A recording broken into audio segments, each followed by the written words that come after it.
The Jets flying low overhead at the LWS Open at Idlewild, presented by Dynamic Discs and The Nati. You're watching Tournament Central on the Disc Golf Network.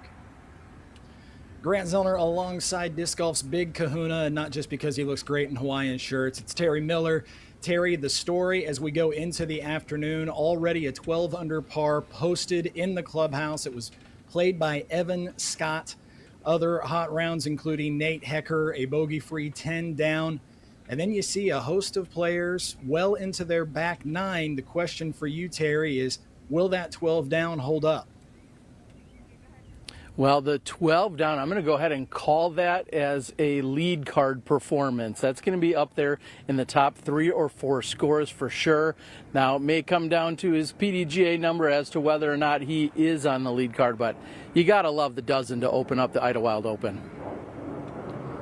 During the morning rounds in the FPO division on our featured cards, a very mixed sort of set of results. Some players playing quite well, others not showing up, at least not on day number 1. Now we move into the afternoon. Several featured cards coming your way. The question for them is, are they ready to go? Some of them bringing in a lot of momentum, including, of course, last week's winner, Cole Redalen.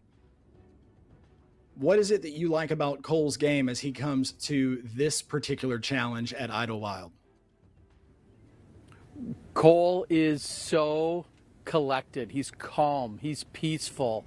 He understands that in golf, you're going to get some good kicks, you're going to get some bad kicks, and you just have to keep on rolling with those punches. Cole has no problems being very precise and very accurate. He has also no problem stringing together birdies. It's just a matter of staying out of trouble and playing smooth throughout this entire course, because if you do that, Cole Redalen's going to have a good chance to have a solid finish here in Kentucky.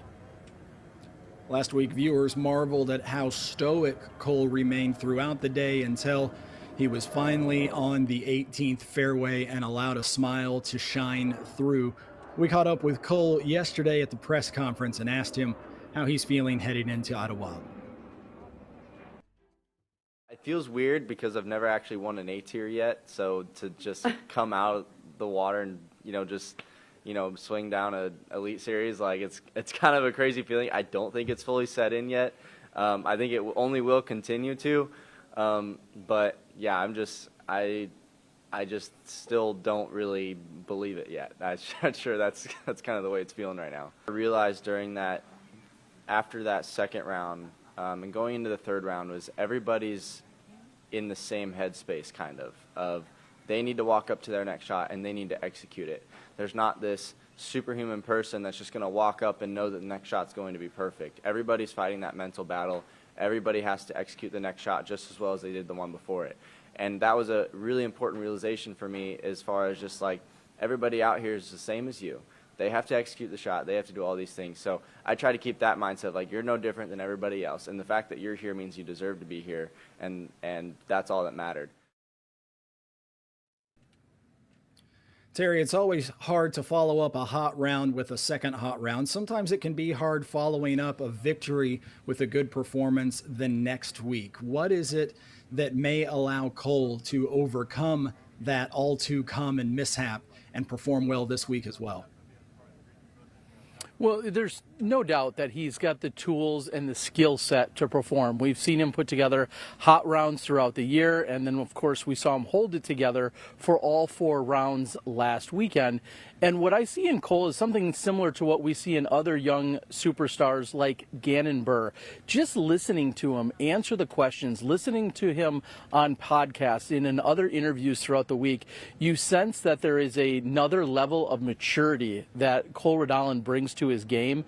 And when he can really channel that in and focus on just throwing the shots that are in front of him, we know that he has no problems, as I said, with the skill sets. It's just about keeping it together between the ears. He seems to be in a really good space, and you've got to like watching that momentum after those 4 rounds last weekend moving into the 3-round Idlewild event. Another player that definitely has all the tools it takes to win and has proven it by taking down a major at this year's Champions Cup, Isaac Robinson, known as a dead-eye putter from deep.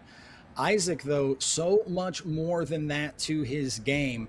He will be part of featured coverage, and I am looking forward to seeing how he dissects this course in order to give himself those long looks for birdies and perhaps even eagles.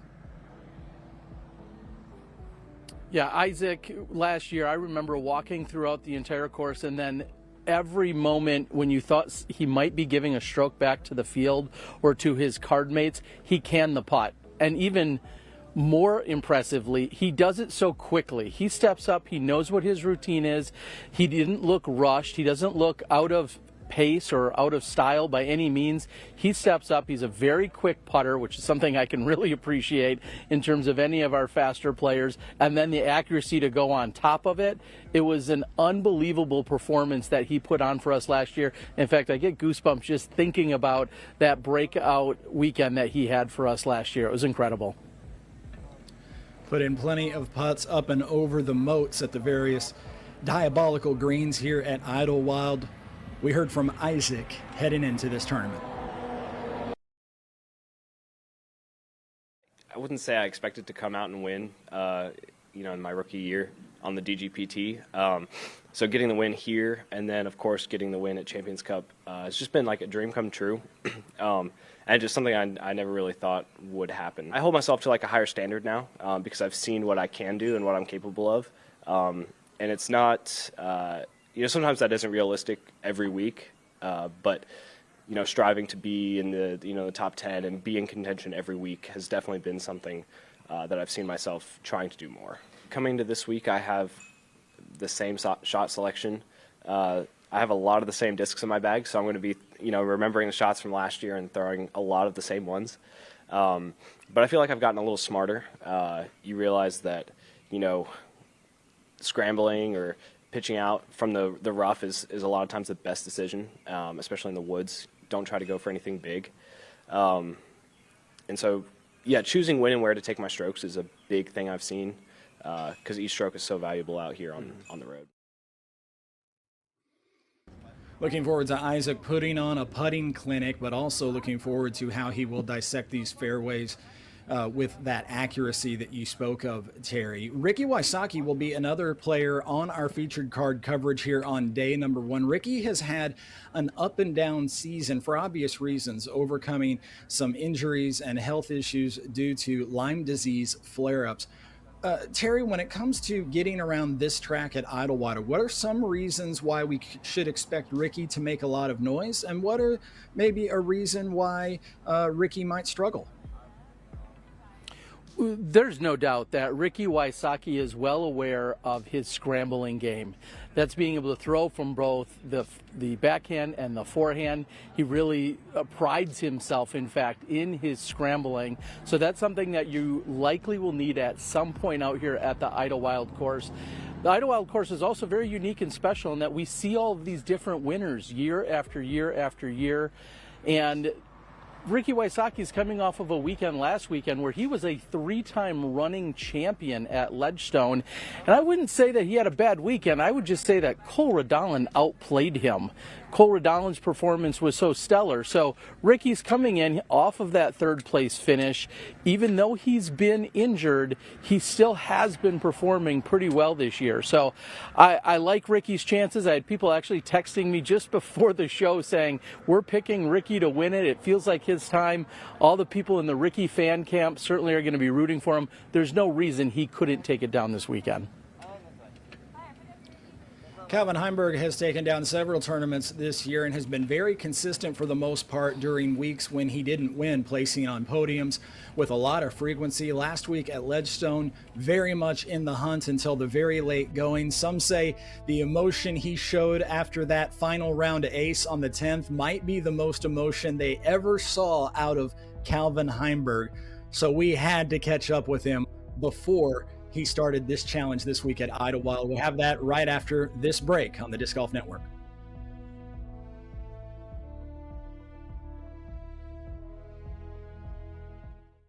I'm asked all the time, why do you play disc golf so much?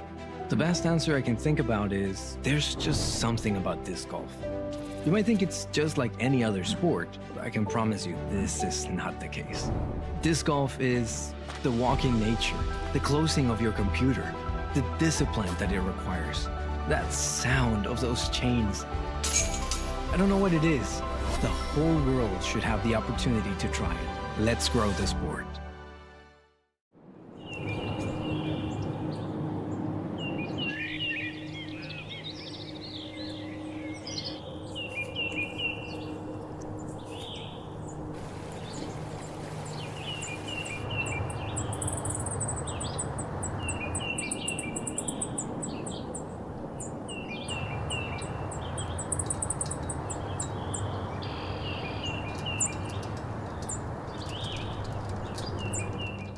My name is Ricky Wysocki.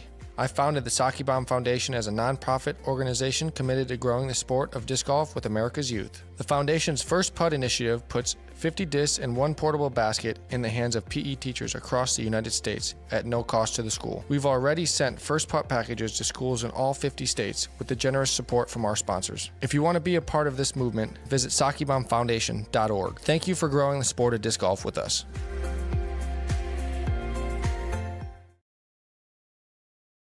It's definitely changed a decent bit. I wasn't here last year. I was in Norway a little early, so I haven't been here since 2021. But so it's my first time seeing a lot of these changes. Like hole 3 and 4 are new for me. They changed 12. There's another change out here I can't think about. They definitely widened the left side of hole 16's fairway. And then there's probably something else I'm forgetting that they did. But yeah, it definitely looks a lot different. I noticed they came out here and cleared a lot of undergrowth out in some spots, especially noticeable on the left side of 18. But yeah, I would say like compared to like the first time I made it out here, the course play is quite a bit easier. There's definitely like, I just remember in the past you'd throw off the fairway and you'd be struggling to pitch out in some spots, as opposed to now where I feel like you're going to be progressing from even like a bad kick. So the course definitely plays a lot easier. I know last year, you know, we saw the winner at like 30-something under par, which I think 5 years ago, no one would even dream of a winner being at 30 under par. And it's not just because we're getting better. I think the course is just becoming a little easier to play. Terry Calvin, they're talking extensively about updates made to the property here at Idlewild. Can you talk a little bit about what you've seen after you took that first loop around the course this morning? Yeah, in a very similar sense to what we saw last week when discussing Northwood Black. They trimmed between 7 and 9. Here on this course, the trimming and the cleaning up took place between 12 and 18. Those two fairways essentially parallel one another, and what used to be just a solid wood line between them, now you can actually see from one to the other. In fact, that's essentially where all of the spectators will be corralled into that one spot. So they'll be able to watch on 12, and then if anyone's playing 18, they just do a 180 and they will see the fairway of hole number 18. So it's great for that reason, and Calvin's right. It does clean things up and makes an errant tee shot off to the left-hand side of 18 that much easier. They moved the position of the basket on 12. I don't know if that's necessarily an easier or more difficult hole. We'll see how the stats play out. But they were doing that for safety because they didn't want shots to possibly go long and find the tee of hole 13. So always thinking these are things that you must consider when running a Disc Golf Pro Tour event or any elite series or major of any kind is where's the media, where's the staff, where's the crew, and the spectators going to be located. And so just taking all those factors into account, and the changes look great out here at Idlewild. Calvin obviously played very, very well last week, well enough to have taken down the tournament if it weren't for a career week by Cole Redalen. He brings in a lot of sharpness to his game as he comes into attack Idlewild. Is there any weakness or any area of Calvin's game that he needs to, say, keep in check to stay in contention here at Idlewild? I feel as if the only time you see Calvin not win is when his putter is off. More often than not, when it is off, it's low. which is kind of interesting for a relatively tall competitor, but he comes in low on his putts, hitting a lot of front baskets. It's not usually a left or right issue, more so it's a low issue. So if Calvin's putter is hot or looks good, that's going to be a major key to success. I've joked about him in the past and saying, well, this is a Calvin course. And then I one time said to him, isn't every course a Calvin course? I mean, you throw laser line drives with fairway drivers, and you can go to the big booming shots when you need them, and you're a solid approach player. So I don't think there's a weakness. It's just a matter of, is his putter on or not? Because if so, he'll usually be tough to beat. I do think it's appropriate to call this course a Matty O type of a course. For those less familiar with Matty's game, even though he's been around forever, Terry, why is this a course that may set up very, very well for Matty O, who is on our second feature card for day number 1? Matty O is an old school player, and we saw him perform well. He was in the Final Four in the 2005 World Championships in Pennsylvania way back in the day as just a teenager. And he's old school in the sense that he knows how to get up and down. He knows how to scramble. He's got a backhand game. He's got a forehand game. His putt is usually on. And it can be from range as well.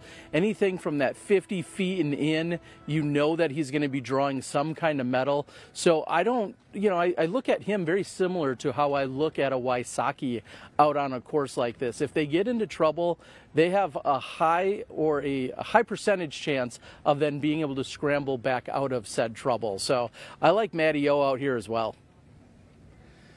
Doing my best to cover all or at least most of the players that will be part of day 1 featured coverage. Got to mention Chris Clemens. He's a lefty, so all you lefties out there, enjoy watching Chris attack this course here at Idlewild. The question, of course, always, Terry, when it comes to Chris is how well the course sets up for somebody attacking from the other side. Well, Chris's game has been trending in the right direction. He's had a really good last few weeks. I believe he's gone 11th, 7th, and then 11th over the last 3 weeks. So certainly some of his better performances. And if you watch the FPO division this morning, you'd see the likes of Macy Valadiaz and Katrina Allen throwing primarily forehands off the tee. Those are shots for them that are going to bend from from left to right. Chris Clemens, naturally a lefty. If he's setting up for the hyzer, that will be right in his wheelhouse. But I don't want to just pigeonhole him. Chris Clemens is one of the best forehand throwers we have in the game. So he really has no weakness on a course like this. And as I said, it looks like his stats are trending in the right direction right now. This might be a weekend he pops off. Well, the Idlewild Discraft Open, I'll get it out sooner or later, in Estonia, already underway. Round 2, in fact, part of this morning's coverage on the Disc Golf Network. That is for the MPO division. And we've got highlights from the Idlewild Discraft Open right after this on the Disc Golf Network.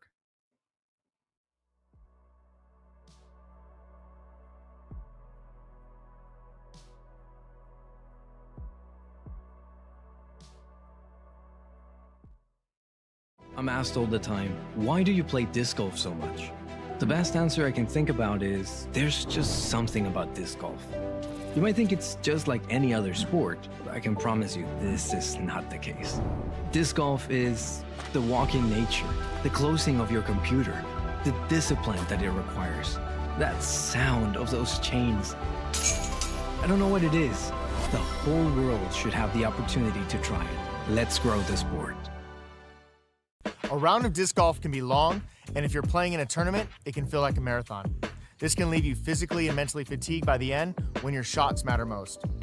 With space for your discs, water, and even a place to sit, a cart enables you to bring what you need, helping you feel more prepared and energized without carrying the extra weight. This can help you maintain your edge and save you strokes through every round.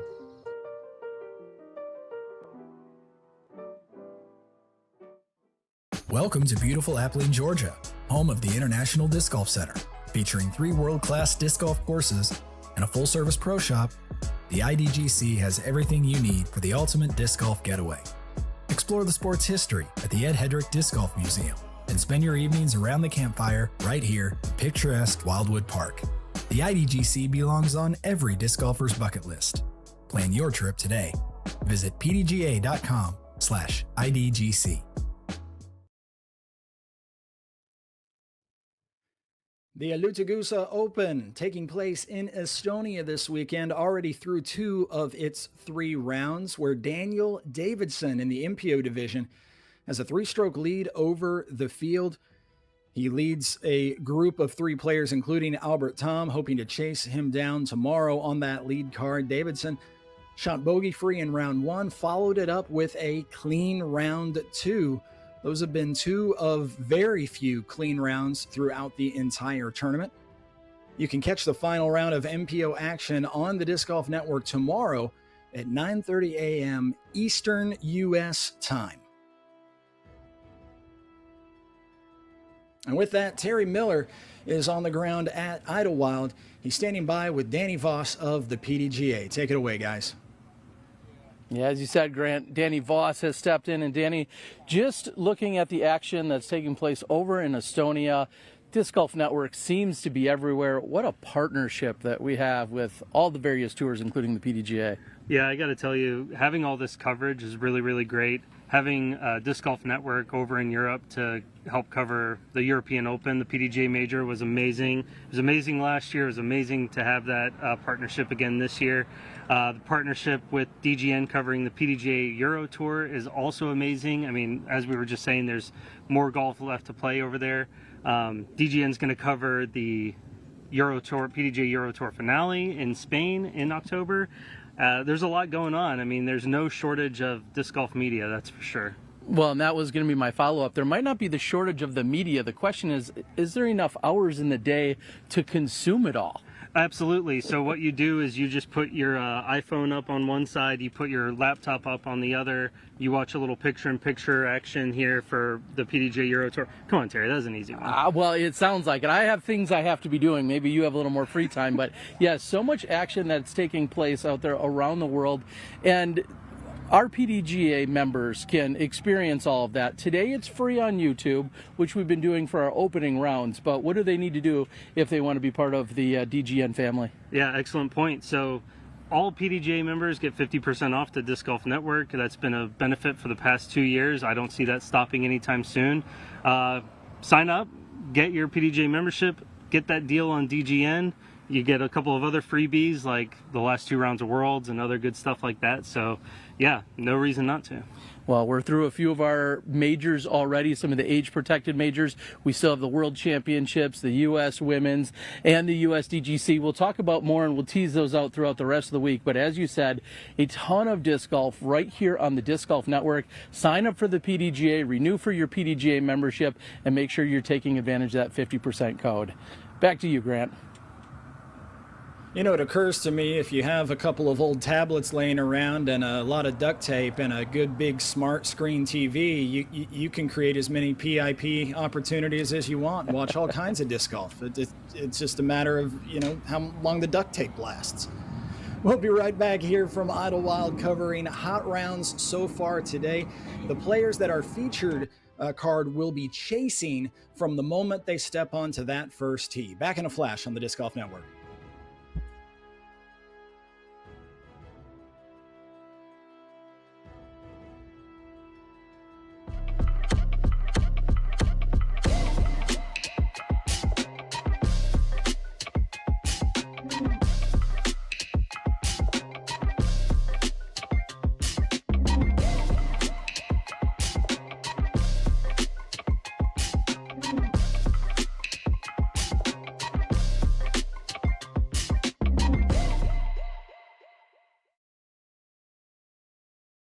What people are going to notice when they pick up the Supreme Series is superior grip, superior durability. The inspiration of creating a new disc line for Dynamic Discs was to actually step up the quality even more. Our friends over at Latitude 64 have to have special molds made.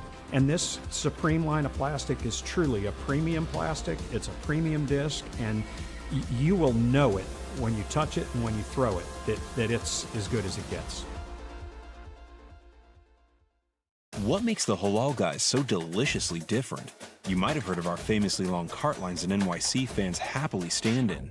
Today, with over 100 plus restaurants across the globe, we are your place to experience authentic American halal. Enjoy our delicious falafel, Euro sandwich, platters, and sides topped with our famously flavorful white and hot sauces. Order online today and taste how we make different so delicious. The Halal Guys, bringing something deliciously different to the table.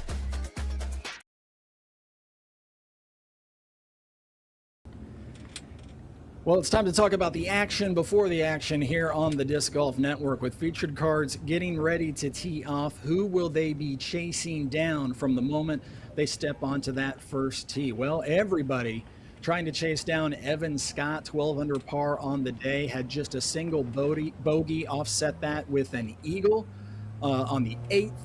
Nate Hecker, a bogey-free round, and several other players right there in the hunt for hot rounds still on the course. There's already been a lot of action to start the day, and some players getting off to a really hot start. Yeah, and that's just one thing you have to keep in mind at Idlewild. On the FPO side, we saw the teeth of the course on the back nine, and no one learned that better today than a previous champion here, Kyle Klein. He started out getting 8 for 9 to open up the tournament, and then when it was all said and done, he finished with a 4 under par. So he goes 8 under through the front and then 4 over on the backside. So a champion, as I said, in Kyle. He'll hopefully get things figured out as he took down Andrew Marweed a few years ago in playoff fashion. But that is Idlewild in a nutshell. A number of players finding ways to card eagles out there on the course. A couple of players carding more than one eagle on the day. One player, though, carding an eagle in the old-fashioned way. An old-fashioned hole-in-one, an ace. It was Eric Oakley who pulled off that feat on the 9th. Acing the 9th, he is still bogey-free on the day, 6 under par, well inside the top 20. And just proves that it is indeed possible to catch lightning in a bottle here at Idlewild by getting that ace. Not a whole lot of opportunities here, but it's there if you get the shot and then the fortune at the end. No doubt about it. Terry, do you have any final thoughts as we head into the MPO action? We talked about some course changes that might make scrambling a little bit easier. We know that there's out of bounds and all kinds of treachery out there for the players. We started by talking about whether or not Evan Scott's 12 under could be caught. Will it be caught? What do you think? I would be surprised if we saw it caught or maybe passed by a stroke or two at best, but that is some clean living and even cleaner throwing out here at Idlewild. I would certainly feel very comfortable going to bed with a 12 under score if I'm Evan Scott. The only other thing of note that I'd pick up that we didn't really discuss is there is a slight chance of weather throughout the weekend. So far this morning, we had a very calm day. The winds were down. Right now, as I'm talking to you about it, I'm seeing the flanners blow a little bit stiffer than they did this morning, so we're feeling some wind pickup only in that 10 to 15 mile per hour range, so certainly manageable. Tomorrow was the bigger threat, and we'll keep our eyes on it. The Disc Golf Network and the Disc Golf Pro Tour, of course, fully in tune with all the weather and the forecasting systems, but those are things that you want to start thinking about out in the future. Today, go out, score when you can, and we'll see what the rest of the weekend has in store for us. But I'm excited for round one to see how it goes with our MPO division. And of course, all the coverage right here on the Disc Golf Network. Terry Miller and I will be back with you to wrap up day number one after the players come off the course. That is a few hours from now. So until then, find your favorite beverage or rush home from work if that's what you have to do. We all do what we've got to do to watch some fantastic disc golf on a Friday afternoon. We're at Idlewild for the LWS Open, and we'll see you after the round. For Terry Miller, I'm Grant Zellner. So long.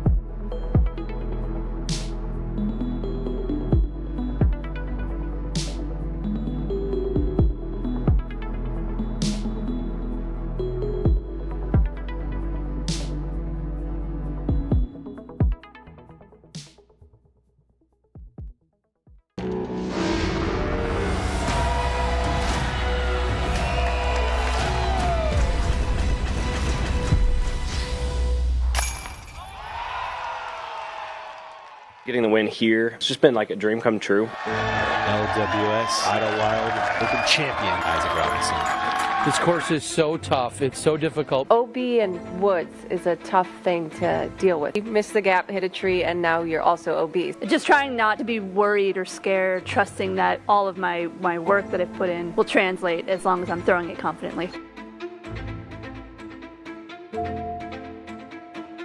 This court is harder. Only one weird ankle can kick you to the wood. Because I like to see the struggle. I like whenever the punishment. This course is like you gotta press the gas pedal down this one because it's only 3 rounds. So I'm really excited to play this course. When it's my time, it's gonna be my time, and that's what I keep telling myself. You know, I can't rush it. Whatever happens, it's gonna happen. Everybody's in the same headspace. They need to walk up to their next shot and they need to execute it. Everybody's fighting that mental battle. Everybody has to execute the next shot. Everybody out here is the same as you. You're no different than everybody else.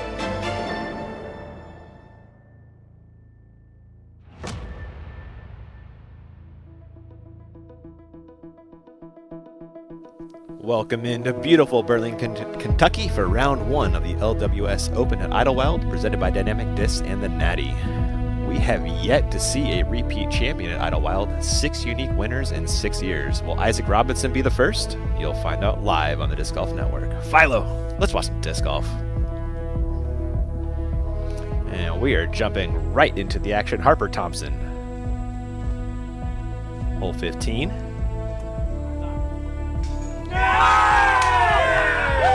Bring it up, Harper Thompson. Throwing it in. Awesome. Pretty fun way to get it done right there. Heck yeah, man. Well done, Harper. Welcome into the booth in Kentucky. I'm Ian Anderson, major champion Philo Brathwaite right there. What's happening, man? Story after last week, Cole Redalen, maybe. Yeah. Maybe not maybe, definitely. Well, I mean, absolutely. He's got the target on his back now, Yeah. Cole Redalen, after that massive win over at the Ledgestone last week. He was untouchable that final round. Yeah. Really awesome to watch. Really, just playing absolutely perfect. He did. He played pretty flawless out there. Just a couple of little fortunate breaks that favored him, you know, off the water tower, that little sidearm on 11, stuff like that. Little tiny breaks, but he kept it all together, really owned the moment. That was awesome to witness, and congratulations to Cole. And your second youngest winner on tour. Only Gannon Burr beating him there. And he was holding off a hard charging Calvin Heimberg, too. He was. Let's check out some highlights from last week. There were a lot to pick from. Yeah, going course record to close out the tournament. I mean, he tied the course record at Northwood Black. Yes, go. And then he tied the course record. Yeah, like, that's just insane to think of such a young guy and relative, you know, not a lot of experience to the field. You know, he's pretty young. He's been playing, but he hasn't really been on tour for a number of years yet. To do it in that fashion is just outstanding. The 2 very different courses, too. Completely different styles. Yeah, he really owned the woods, really putting things together. Out there in the open, you expect it for a kid with a big arm. But out in the woods, you know, anything could happen. And he was so accurate off the tee, really giving himself relatively light work on the putting green all around long, and then swing it over to Eureka Lake on a Sunday with all the chips on the table. Tour leader chasing him down. He was throwing lawn darts out there. He made that look comically easy, man. And just backed it up on 6, right? Yeah. Even better. One angle hyzers on these huge shots. Yeah, this shot right here, this was definitely an icer on 16. Giving himself a nice little circle one. Took it to 17, no problem. Victorious. Tapping in for the win. For the first time, not in a while, Ricky Wysocki didn't take down Ledgestone, and now he is 11th in your tour points after last week. That's solid. You know, still got a little bit of time to make another charge here. Find himself in the mix this weekend. Could be in that top 8. That would definitely help going into the championships. And in number 1, Calvin Heimberg just planted up there all year long. So consistent for Calvin Heimberg this year. No one's really been able to touch him. He's been on the podium, it seems, every tour event. That's his worst scoring tournament is a 3rd place, man. Insane. He only has 3rd, 2nd, and 1st adding to his total. That's so amazing. We are flying into the tee for your Feature 2 card. Should be kicking off here shortly. Hole 1, Philo. It's an interesting starting hole, isn't it? It's fair. I think the field is eating hole 1 up. Pairing from Creola, Alabama, Matthew Oram.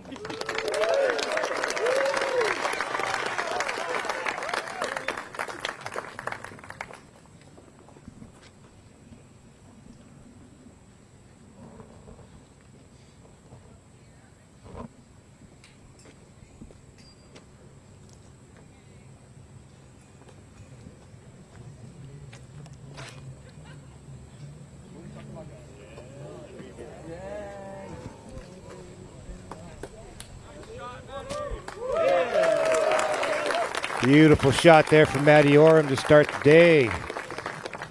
Next to the tee Relatively from easy up and down from that spot. Florida, Calvin Heimberg.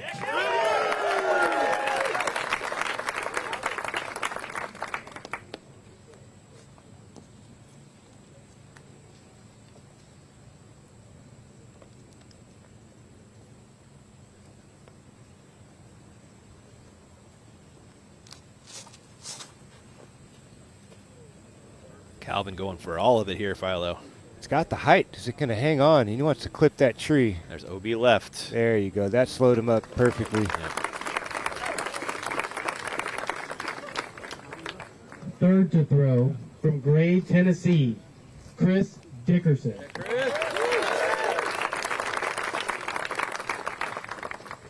Chris had a nice ledgestone, Philo. He did have a solid ledgestone. Didn't really take full advantage of his opportunities. Was firmly in the mix. Coming down the stretch. Just didn't really pop off in true Chris Dickerson fashion. Let's see what he's got for us this week.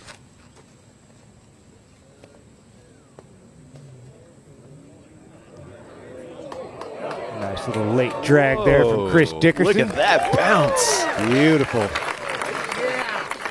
Spinning the catch can well down the fairway. Chris Dickerson, And what a rounding shot. out our 335 card from Edgewood, Kentucky, Zach Arlinghouse. Local smasher. Lefty, Zach Arlinghouse. He'll be fun to watch today. Great talent. Agreed.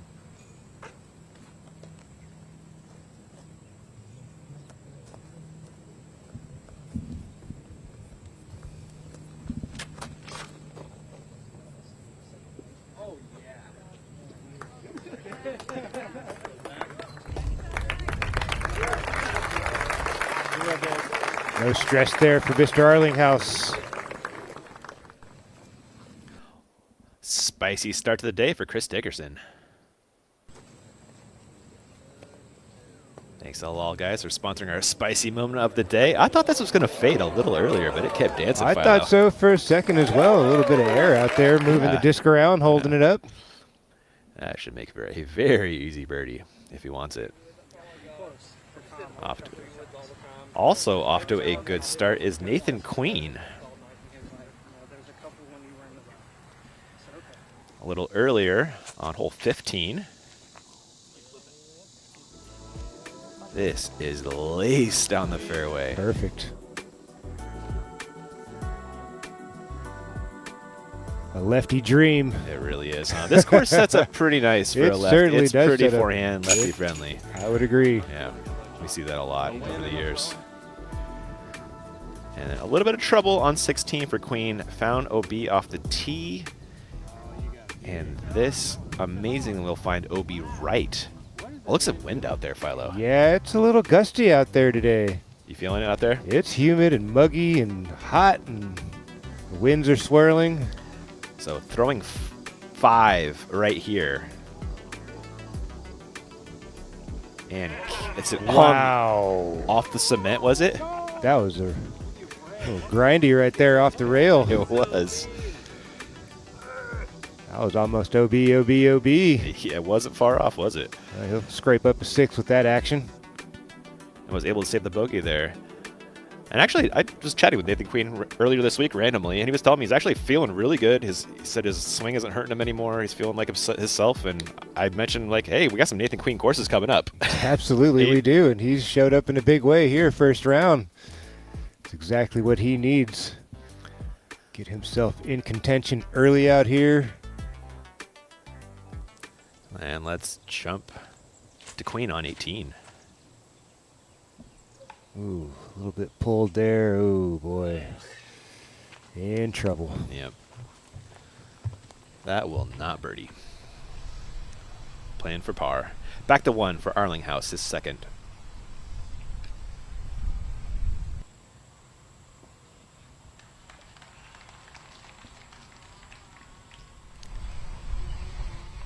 Heimberg. Back in the 1050 club is Calvin Heimberg after the latest update, Philo. The only touring pro in the 1050 club right now. Wow. Yeah. Well, he's definitely earned it, that's for sure. Yeah.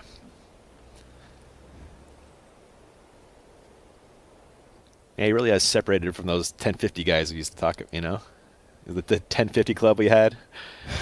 It doesn't feel like a lot of separation because any moment one of those other guys could pop off and be right there running with Calvin. It's just been Calvin's year. Sure has. Oram is second. He's laying up for birdie nicely into the bullseye. Oh, he's tracking that. I don't like that. I don't think Oram does either. Ooh. Yeah. Gosh. Yeah, he said it. You heard him in the teaser. He kind of likes that. This kind of course plays the way it does. It's fluky like that, if you will. Nothing guaranteed out here at Idlewild. Dickerson, his second. That is laid up on the short side, thankfully. It won't grow any legs and run away. Oram will have work left to do. Knowing where to miss here. That's very, very important on this course. That one did roll all the way out into circle 2 for Matt Oram. Ouch. At least a runnable putt coming back up the hill.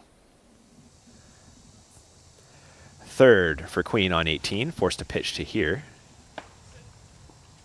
Oh, bogey finish coming for I hope Queen. that stayed in the middle. I think it went straight down, but I hope so. I'm not super certain. Here is the look for Oram for birdie.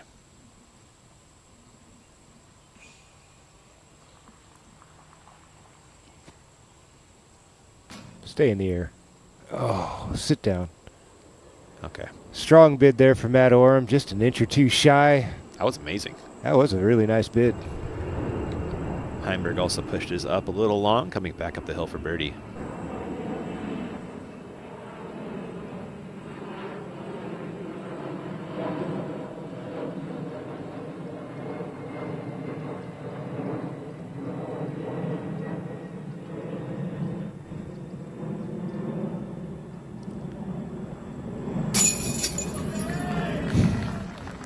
Picking right up where Vinny left off. Pizza delivered at hole 1. Calvin Heimberg starts off with a beautiful birdie. Oram, a par putt.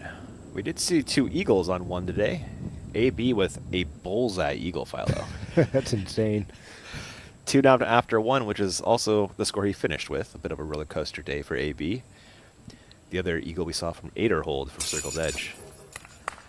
Oram in for par nicely. Ezra is currently 3 down through 6. Picked up a bogey on hole 4. Arlinghouse, casual birdie. Same for Dickerson.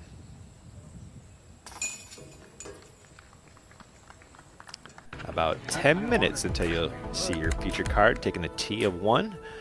A quick break until then. Back in just a few.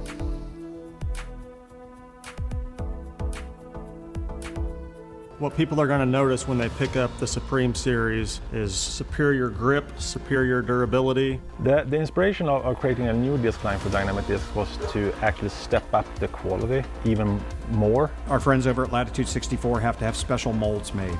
And this Supreme line of plastic is truly a premium plastic. It's a premium disc, and you will know it when you touch it and when you throw it, that it's as good as it gets.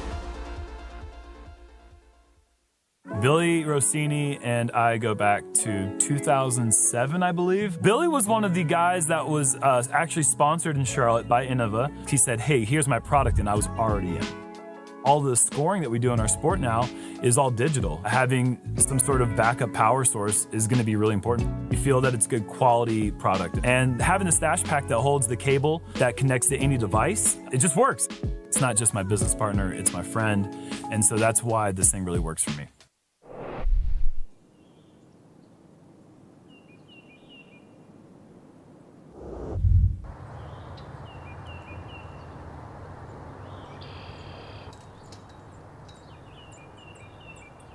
The orbit fell, and this thing has been amazing.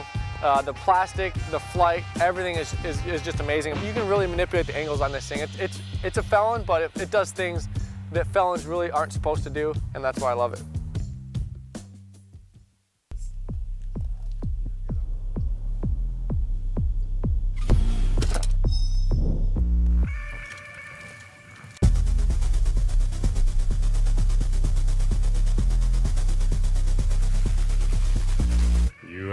You want to play through? It's parked.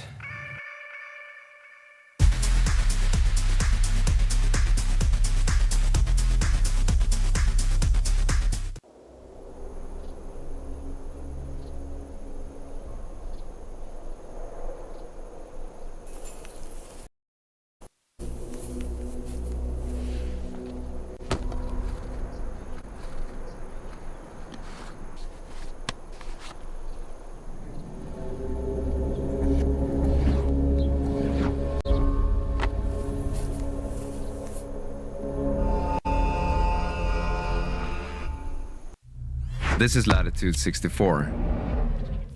We handle the smallest of grains with the greatest of passion. Always trying to improve, trying to be better, out of curiosity, excitement, out of thrill, for the player and for the game. Because we want to make disc golf awesome for you.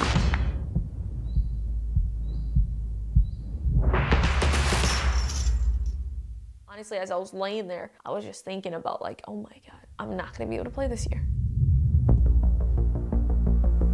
Oh my God. I'm sorry. I think something like an injury forces you to step away from your coping mechanism, which is just going out and playing, and really discover who you are and what you truly want. She's been off to a rough start. What do you make of this But the funny thing is, if you are a true competitor, if you are a true professional athlete, there's no question. It's when am I coming back?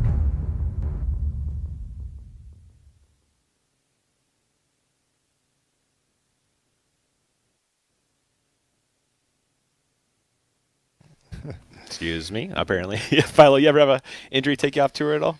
Not for very long. I've played through all the bumps and bruises pretty much my whole career. Never really had anything major that just made me set it down and shut it off. I couldn't really imagine. That's got to be one of the most difficult parts of being an athlete is when you can't do your craft. And yeah, I've only really dealt with some minor things, you know, ankle here, elbow here, little tiny things. Nothing like month-long or anything? anything? No, nothing like that. Yeah, that's got to be tough, That would man. drive me a wall, man.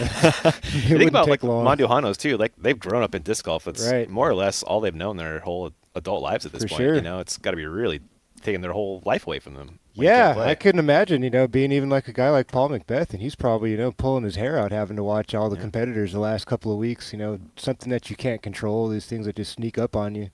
It's tough. I could only imagine. It's happened in other aspects, other, you know, phases of life, other athletic endeavors for me, but not in disc golf. Fortunately, I've been able to stay healthy, and yeah, I could only imagine what it's like for those competitors having to watch from the sidelines. She's back now though, man, and she had a great round today. Awesome. The putting was like you expect out of Val. The throwing was crisp, clean. For She was sure. scoring, Last man. time we got a look at her, she was throwing the disc very cleanly off the tee. And we've Yeah. always known she's a great putter, but man, when she's putting those two together, she's just as dangerous as anybody out there. Yeah, she had like 8 or 9 makes from the edge of circle today. Wow, Yeah, awesome. that's Good some stuff. Really good stuff. So Nice to hopefully see she's her back in action, We for have sure. both Mondujano sisters on our lead card tomorrow. Awesome. Yeah. How about that? Yeah, just one stroke separating. cool. That should be a really fun watch. Jumping back into your MPO action though. Where are we, Philo? Looks like we're out in hole 2. I might be looking for Arlinghouse. Oh, that did have a pretty nasty kick, didn't it? Yep, Calvin. A little short for Calvin. Saw it in the PIP. Best for Calvin here to aim a bit long and right.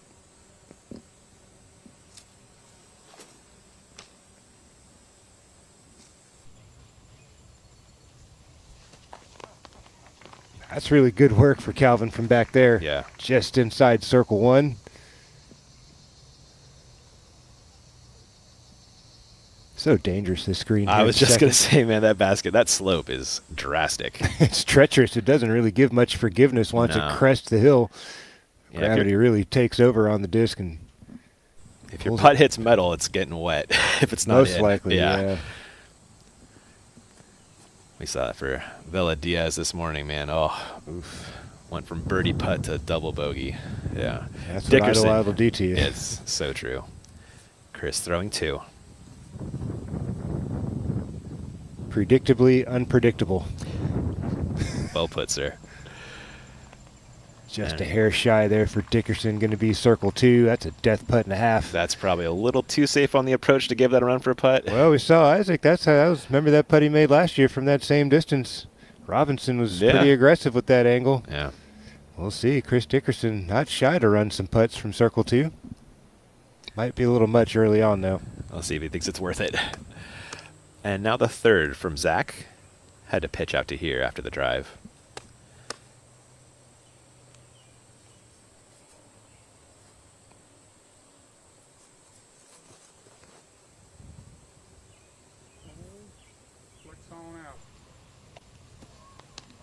Oh.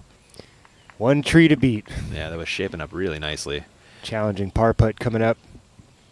A decision to make early for Zach.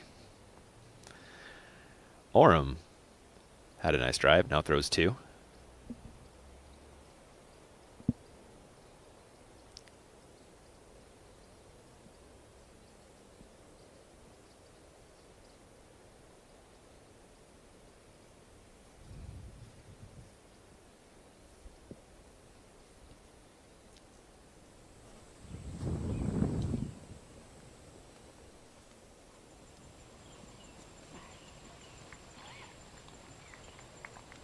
There you go. That looks like he's inside circle 1. Yeah, looks like the best of the bunch.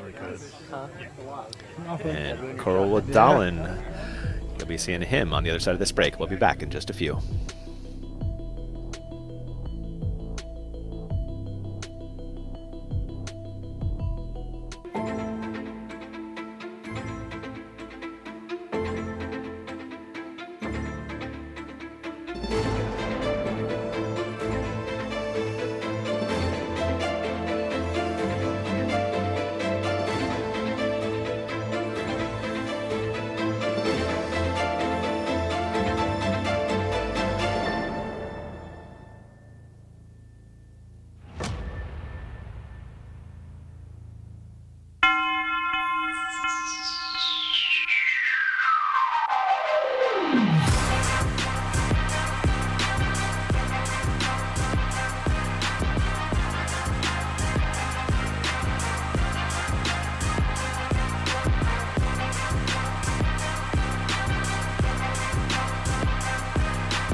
My name is Garrett Gerthy, and I'm the founder of Double G Craft Jerky.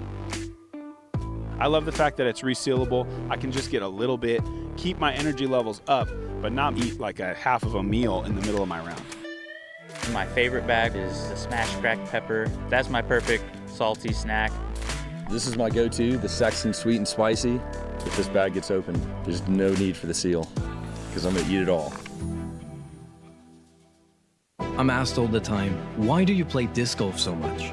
The best answer I can think about is, there's just something about disc golf. You might think it's just like any other sport, but I can promise you this is not the case. Disc golf is the walking nature, the closing of your computer, the discipline that it requires, that sound of those chains. I don't know what it is. The whole world should have the opportunity to try it. Let's grow the sport.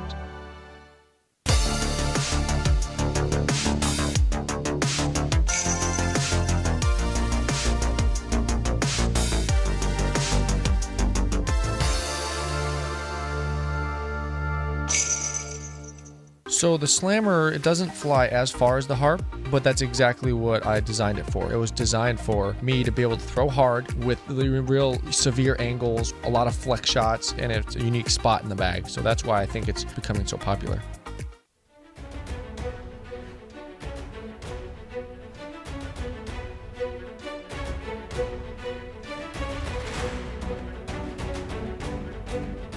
Come on! Unbelievable. You missed that. You're going out of bounds easily. He's going for the eagle in these conditions. He parked that. And there it is. Look at the big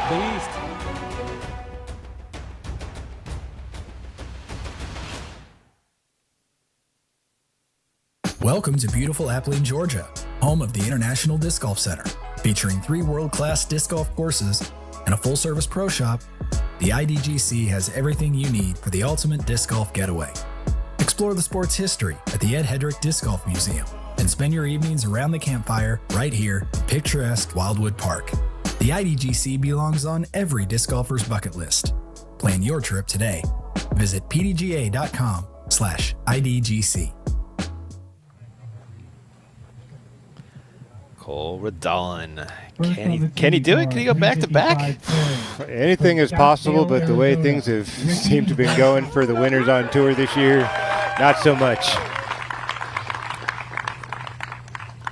Before that, though, Ricky Wysocki on the tee.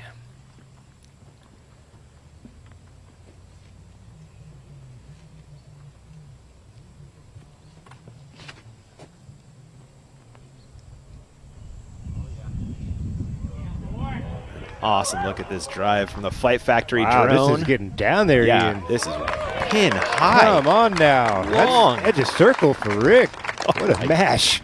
Next on the tee from Kansas City, Missouri, Chris Clemens. Always love when we get to watch Clemonade. Advantage lefty. True story, sir.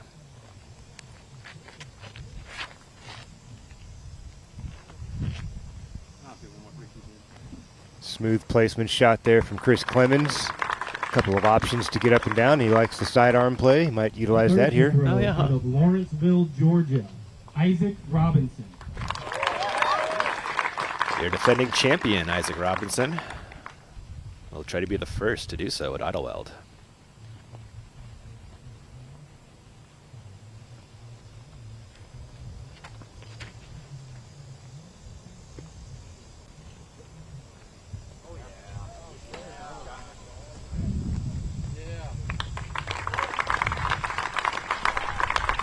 Similar shot to what we saw from Chris Dickerson. 355 card from Hillsboro, Oregon, Cole Redalen.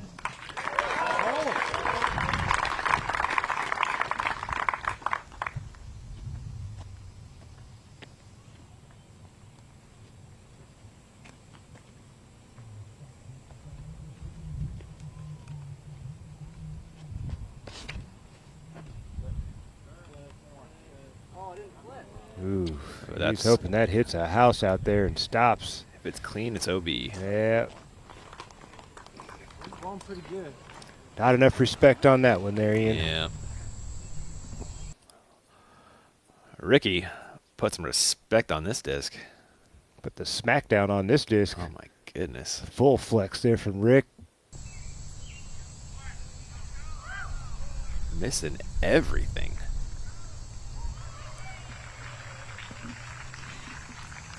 And our man Terry Miller is walking down the fairway with your Ledgestone champion, Cole Redalen.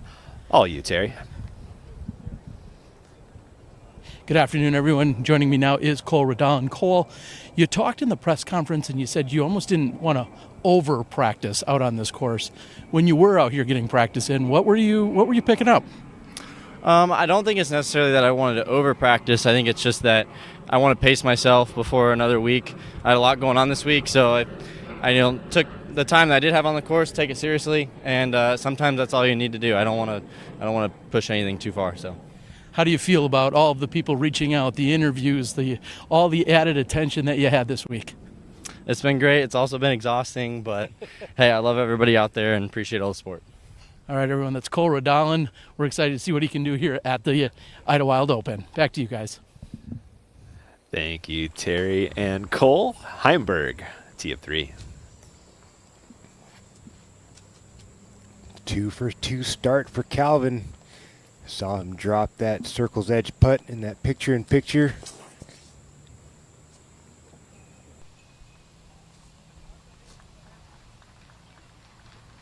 That's fine, solid right? shot there, yeah, absolutely. Yeah. Babcock on 16. His second shot on the par 5. This has aspirations. Yeah, Babcock shooting some scores today. He is putting for eagle from circle 1. I could get him to 11 under par on the afternoon. Ooh. Back to 1. Clemens throwing 2. I was in the house today. All right, man. Yeah, huh? Going to the skinnier backhand gap. Thankfully not that skinny. Oh, nice touch there from Chris Clemens. Right off the bullseye. That's the distance you want to putt for birdie on the first hole. Yeah, a nice little dropper. Redalen throwing 3 after the OB drive. Jump putt up. And we'll work for a par start for your Ledgestone champion. He might be 2 behind Rick after 1, though. Robinson for eagle. Lays up smartly for birdie.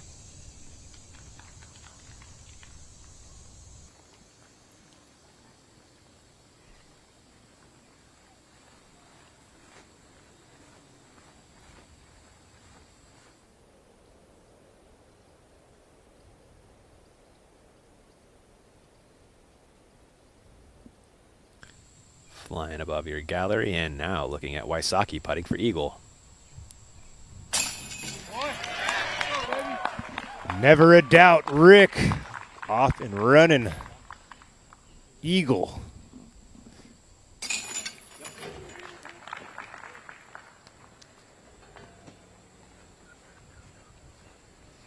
Birdie for Clemens. Birdie for Robinson. Par for Redalen. All the competitors are now on the track. Heimberg, his second on 3.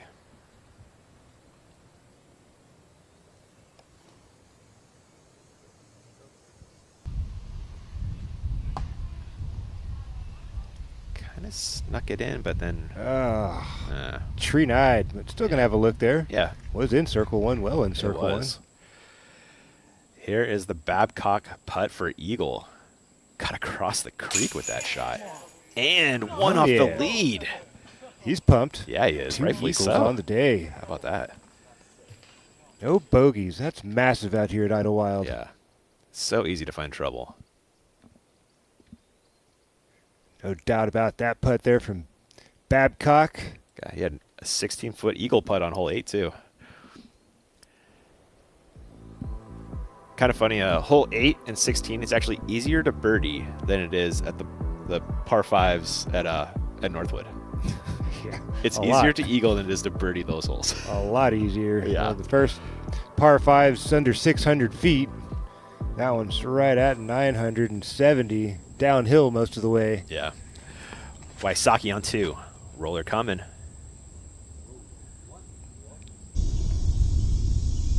There you go. Okay.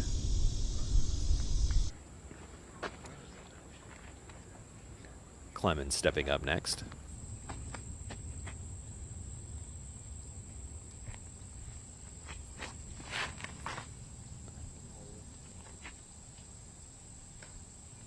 Ooh, almost got away with it there. Chris Clemens a little wide out the hand there. Robinson.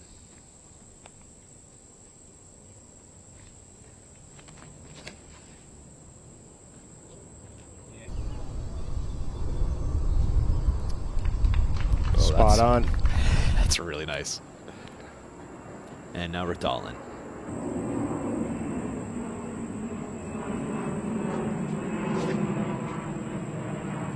Roller coming from Cole. Ooh, that might have clipped a little something. All right, out there going to join Robinson. I like that one too. It's a little nicer to be off to the right than the left on that second shot. It is indeed. You'll have a better look. You have your options if you have the sidearm plate for the righty backhand player. Yeah. On 3, Dickerson throwing 2.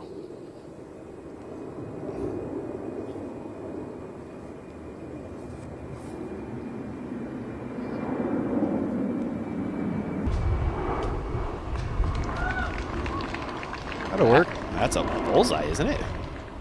I think so. Circle 1 at least. 17 with Babcock, 1 off the lead. Good old hole 17 though, Philo. It's just a dice roll, thread the isn't needle it? here and have all the touch in the world if you're going to stop on that little peninsula where the basket's at. All right, this has an opportunity here. Ooh, that's going to be shy. Yeah. I like that play off to the right. You know, give you a putt across. Feels like it's pretty repeatable. Here is your birdie zone, brought to you by our friends at Birdie Pro on hole 2.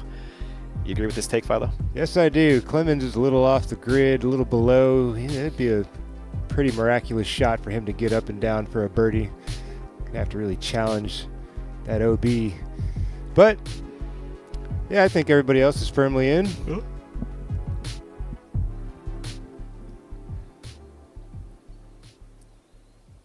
Flying above hole 2. Green at the top of your screen there. Clemens' second shot coming up. Oh, yeah. Oh, Nothing wow. he can do from there. Nothing doing. He might just push the landing zone just a little bit.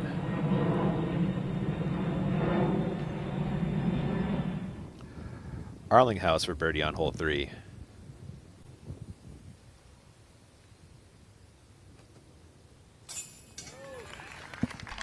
Putter's working early for Zach. 2 for 3 start. Gotta like that. Yeah, and he hit that big putt on 2 as well to save Yeah, par. dude, that was a really nice par save. Yeah, that could have added multiple strokes with a miss. Whew, that could have turned into a hockey stick in a hurry. Very easily. Robinson on 2. Speaking of the dangerous green. Oh, look at that touch, Ian. Oh, he did it so beautiful. Come on, man. You see wet and you see high on the hill. You don't see that often, man. Not very often. He threaded the needle on the way into that green. Perfect pace into the wood chips. Calvin up ahead on hole 3 from circle 2. Trying to go 3 for 3. Oh. Air ball from Heimberg will be a drop-in par. Back to 2 for Redalen's second.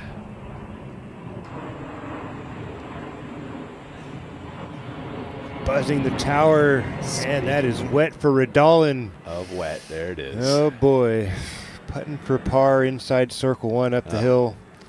Not the start you're looking for, Ian. This green is like just a razor's edge, man. Got to have touch coming into the screen. You can't just throw the thing in there with all that speed and expect it to stop, even when you're throwing mid-range or putter. Wysocki. This has the right attitude. I'm going to hang it out there. Bring it in on the high right side. Downhill putt from circle's edge. Right there. See how Rick's feeling. I'm sure he'll be froggy enough to take that. Yeah, I think so. Made a great putt on 1. Clemens, his third.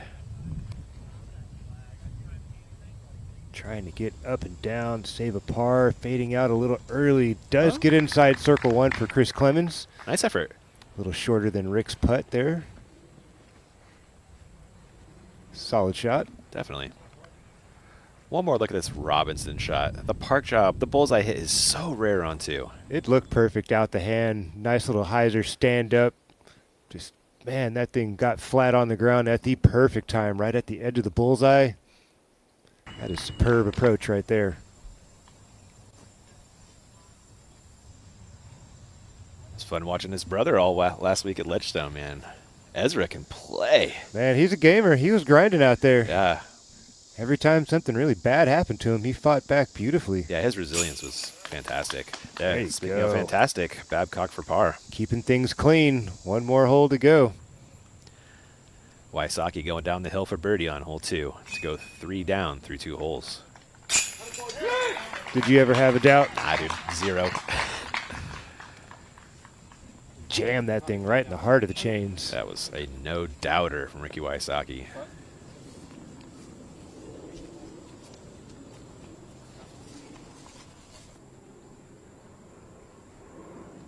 Redalen got wet with his second coming up the hill for par now.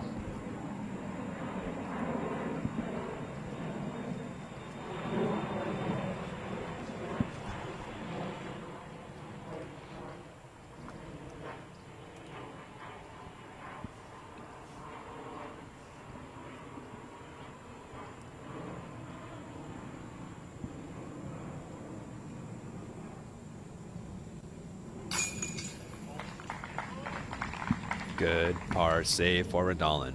Limiting the damage, even through 2. That's 3 back of Rick, though. How about that? 2 holes in, 3 strokes back. Yeah. Clemens for par. And that is a good par after the errant tee shot.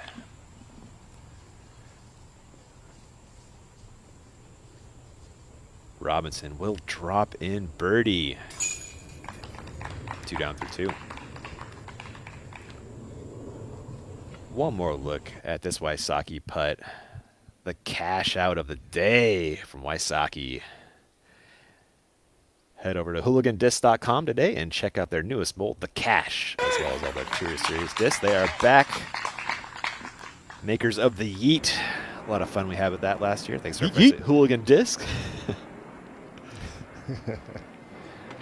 Cash, solid name, you know? Mm-hmm.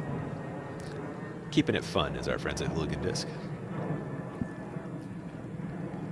Good old rock wall. Yeah? Did you ever take any laps around that place? Rockwall? Yeah, the Nah, Nickide. man. Uh-uh. Oh, boy. Every year we went there, it rained. Just that was the muckiest course ever. I played one in outside Dallas was a very mucky course.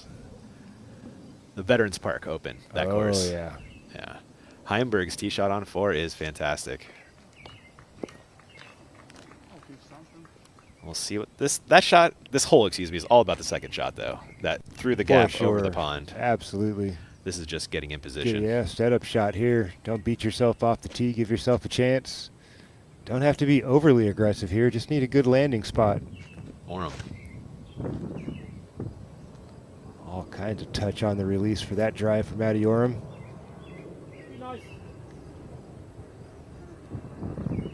Looks like that got into the trees for Orem. Maybe a little too much sauce. Yeah. On 3, Wysocki looks like roller again.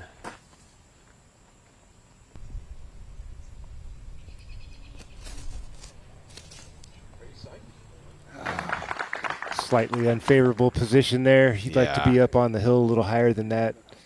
Make things a little awkward for Rick, but I'm sure he'll figure something out. Yeah, he's got that sidearm.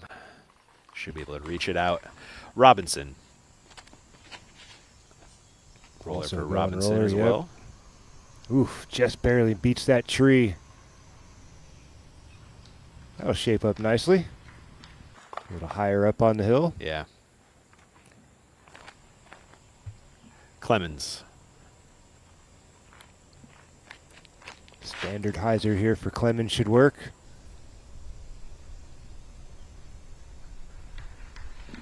A little shorter of the group.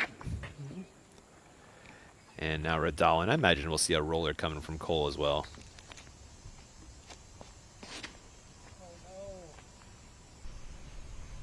Overturned, but did he miss that? Somehow he snuck past it.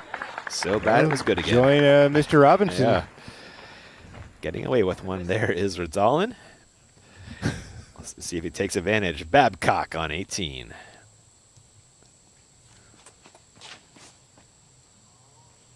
A birdie, and he's got a share of the lead. Flip, trying to redirect this thing back to the middle. A little bit of tree love wouldn't hurt. I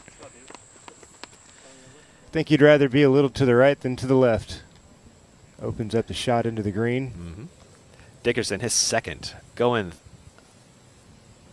tomahawk? Yeah, tomahawk. Over the top. Huh.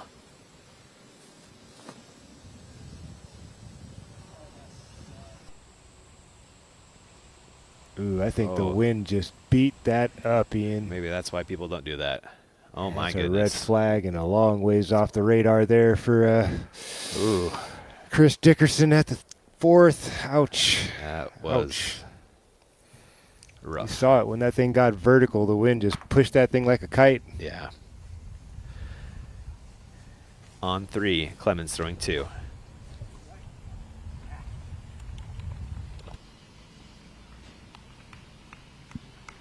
Heiser, and Chris Clemens will have a circle's edge putt.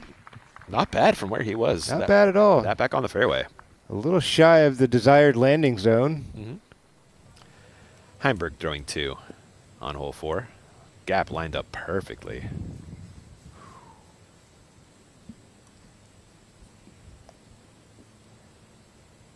Looks like he's going over stable mid-range.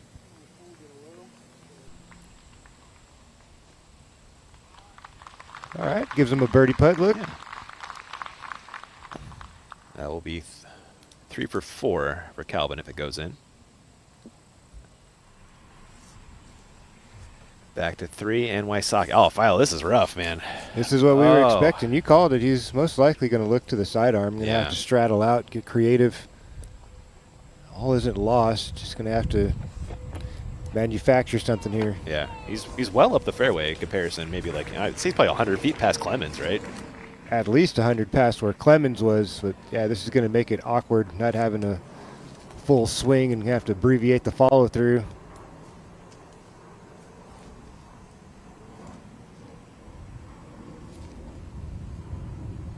You got a distance guess for me here, Philo? 275, just under 300. Okay, so this could get there. Circle 2 for Rick.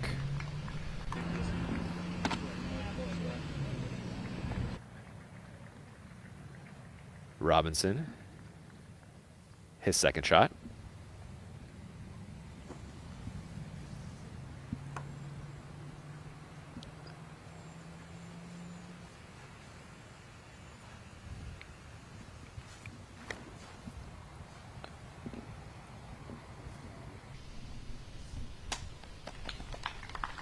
Top shelf for Robinson. Look at this guy showing up in a big way early on. Smooth. Defending champion. He knows how to get it done out here. Redalen.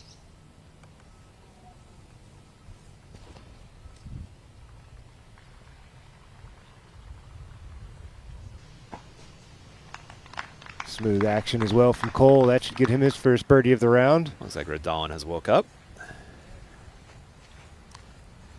Jumping ahead to Matt Oram, his second shot on hole 4.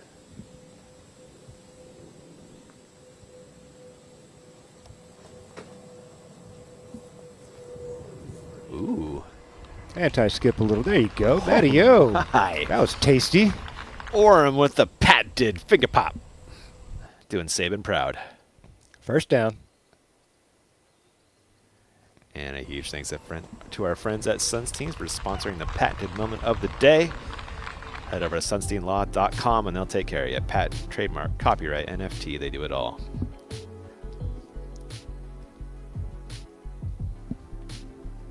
Home of winning intellectual property. Wysocki, a birdie look on 3.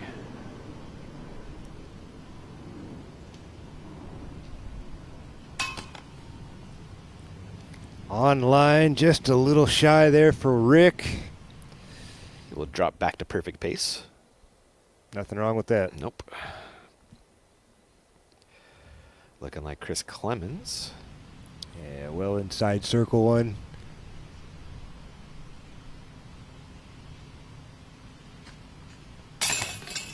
Circle 2. Check that. Yeah. Little jumper for Clemens. The zoom lens tricking us there. That certainly got me fooled. Well, that Clemens jumper looking good early. Always bodes well. It's very streaky from circle 2. Big time. First one goes in, the rest usually 2 as well. Redalen to get off the schneid. A quick break on the network. We'll be back in just a few.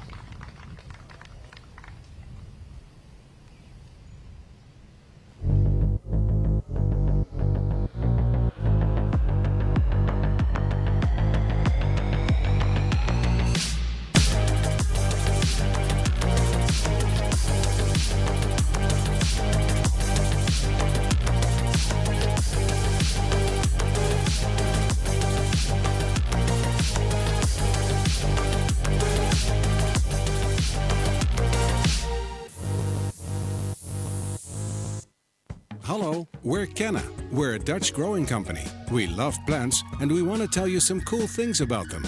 Just like humans, plants can communicate. They can sense when another plant is close. Plants look out for each other too.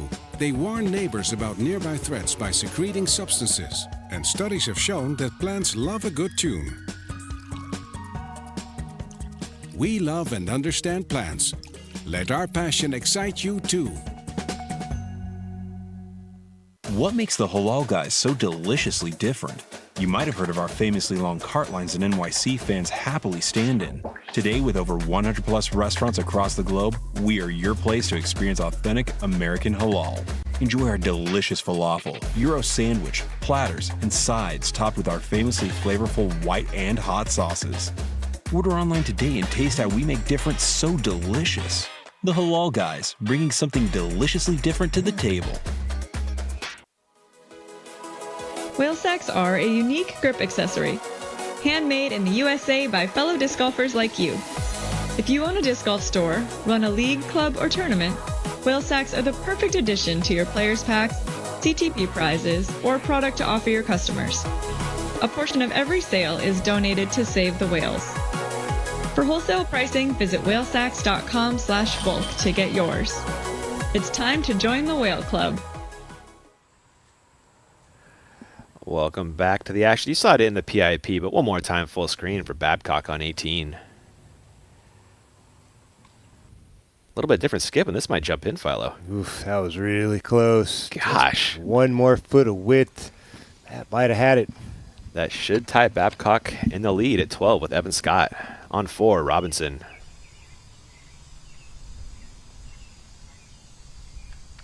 There you go. Clemens. What do you think about leaving this drive a little shorter, Philo? I wouldn't try to go shorter. Yeah, okay. Not really. I would try to get it as far up into that window as possible without going left or right. That's obviously the hard part.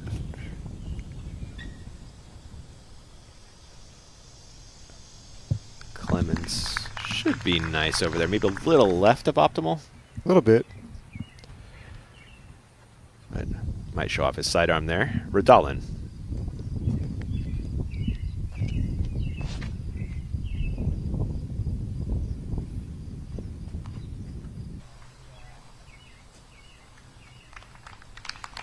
Solid play there from Cole. Mm-hmm.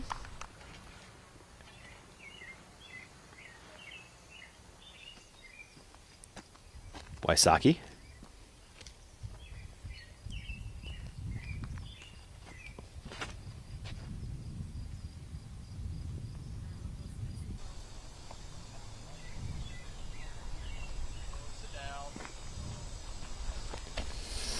Ooh, red flag for Rick. Ouch. Let's check out Philo's Philosophy, brought to you by our friends at blackinkdisc.com, the premium disc golf store. Well, you've heard the story out here many times before. Avoid early contact with the trees. It will really set you back. You don't want to hit, and obviously OBs in the woods, just extra punishment. I really feel like you're going to see a 40 to 50% clip from Circle 2 makes for whoever's going to be atop the leaderboard. Unless if they just go super clean, maybe they won't need it, but you're going to need a nice mix of some Circle 2s out here if you're going to have a low score. Early through 3 holes, for right? sure. Look at where Gavin Babcock is. Go look at his stats. Yeah. Maintain momentum. Do not let this place rock your boat mentally. When you get a nice little momentum rolling along, play smart. Try not to whack any trees and give up an easy bogey. So important out here at Idlewild that you keep that momentum, that flow in a positive state. See who can do it best out here so far. 12 under is the number. Small sample size for Babcock, but was 50% from Circle 2, 2 out of 4.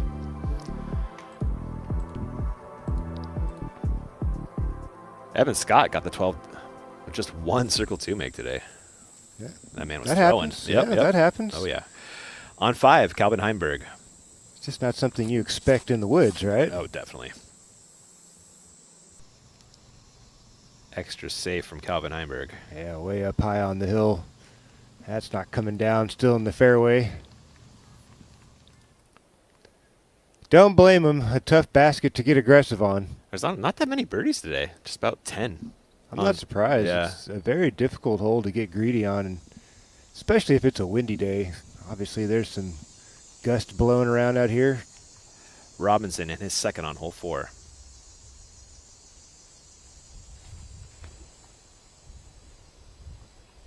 This man can hit some gaps, Philo.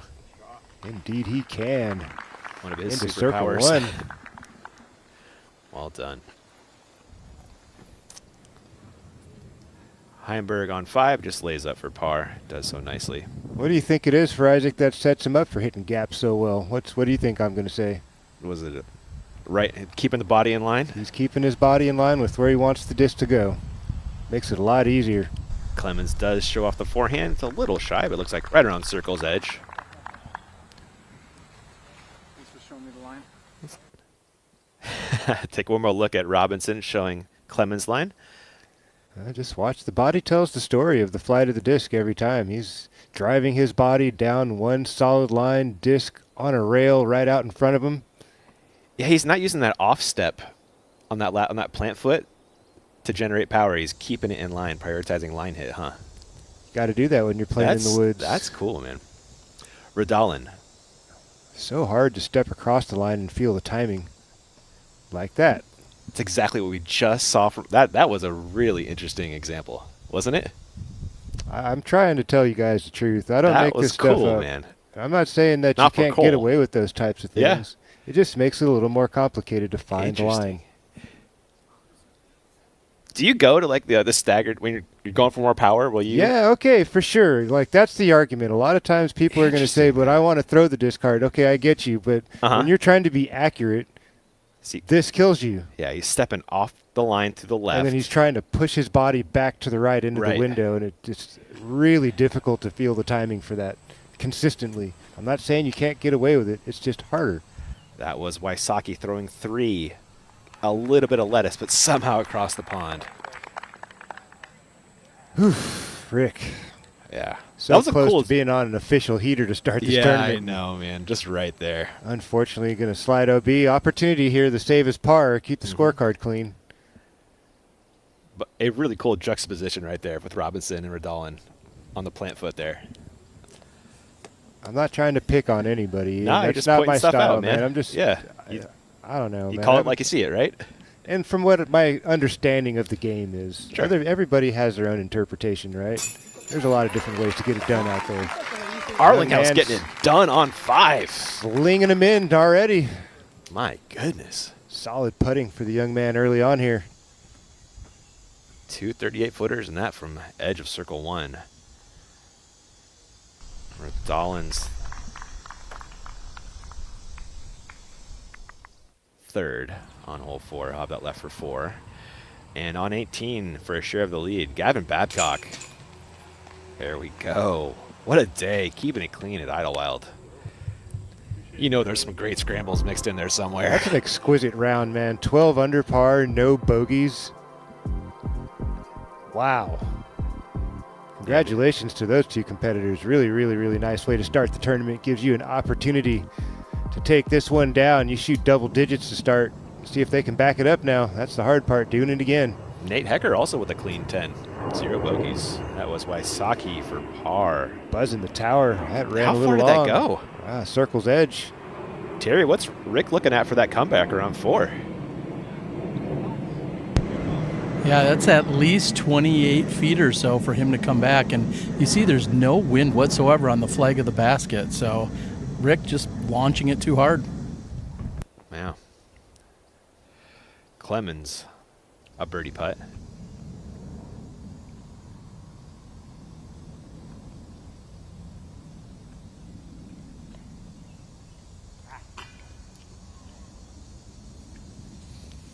Not quite connected that time for Clemens. And Rick will try to connect from the edge of circle 1. Now for bogey.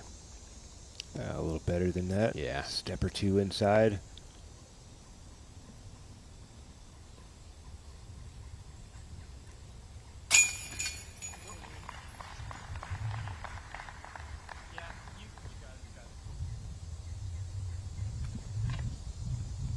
Hot start, but Rick slides back there. Now 2 down on the day. 4 down on the day is Isaac Robinson through 4. Bang, bang, bang, bang. That's one way to do it when you're a defending champion. Yes, sir. Redalen to go back-to-back after the par-par start. Solid putt.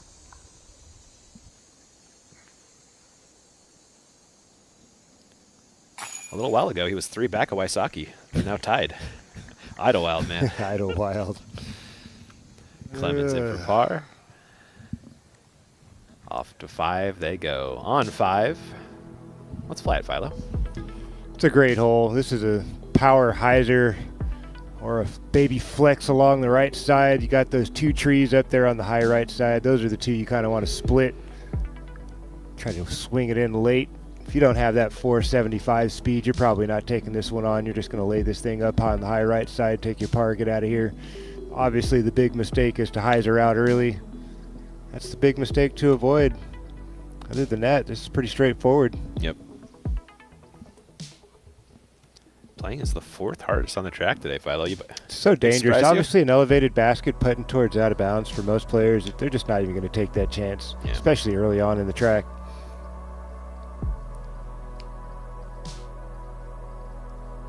Man, this place is beautiful, Philo. It is indeed. Such a huge fan of this course. Things are looking very nice this year. Yeah.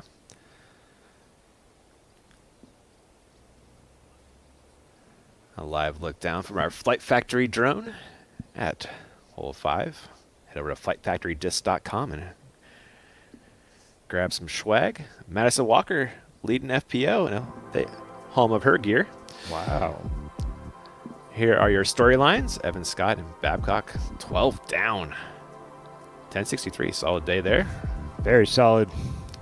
Robinson 4 for 4, and Eric Oakley with the ace on 9. There we go. 15th ace this season. Wow. Robinson, tee of 5.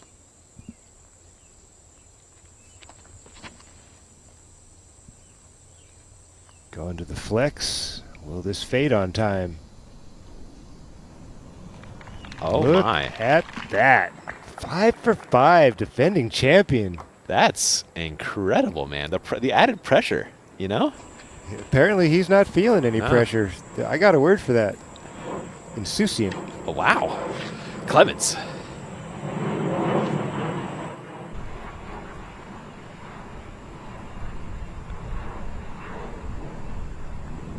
Clemens into the fairway safe.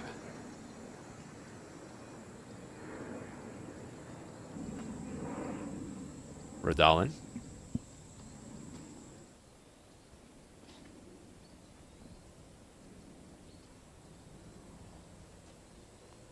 Ooh. Oh.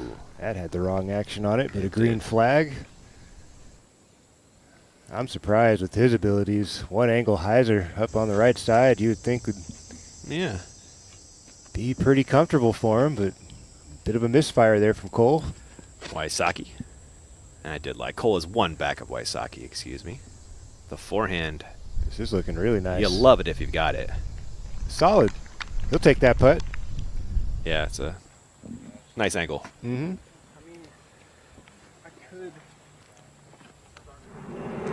Heimberg on the tee of 6. So jealous of the players who've got this option off the tee at 6. This definitely takes you away from all the danger, gets you set up into the sweet spot.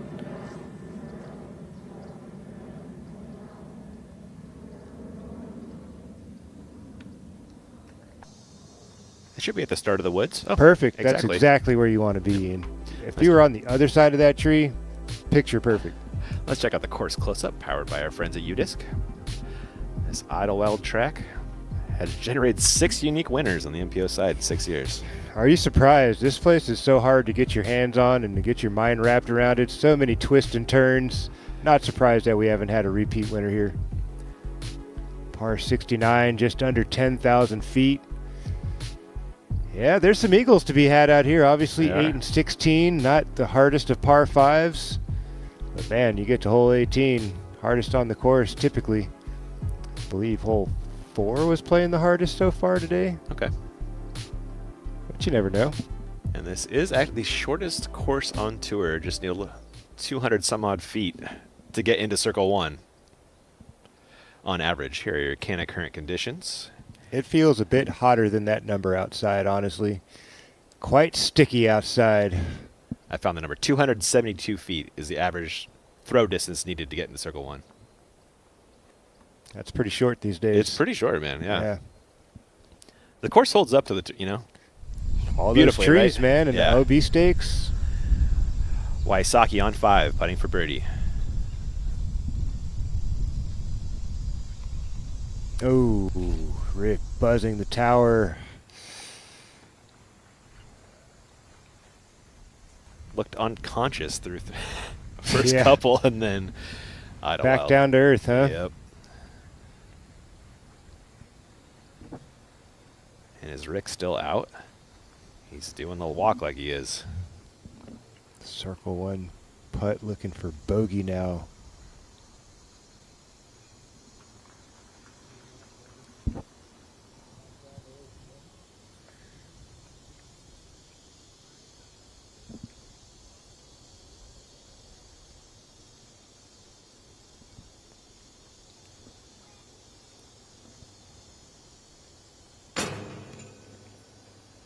That's got to sit down. Oh, no. Oh, my goodness, Philo. Oof. So hard to watch.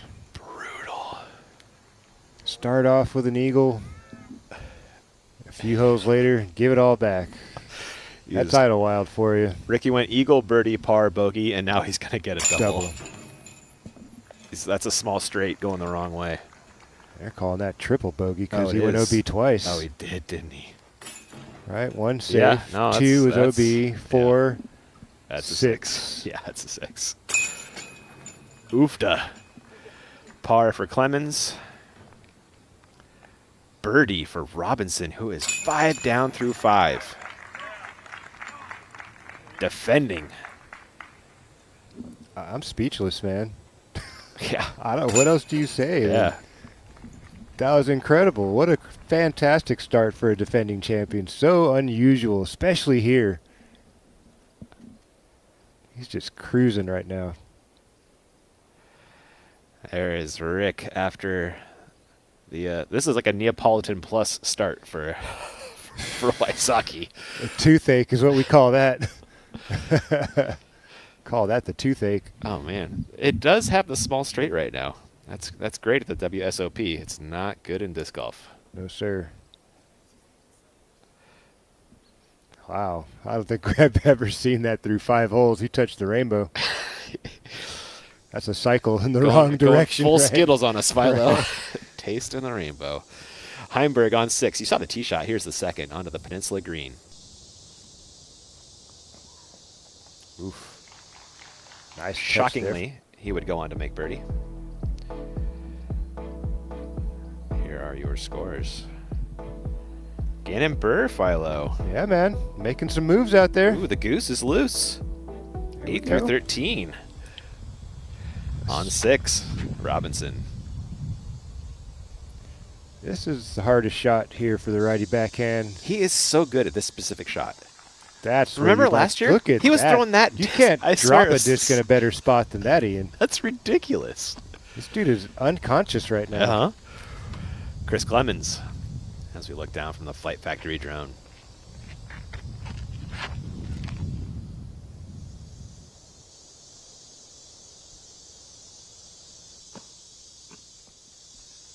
Uh-oh. Okay. That didn't hurt him too bad. Yeah, I was worried about the kick straight left. Yeah, there are some OB spaces out there. Redalen roller? Yes.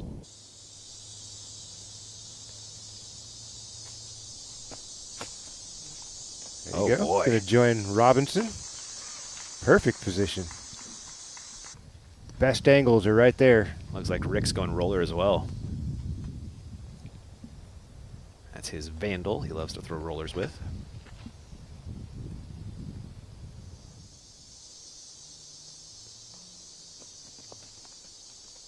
Joins the group. Nice tee shots on 6. Absolutely. Chris got a little bit of unfortunate there with bad luck, however you want to call it. Yeah. Little tree direction backwards. Other 3 competitors. And picture perfect. There's classic Rick. Charging up the fairway. He is heated right now. We'll try to snag some birdies and move the right way again. Rick 1 over after a eagle birdie start. On 7, Heimberg, this tee shot demanding. No doubt about that, Ian. That's usually OB. And even if he's not out of bounds, it's so hard to even get a par from there. Yeah. The drop zone's not very friendly. Not super nice either. Going to be hard to save par for Calvin. Bogey at best, most likely. Yeah, that's one of those shots you really just can't screw up and still get a par. Kind of like the tee shot on 13, another one. Correct. It's just not going to happen. There's a few holes out here where you can't get offline early. Yeah. 8, you could be taking a 7 if you get something early on 8. That's what got 10. Madison Walker's only bad hole this morning was hole 8. She got off, tried to fight through, and hockey stick. Yeah, it can happen so fast out here. I feel like half of these holes offer that same probability. Not saying that, it's going to happen all the time, but it's out there. So many trees, all that out of bounds. Clemens' second coming up. There is OB left of the pin. And the fairway, for that matter.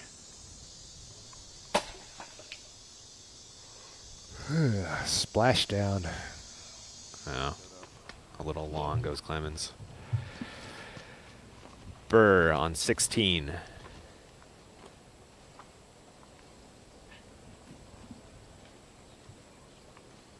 So he might still be waiting for the fairway to clear.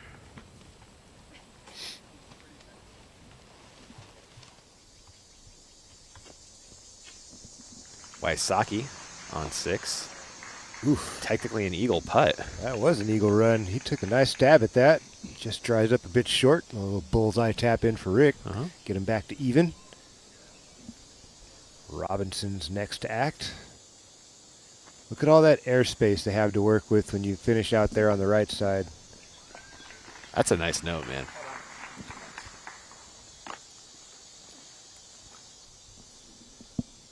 Redalen, just about the same.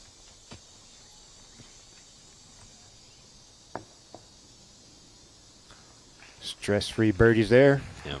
Chris Clemens, a little work left. Trying to salvage par. Burr on 16.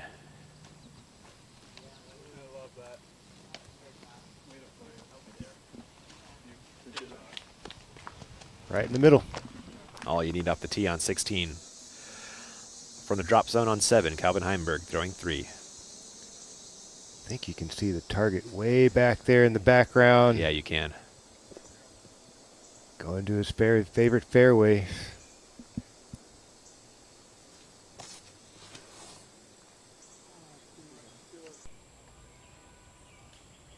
Too much turn, but it's missing everything. That was incredible.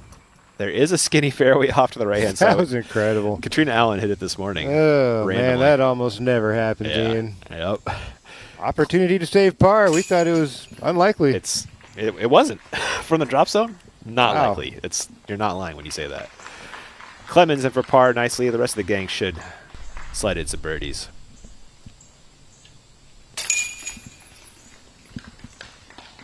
How about those par saves on hole 8 last week, huh? Rick? Oh, yeah, man. Calvin's? Both of those were amazing. There is Rick getting back on the birdie train. Robinson, 6 for 6 for your defending champion. Can he keep it going? You'll find out on the other side of this break. Back in just a few.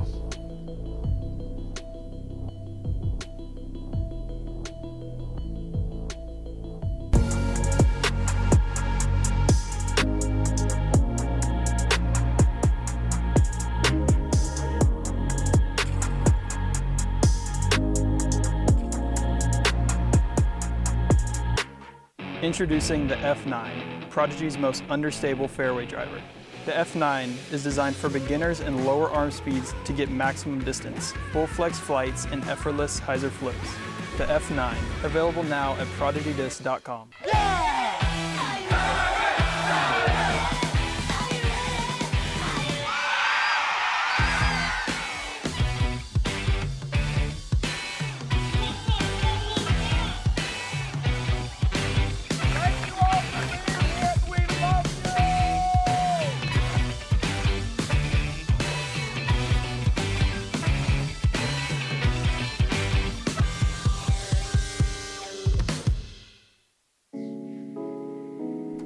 Are you sick and tired of browsing through countless online stores for your disc golf equipment only to come up empty-handed? Look no farther. At Tintin Discs, we have a vast selection with pictures of each disc so you can find the exact one you need. We offer a wide variety of top-quality brands at affordable prices, including discs, bags, accessories, and much more.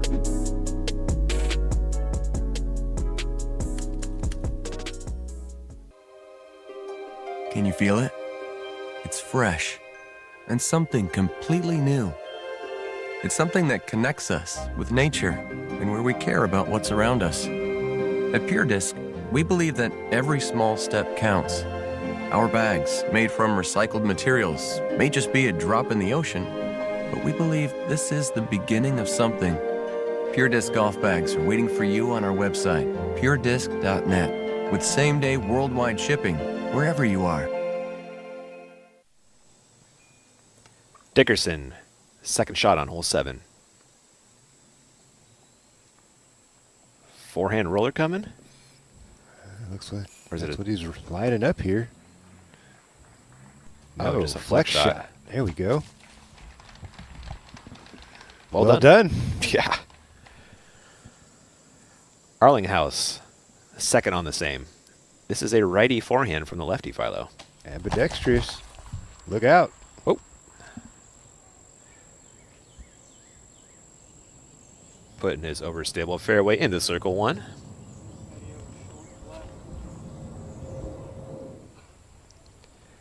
And Robinson back on the tee. Just enough. He'll live with that. Got a clean look straight up to the green. Cole Redalen next to tee.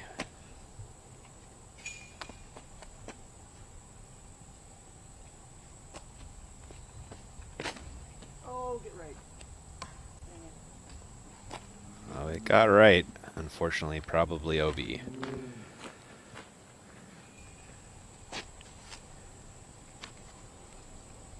Redalen is OB. We'll be headed to the drop zone. Wysocki. There you go. Ugh. Mean root. Oh, man. Yeah, the face of that hill there is not friendly, Ian. Not so much. Better to stay there, though, than to go any other direction. Chris Clemens.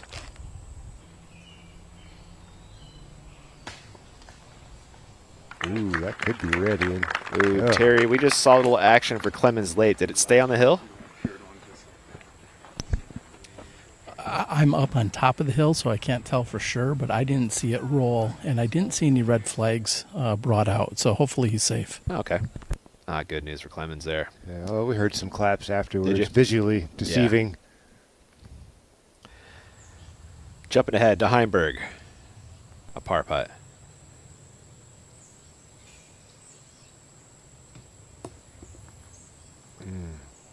Trying to split the wickets there and unable to do so. Heimberg will be picking up his first bogey of the day. Arlinghouse for birdie. Ew. That's Just a tiny bit off center there. Okay. Just a smidgen, Ian. Not much. One of those ones that could have stuck. This got a healthy dose of chains. It did. I just don't know if that nose was cutting towards the pole enough. Sure. Drop zone on the same for Redalen, his third. Waiting for the fairway to clear.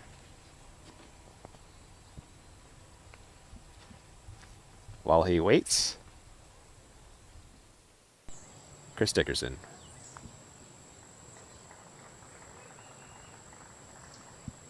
Birdie putt.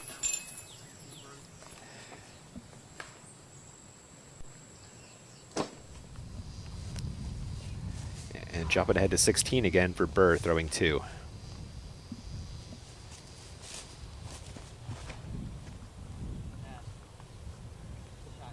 Full send from Burr to get to the bottom of the hill. Yep, just pump that hyzer way out there. Just drop it down. Green flag. Take your chances from there. All right, we are now ready at the drop zone with Cole, his 3rd.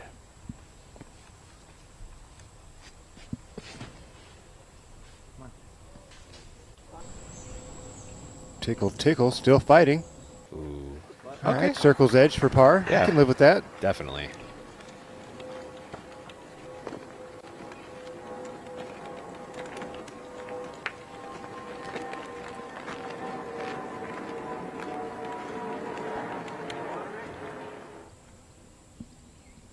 Wysocki 2nd. Going slammer, you think? Gotta be right. Yeah, looks like it. A little ground play should get him in circle 1. There you go. Rick looking at a birdie putt. Should be bounced back. Back-to-back birdies for Ricky after the triple bogey on hole 5. Clemens. Looks like he did stick pretty nicely. Throws 2. Ooh, go in. Oh, late tree. That was lining up there, Ian. Oh, it sure was. I was with you guys on that one.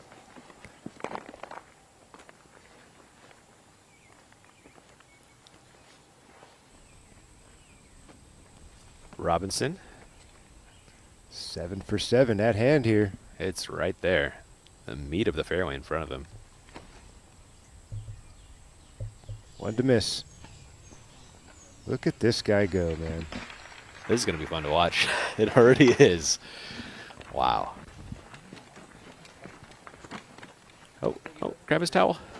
There we go. Robinson on fire. I will be shocked if he's not 7 down through 7 after this approach. That's too close to miss, Ian. He's right off the bullseye. Yeah, it's a drop in. Yes, sir.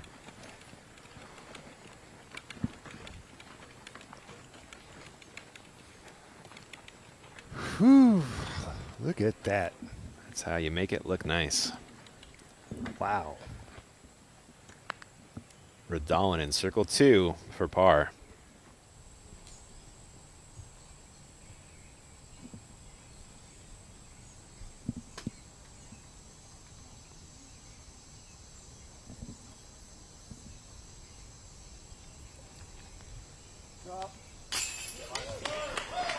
What a par save there from the young man, Cole Redalen. Was massive. What a way to grind that out. Yeah. Ooh. Last chain. DeAndre Hopkins on the chains there. Good catch. Clemens. Putting for birdie. Got the first one to go, got the second one to go. You called it earlier. Once he cracks the seal on those jumpers, they just drop. Wysocki for back-to-back birdies. There we go. Nice to see Rick right the ship here. And Robinson will drop in his 7th birdie of the day through 7 holes. Well, we had seen 6 for 6. Kyle Klein had done it earlier, but now 7 for 7. Eagle bid for Burr on 16. Ooh, he likes this, licking his chops.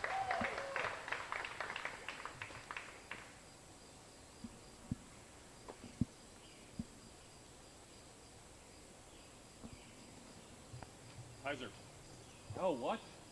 Oh. Hit hyzered, but not on time. One more look at this bird putt. I think he thought this one might have found home. So close. Your featured card on their way to 8 while they make that walk. We're going to sneak in a break on the network. Back to the action in just a few.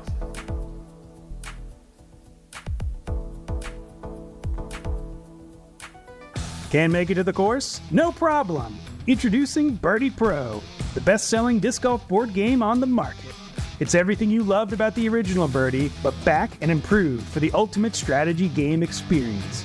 Choose your player, build their skills, and do everything you can to make karma work in your favor. Foot faults, headwinds, and even more surprises stand between you and victory. Birdie Pro, available in stores and online.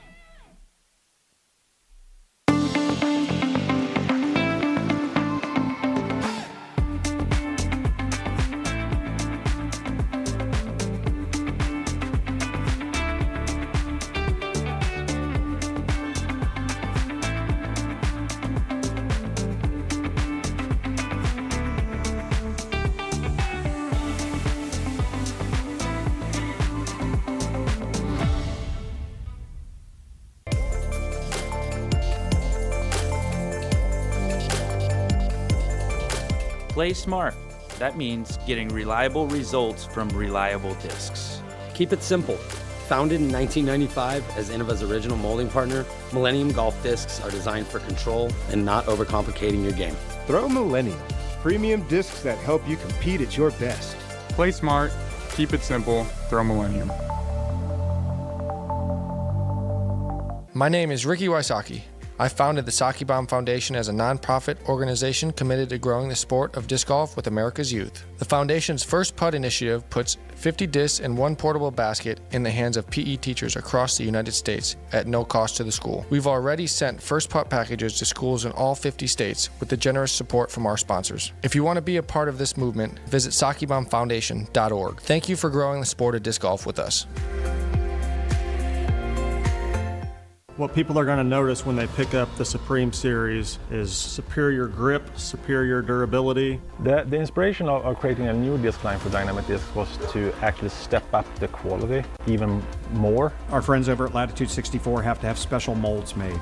And this Supreme line of plastic is truly a premium plastic. It's a premium disc, and you will know it when you touch it and when you throw it, that it's as good as it gets.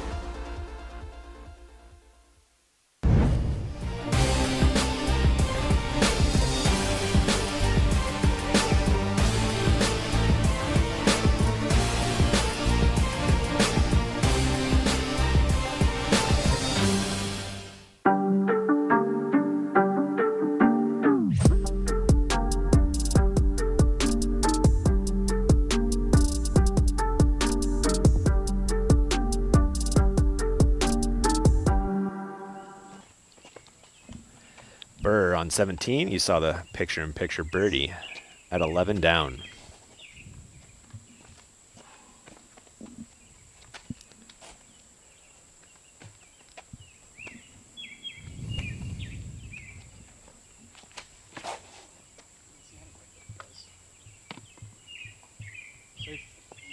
I think he's playing to that right side fairway. You were talking about that earlier.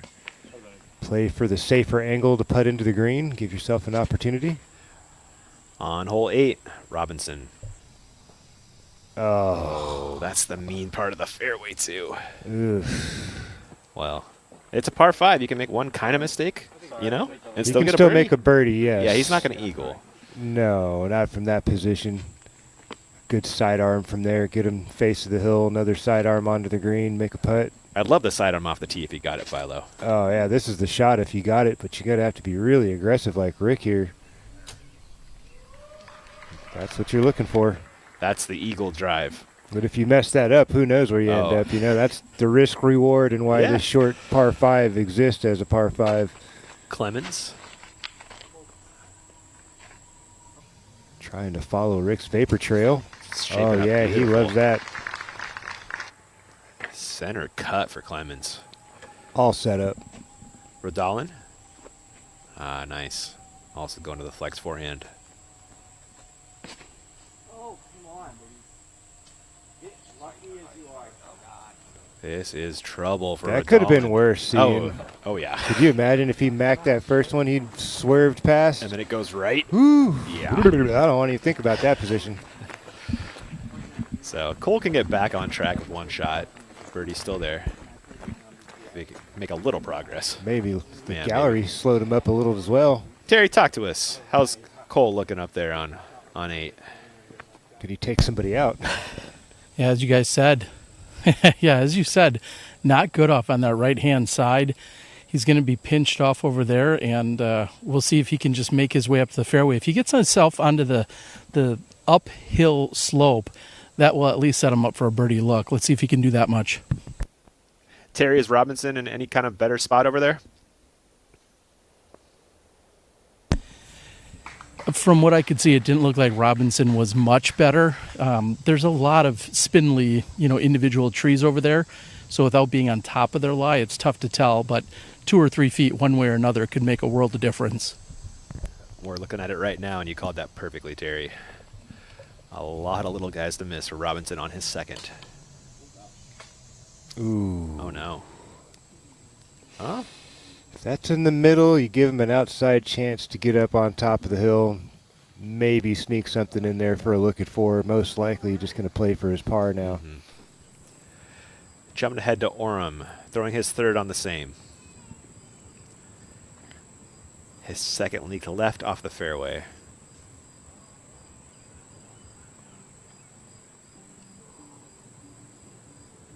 Little finger pop out of Matteo.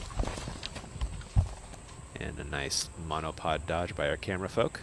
That should be inside circle 1. And we are still waiting for the fairway to clear. Look at that line he's got. Oh, he has a line, doesn't he? Nice little gap. Wow. That was fortuitous. It was. He might be Roller? looking roller here. All right. Okay, okay. Eagle look for Calvin Heimberg.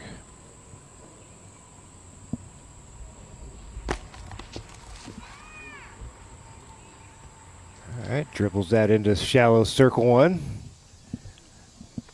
We'll have that for a bounce back birdie after the bogey on 7.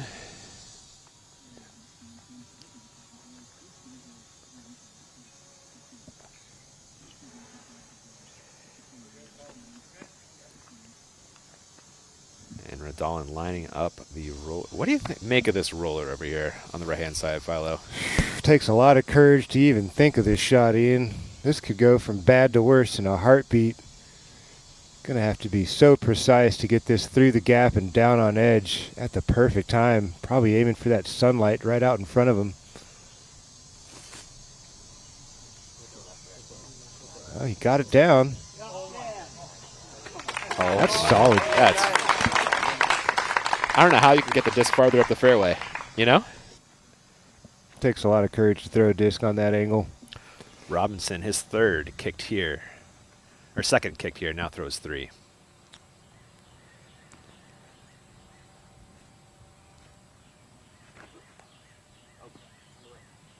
Just a little tug there. Oof. Getting Terry, punished. Talk to us about that Robinson lie after his third. We saw a nasty kick off to the right. Yeah, it was coming in, and I said kick, and I meant for it to kick toward me into the fairway, and that is nasty. That if it kicked far enough, it might get to the pathway to the next basket. I'll go investigate, but that was not a good-looking kick. No.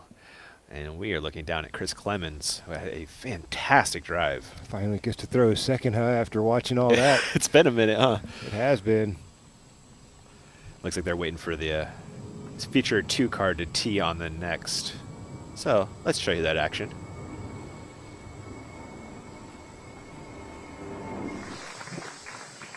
Dickerson on the tee. I believe has ace this hole, right? He has. Yeah. It's been a couple of years, but nice putter play. Looks like he's going back to that once again. Something understable.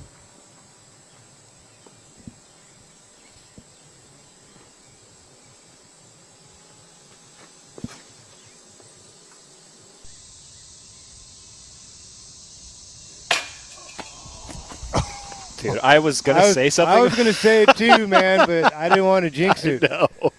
Unreal. Wow. Chris Dickerson. He tried to get it again. Man, he dialed up that code he wrote a couple years back, Philo. Nice thing about being a robot. Bank. Off the catch flag. his flag. All right. Good flag. Oh, yeah. Excellent flag. You would have been in no putt zone without that. Circle 2 look. On the tee of the same, Heimberg. Calvin 4 down through 8 holes.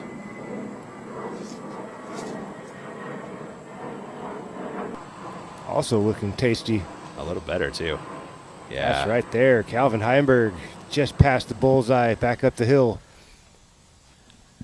All right, we are ready for your feature 1 card now to throw their 2/3 on hole 8. Clemens throwing 2. Ooh. Did not keep it in the middle. Bopped a tree. Should be able to find the lane. Some kind of a crease to get it near the basket for a 4. Yep. Wysocki and his second coming up.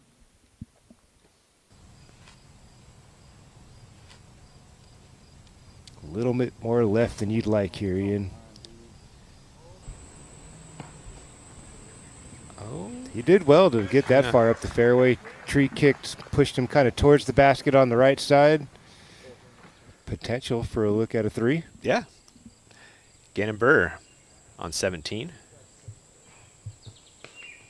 That was a birdie putt. That stayed in, so looking at par.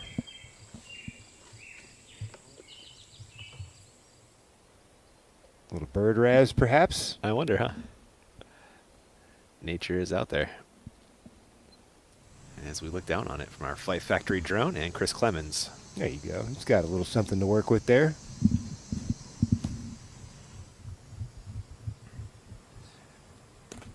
Before that, though, Robinson heading into the woods. Not much doing here, though. No. Doesn't look like he found that path Terry was talking about. Is that a little farther up? Yeah, just too far to the right. And that's not going to help either. That hit a branch It immediately. Yeah, that just brought bogey into play now for Robinson. Clemens. I think that's the smartest play he could have done. Beautiful. Don't even worry about shaping it to the basket. That's plenty close enough to make that in. Dickerson hit the flag off the tee, coming back up the hill for birdie.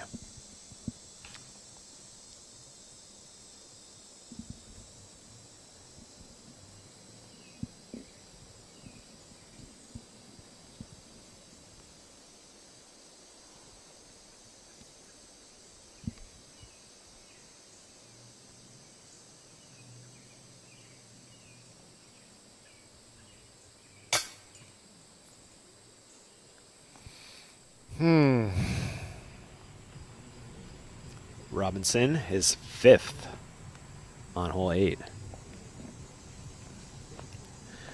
We'll have that for bogey. Redalen, his 3rd.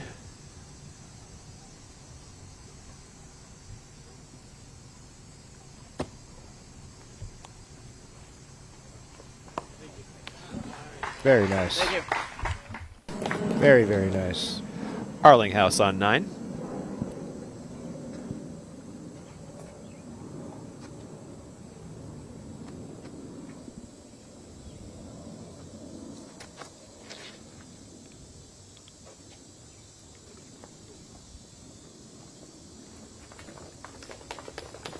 Speed looked appropriate. Yeah, it looked like Should the right be shot. right in the neighborhood there. Wysocki, an eagle bid. Just a birdie for Rick here at the 8th. Wasn't it? Didn't have that online at all. Nah.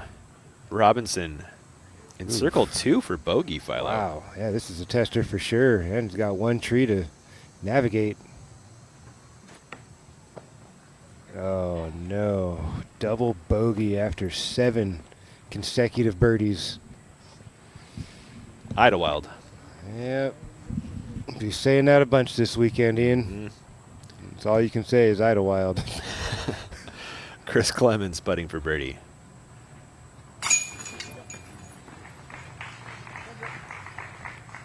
And 3 strokes. Just one back of Robinson now. Yeah. Crazy. No problem for the double bogey hockey stick. Rick's dropping in birdie, and we are jumping ahead to 9, and Calvin Heimberg putting for birdie.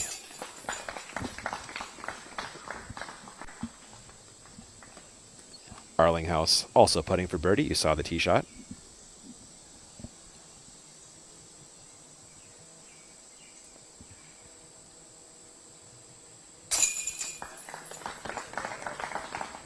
Arlinghouse, a clean 4 down, front 9. Solid start. 18 with Gannon Burr. Mid-range play for Gannon. Flex just a little bit. It was starting to, wasn't it? That should be perfect. I don't know if I think I saw it kick straight right. I don't know. And Big Germ is Big German right now. Whoa. Wow. Look at that. 10-pack through 12 holes. All right, Big Germ. We see you, big fella. I'd love to see him tomorrow on the league card if he can pull off this back 6 holes here. Yeah, he's getting a tough stretch. Yeah, there's some tough ones. 13's not easy. 14, he's got a good sidearm. That might work good there. Yeah. Same for Wysocki, 15. D at 9. Just a hair inside from Rick. Clemens next.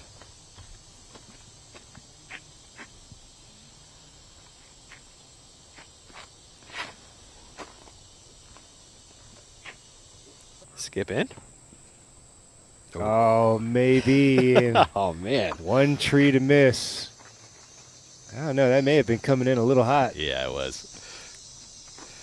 Redalen. Putter play for Cole.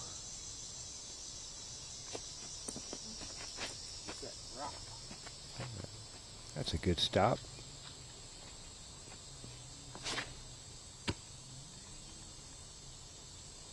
Recalibrated, and this looks beautiful. Just a little too much speed. That looked like it was barely thrown. That's the Cole thing. He's so smooth, man. We're hearing that a lot. A lot of different pros, they were just amazed at how smooth his swing is and how far it goes, man. Isaac trying to bounce back after the dub. Trying to get skinny on the right side. All right, that'll dig in right on circle's edge. Nice safe putt back up the grade. Truth. On the tee of 10, Matt Oram. I believe this was the #1 handicap for most of the day. I buy that. 384, or 368, excuse me, which is pretty much straight uphill. Matt Oram into Wow. circle 1. That was perfect in the center of the fairway from hand to basket. So hard to do. Absolutely. On 18, Burr, center cut for his second. I thought that was going to be perfect. Yep. Needs this to join that 12-pack. Oh, this is routine up and down here for Gannon Burr. Can't let this one slip through the fingers. Come on, back door, baby. Little chop swing, cutting it out. All right, there you go. Should be inside circle 1, maybe right on the edge. Let's see what we got for Burr. No update yet. We'll let you know when we do. Back to 9 for Wysocki's second. That'll work.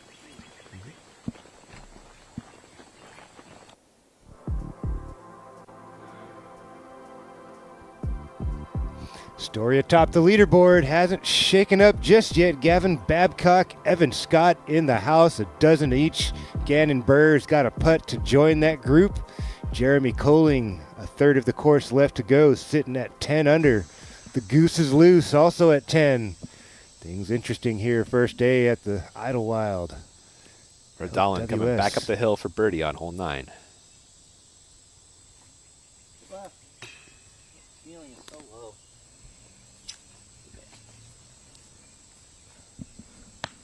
That will be a 3 down front 9 for Redalen.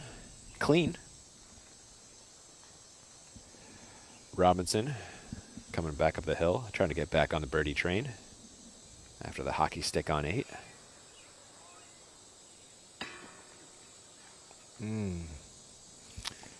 A tree in the way, Philo, huh? Yeah, it's an uncharacteristic low miss from Robinson. Usually he's pretty aggressive to those chains. Clemens in nicely.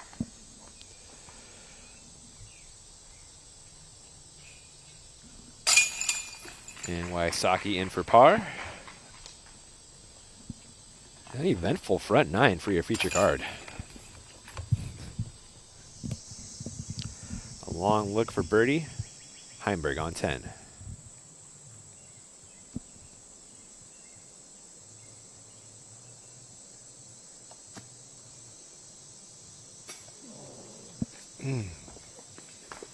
Solid effort there from Calvin.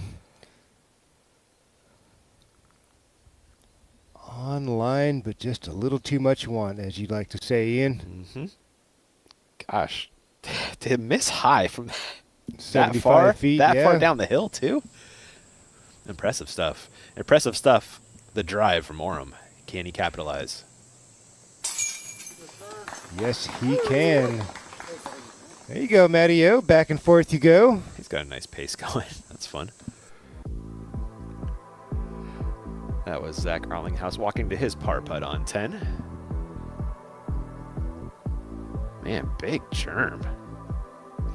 Lighten it up. We should be seeing him pretty soon. Burr on 18 to join the lead.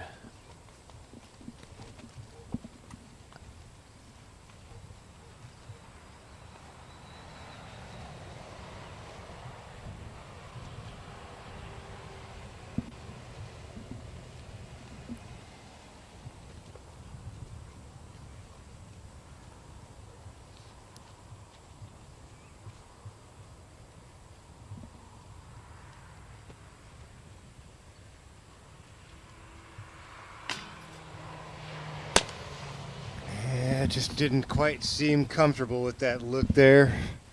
Gonna miss the opportunity to join the club at 12. Solid round all in all, though, from Gannon Burr. Oh, definitely. Hole 10 with Clemens.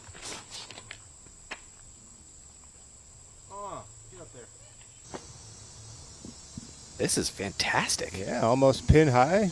Wow. 35-footer for Clemens. Should see the jumper. You like his chances. On hole 11, Matt Orem. Matty-O, 5 down through 10. A clean 5. Hole 11 always plays pretty easy. Not quite the easiest hole on the course, but half a stroke under par on the day, and Matty-O's going to add to that statistic. Wysocki back on 10. Get off of that little skinny guy. Oh, that was looking so nice. Heimberg on 11. Overstable approach for Calvin. I like this play. Use the ground play, bop it in there. A little shy for Calvin. Got gobbled up a little bit faster than he'd like. They usually get pin high. Redalen. Oof. That's common here at the 10th, Ian. Yeah, that sure is. Robinson. Hard to get that Matty-O line perfectly.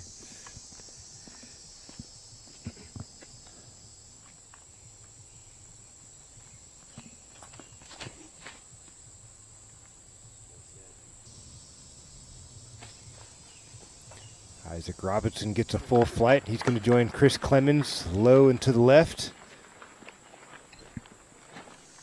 Dickerson on hole 11.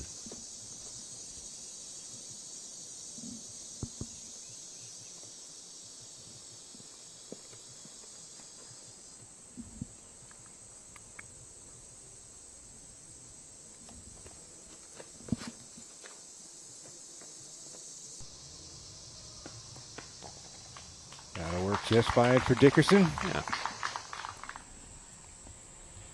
Back to 10 for Redalen, his second. He's going to jump putt this? Yeah, you're going to swing it up there. Ooh. That's not the kick he needed. That's going to be a circle 2 looking for par.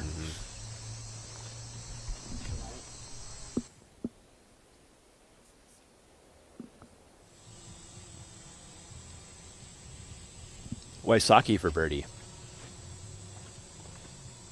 Nothing doing for Rick there.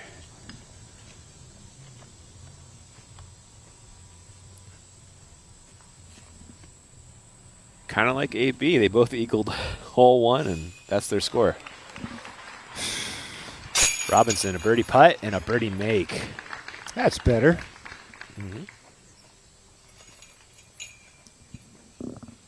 Clemens from just about the same. Also putting for birdie. Looks like just inside the circle, though.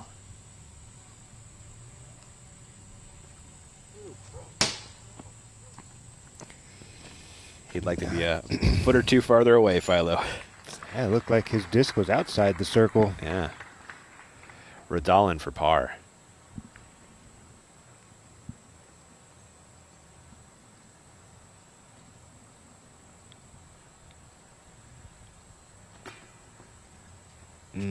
Just off the mark there for Cole. That would have been a really nice par save.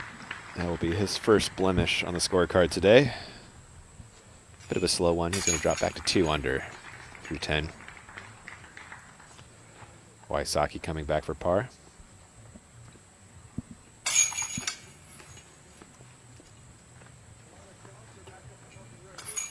Clemens in as well. Robinson with a stroke on the card on hole 10. Heimberger for birdie on 11.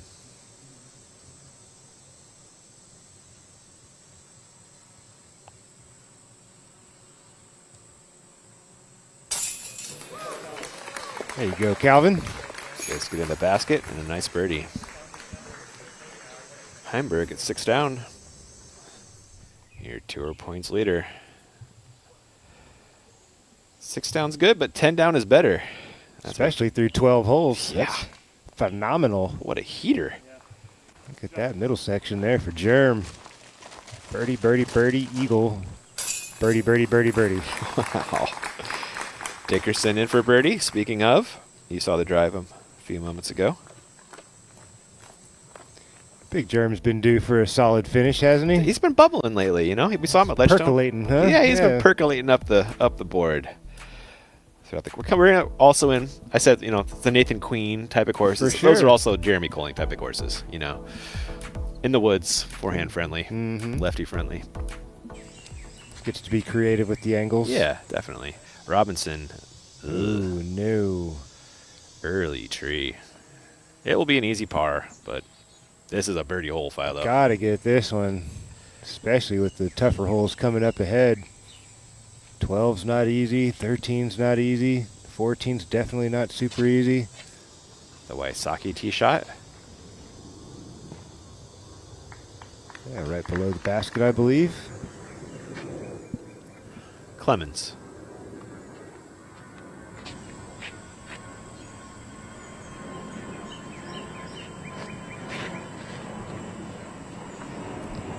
The extreme hyzer flip, Philo. Whew, got away with that one. That was saucy. That was high up in the window. Got that thing to flip up right on time.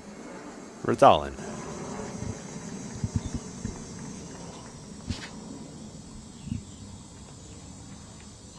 Ooh. Joining Robinson, short and left, is Cole Redalen. One more look at this Clemens hyzer flip. Yeah, he used every inch of that window. Don't typically see guys challenge the window up in the high side. Look at this thing unravel.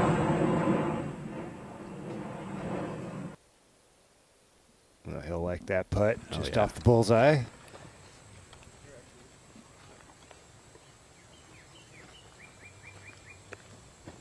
Robinson first.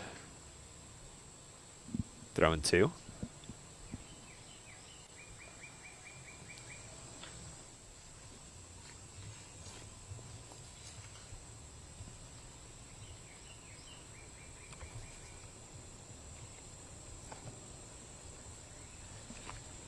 And just pitches just to the bottom of the platform. That's about all you can do. Yeah. Redalen a little farther up the fairway, a little farther left as well. Second shot for Big Germ on hole 13.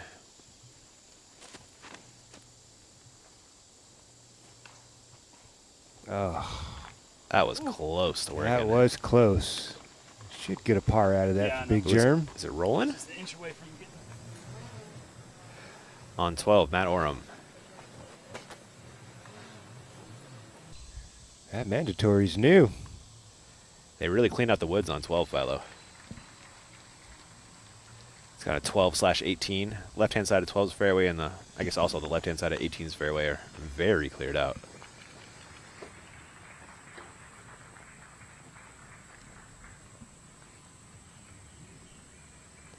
Clemens, a birdie look.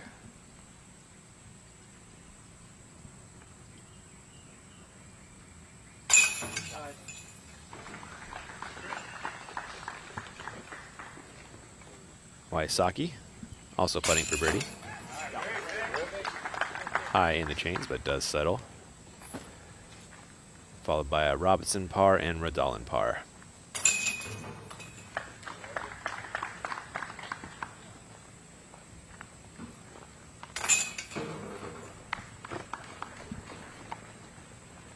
And they are on their way to 12. On 12, Calvin Heimberg throwing his second.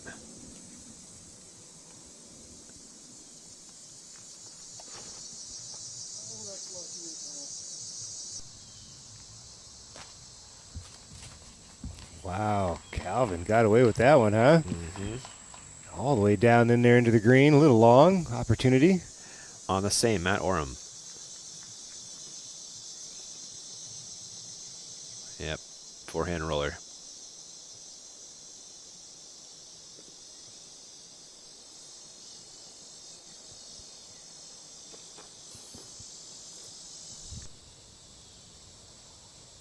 Looks like he got it wide enough. Does it have the distance? Oh, a little shy, just short of the circle in circle 2. Nice effort from there, though.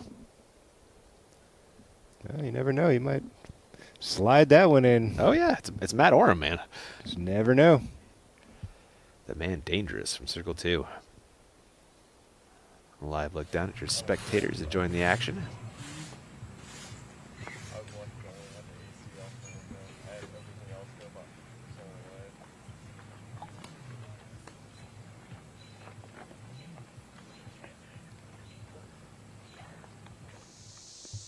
Jumping ahead to 13 again, Coling putting for birdie.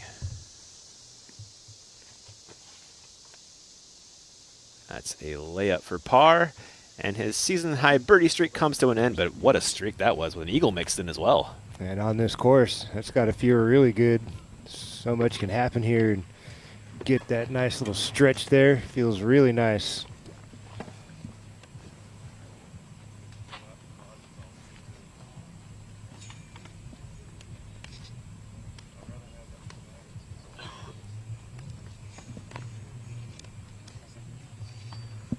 They're waiting for the feature 2 and gallery to clear here. While they do, let's fly 12, Philo. Some changes this year. Yeah, slight different look. Tee shot pretty much still the same. You're trying to set yourself up here off the tee. Sidearm really does play the best here. It's really a touchy sidearm. They added that mandatory on the corner down there. Obviously, you can see how much more cleared out those woods are past the mandatory. Looks like they lengthened out where this target is, push it deeper into the woods a little longer. It's really all about that setup shot, though. Can you get yourself lined up with the next part of this fairway to give yourself an attacking throw, or are you just going to have to get creative and poke and hope something like Matty-O, or you're just going to have to be creative if you get offline here. That's definitely the nature of this hole here. Yeah, I see what they did here. Yeah, push things a little bit more to the left. Yeah, it's kind of, I guess, shorter and lefter than it was last year. More to the left, a little shorter. You can see that grove off to the right. That's where the basket used to be. That's where it was last year, yeah. Dickerson, his second. Birdie look. Birdie look also for Oram in circle 2, though.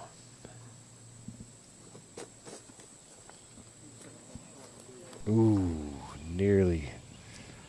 I like this change to this basket location, Ian. It really kind of gives some separation between the basket and the tee pad for the 13th. Yeah, Used to that be was like a problem too close prior. together, yeah.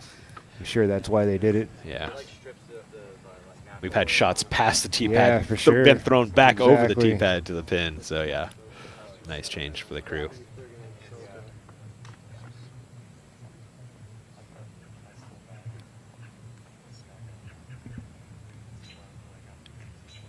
Rick, after that hot start, is just 3 down.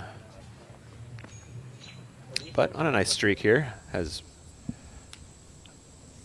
birdied 4 of the last 7. They're clear. They should be getting going here shortly.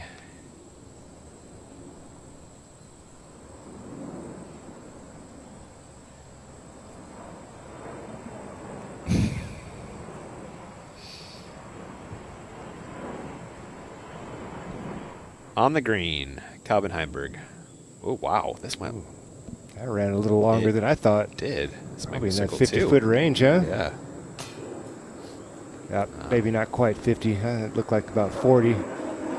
Either way, Calvin's going to walk out of there with a par. Chris Dickerson.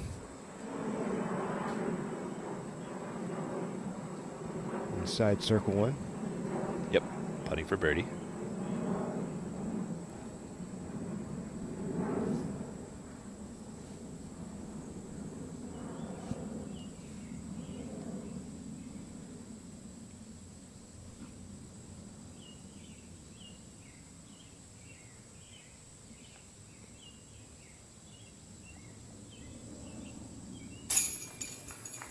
Excuse me, that was for par for Chris. Ah. We missed a shot earlier.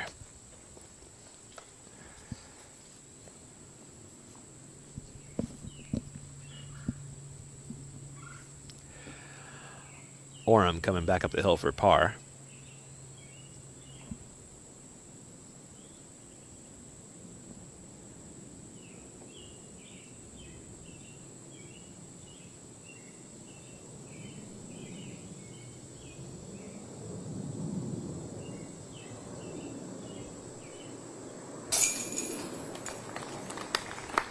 Good par there. Arlinghouse. It's a par putt.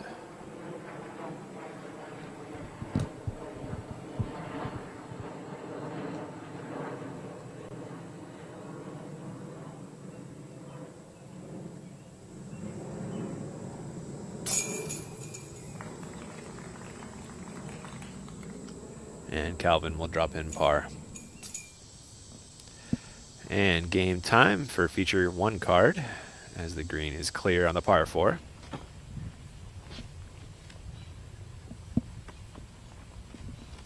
Wysocki with the honors.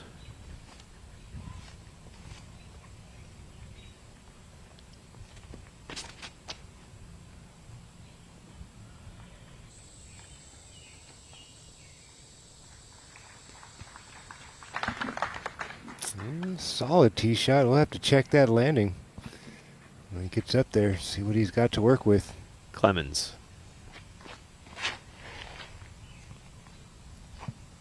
Wide but working is the tee shot from Clemens.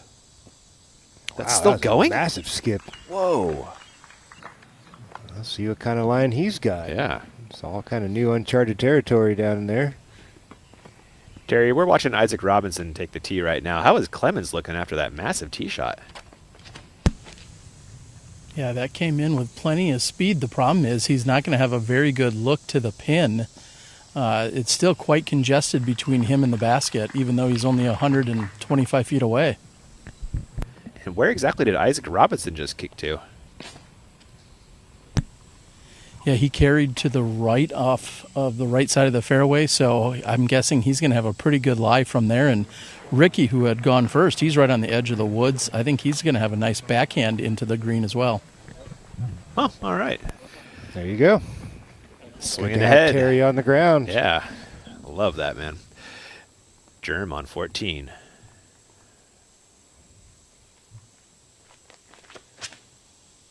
A forehand tee shot all day if you've got it. A little inside. Going to need to miss all that. That was sick. Oh.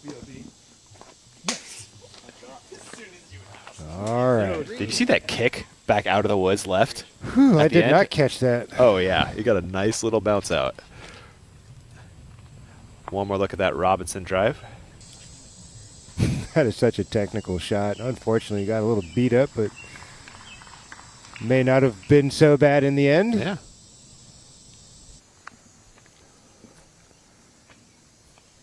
Back to 12. Looks like it will be Cole throwing next. Looking for the sidearm roller as well, potentially. Or not. Or is he going to flex this one in?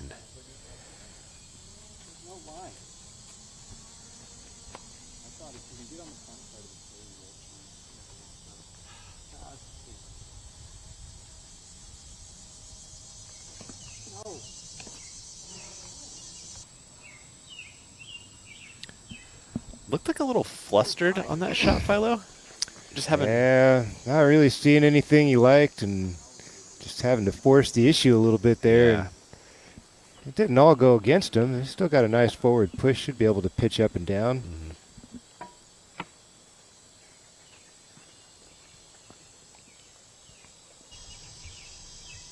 Wysocki. Oh, Terry called this one perfectly. Look how open this is. It's got a nice tunnel. Still going to require some touch to get it in there.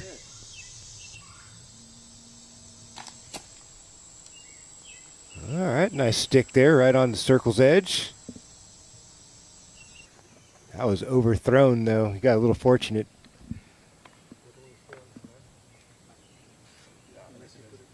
Yeah, I did.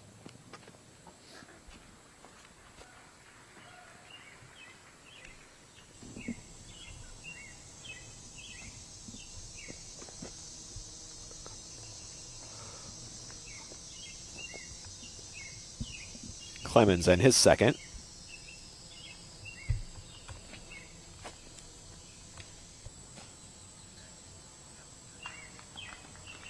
Good, not great for Clemens. Yeah, a little work left there for Clemenades. Philo, we got another 12-pack. Another I dozen. see it. The goose got loose today. He did. Got himself a dozen eggs. Wow, slow start, but a better finish. Oh, huh. Those are some really good birdies on the back. 14, 15, 16, 18. Those are all really, really nice birdies. Yeah. 10 is a tough one to get. An elusive birdie this You got 10? afternoon. Yep. Oh, nice. Robinson on hole 12, his approach. There we go. Bounces it off the bottom of the bucket. Have that left for birdie to get back to 7. Cole just trying to get up and down and coming in hot once again. Not great, Philo. Yeah, it's a circle's edge putt for par. Hole 13, Calvin Heimberg going over stable fairway.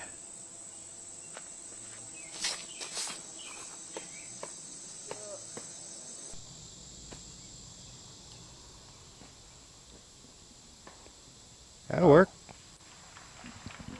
Really nice. Mm-hmm. And Germ on 14. He's got a window. Throwing his second. You see him trying to keep his balance there. We'll see how this plays out for Big Germ. Can it swing into the green? I don't see it. Ooh, that thing Green got flag? a green flag. All right, back-to-back good breaks for Big Germ. All right. Keeping the dream alive. Clemens putting for birdie back on 12. Uh-oh, splitting the wickets. Oh, everything but in for Clemenade. Good effort. Oh, the skinniest band ever. Found it. Wysocki coming back up the hill for birdie.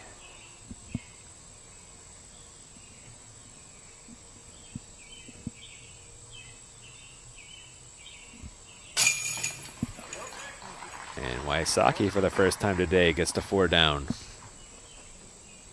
Yeah, the way things started, you'd think he'd have double that by now. Easily. Unfortunately, did find some troubles early on. The Gosh. mega Neapolitan ice cream scoop. Redalen coming back up the hill for par.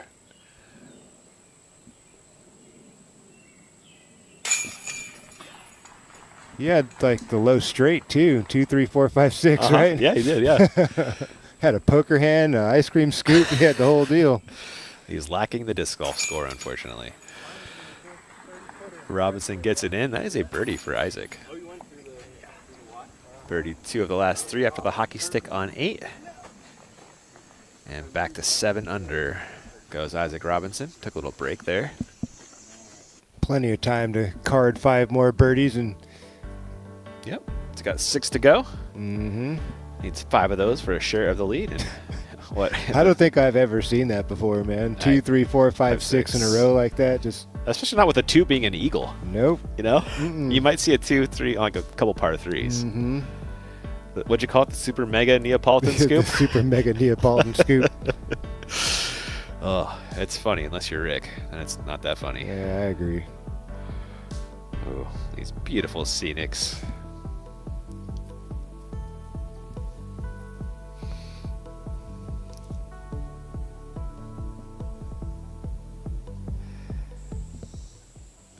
Coling.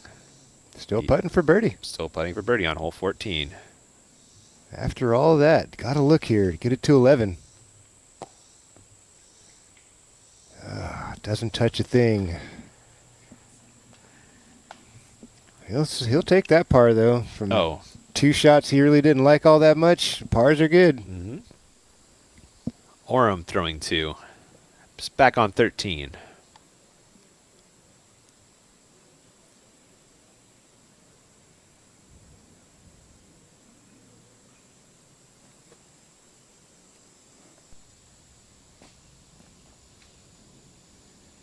And will Oram put home that birdie putt? You'll find out.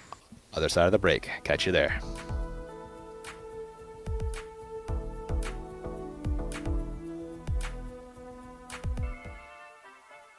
What's up, guys? Welcome to Grow Generation. Today we're in Redding, California at one of our flagship stores. Let's go check it out. We are the largest hydroponics retailer in the country with over 60 locations nationwide. At Grow Generation, we carry thousands of products, from personal home gardens all the way up to large-scale cultivation facilities. So head over to growgeneration.com where you can find the store closest to you, or order online. Use the code DGPT for 10% off your next order.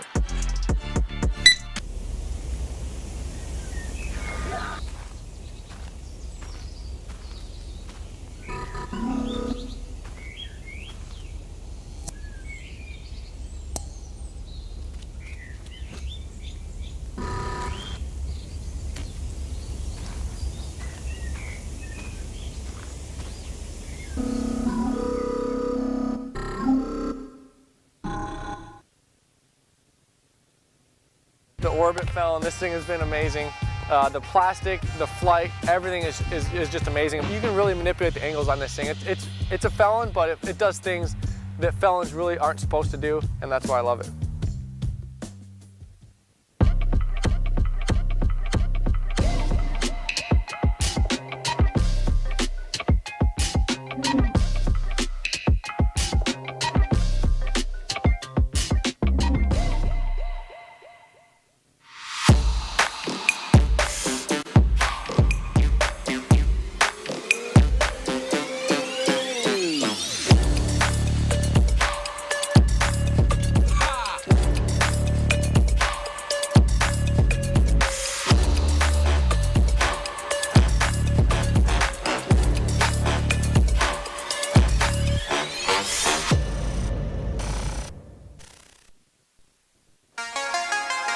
This is one of the most beautiful runs of discs we've ever had. This 2023 signature line. The artwork is beautiful. I was so impressed when this disc came out. A disc that all skill levels can use. If you're on the biggest stage, you want to make sure you're confident with what you're playing with. And PA3 gives me confidence when I'm putting on the green. Some of the prettiest plastics, some of the prettiest discs I've seen. I'm throwing it every single round. You should bag one as well. At Discraft, we don't wait to see what the future holds. We build it.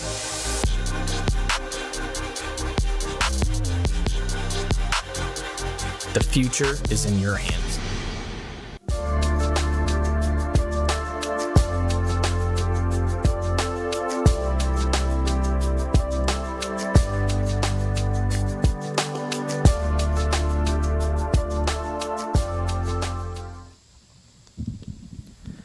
Calvin Heimberg putting for birdie on hole 13.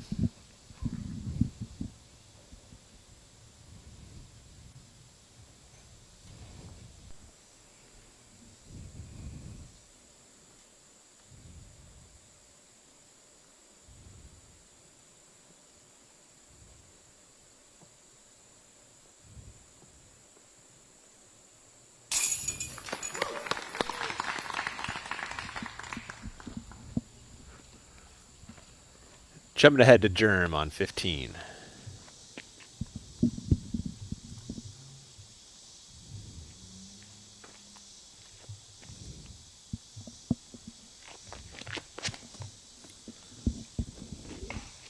no. Can't see it off the tee. In the middle, at least, for Germ. Yeah, I was thinking the same thing, Ian. Yeah. Could have been worse. Oh, this is not speaking good of at all. worse. That's most likely going to be red. Yep, indeed.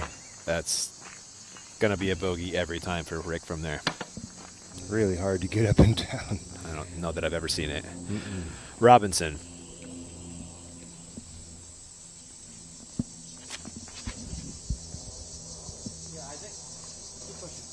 That's clean. Oh, yeah, you're going to like that.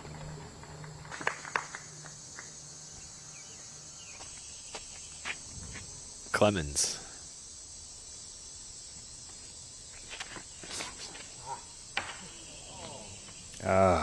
Should stay safe. Redalen.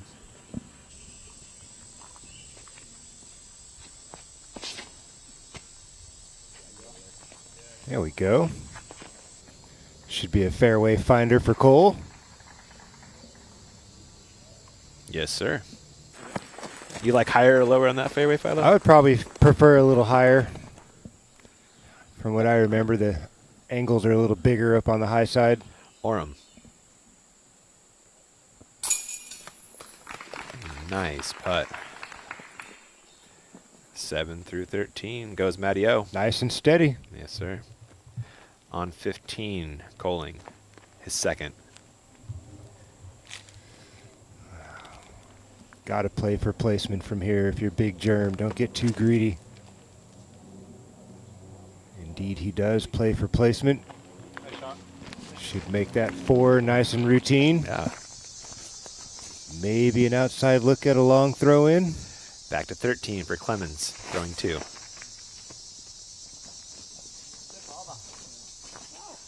Get through that little window. There you go. Good progression. Yeah, Terry, how was Chris looking there up on the fairway? I don't love it. I mean, he got good distance, and I'm standing over his lie right now. He will have a mildly congested window, so we'll see if he can poke through it to get to the pin. All right, thank you, Terry.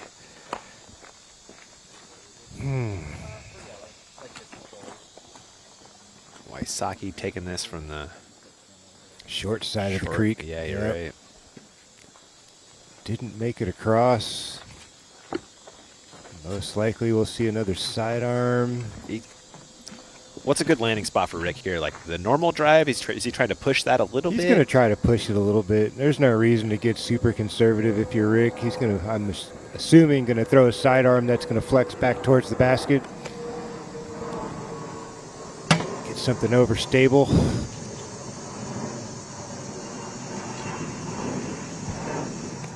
He can, okay. He can take this anywhere, like a meter. That's true. The half circle. So he might have wanted to put that a little farther right, there but you go. That's progress. That's really nice progress from Rick. Yeah. Gives himself a chance to get scrappy here and sling one in for a par. That would be amazing. That would be.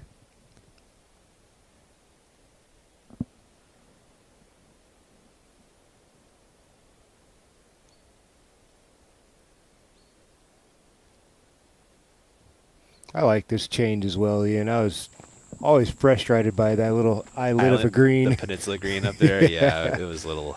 Not much room to work with. No. Coling with his third on 15. That should work for par. He's in circle 1.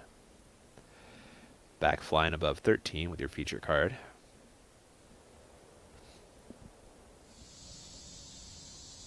Redalen, his second.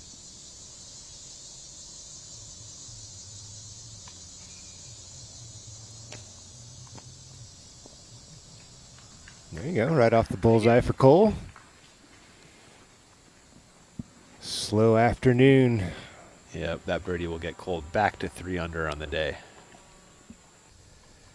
Well off the pace. Yeah, it's hard. It's hard, man, to come back after a high like that he was on. Yeah. Robinson. What a drive, but does not take advantage. He knew as soon as it left his hand, he missed. Yeah. Clemens, as Terry called, in the stuff off to the right, throwing his third.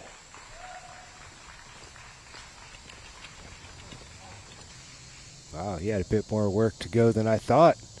Clemens still out there in circle 2, trying to get scrappy, get his par on. Heimberg on 14.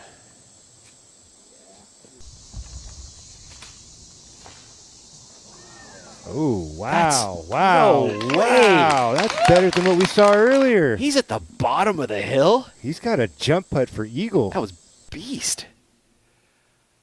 Calvin Heimberg, the forehand specialist. Wow, he hit that gap perfectly, Ian. Big forward push. Look at this. He's like big flare skip. Past the catch cam. He's inside 100 feet, I imagine. Maybe to the pin? Yeah, totally. Right around 100 feet. Robinson for birdie. And there's a wasted fantastic drive. The approach got him there. Wysocki for par. Outside chance. Is he in any way worried about this OB long, Philo? Yes, he is. It's well inside circle 1. Oh, good thing he macked that. Killed the speed. Had the line. He did. Clemens a little bit closer, also a better angle as far as OB is concerned. For a lefty, yes. Disc should be working away as long as he doesn't airmail it on the left side with a lot of speed.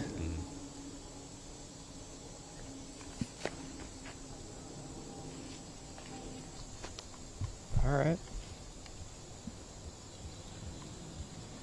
Clemens will be picking up his first over par hole of the day. Redalen should be moving the other way, though.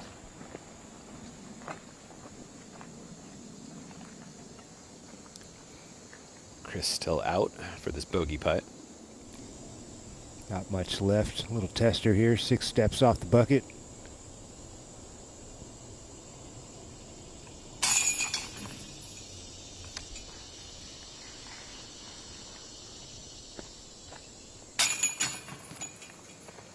Wysocki also in for bogey. Redalen, a stroke on the card as he snags the birdie. Robinson in for par. They are headed to 14.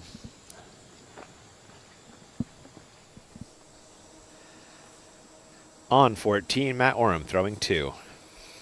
A bit short of where you'd like to be.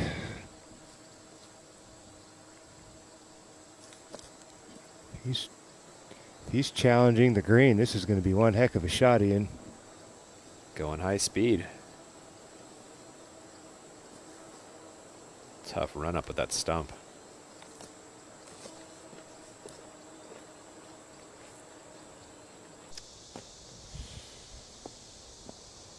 That's really nice. That's a fantastic result. Gives him a look at the birdie. Coling a par putt on 15. And let's check out our scores. A little slow there for Germ. We gave the camera cooler, Philo. That happens, doesn't Sure it? does. At least he's not going the opposite direction, right? That's that true. tends to happen, yeah. too. You send the camera out there after a guy, next thing you know, he's grabbing bogeys left and right. Yeah, at least they're pars for Germ. Holding on, and oh my goodness. I was not anticipating this today, Ian. Not at all. Not 3 12s, 11, a couple of 10s. Wow. Remember when we thought Nathan Queen would be on lead card tomorrow? What happened? It feels like ages ago. It does. James Conrad with a nice day. There you go. Kevin Jones in the mix. Okay. Grady Shue. Haven't heard that name in the top of the leaderboard for a while. Nice to see him shooting a nice number here, 9 under. I think Jones, one of your 4 people to get their first Pro Tour win in Idlewild. Look at you, encyclopedia. Yeah. Thanks to our friends at Statmando for those fun Sports stats. almanac in your brain. I'm cheating. And if you are watching on YouTube today for free, consider subscribing to the Disc Golf Network. We would really appreciate it. And you get to watch a bunch of awesome disc golf coming very soon, Philo. Yes, yes, yes. World Championships around the corner. D-Glow next weekend. D-Glow the weekend, yep. Yeah. MVP's coming up. USDGC. There's only one place to watch it all live. Disc Golf Pro Tour Championships. That's right. Here is the upcoming schedule. Got Elite, Silver. Got the Major, and then back to an Elite. Or sorry, Silver up in Canada. Mm-hmm. Prince Edward Island, a really pretty part of the world. Been Bonshaw, just outside Christchurch. Over to the largest of germs on 16.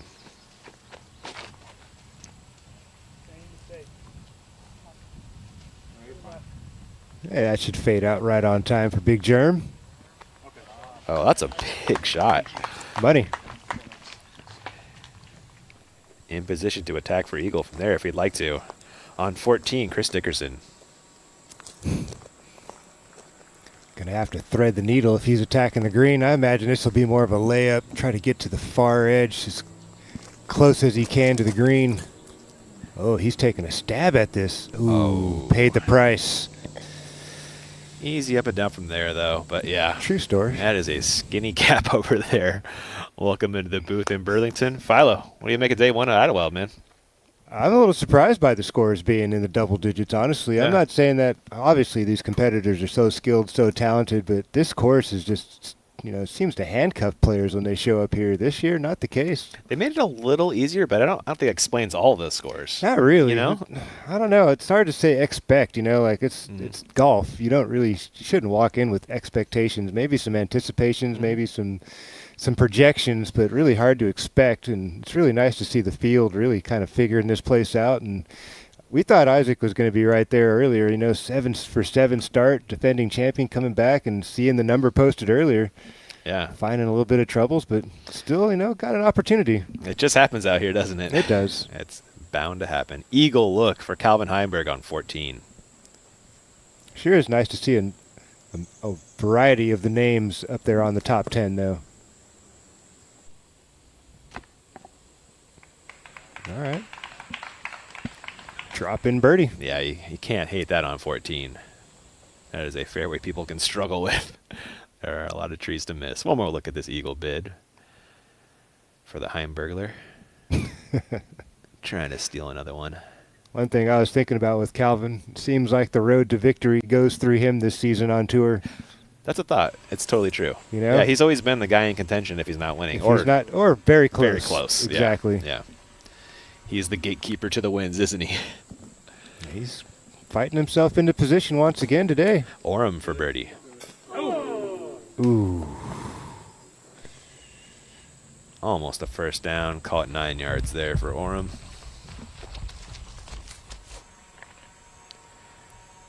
That was the old 9 route down the sideline. Just off the fingertips. Oh, the throw?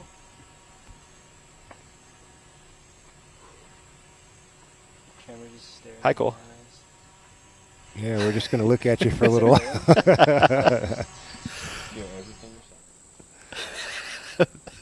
That was fun. Dickerson for par. A funny thought popped into my head, but now I feel it's too late. I saw the old Philo bingo card. Somebody said. Did you see that one on Reddit? Oh my goodness, man! Dude, one of my lines was on there. Yeah. You officially stolen strokes on folks from me. It's now yours. Sorry, man. That's all good. You've been stealing vapor lines. Yeah, I think I stole. So We traded lines. So yeah, it kind of worked out. Orem in for par. This is a Heimberg drop in birdie. 8 down goes Calvin. I'll point at you if you go hot. He's got 4 to go. 12 is right there with a perfect finish. Eagle opportunity. Also up ahead you're right. with that par 5. I overlooked that. Back to the tee we go. Redalen.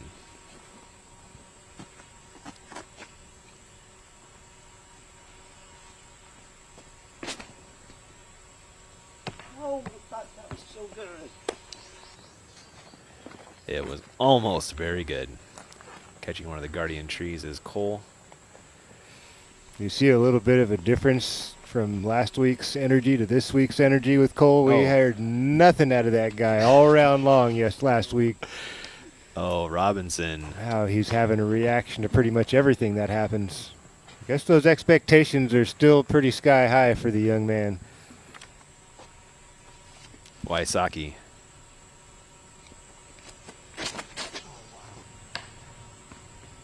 Oof. Can Chris Clements find the line here at the 14th so far? Friendly hole for the lefty. Not much doing for the card.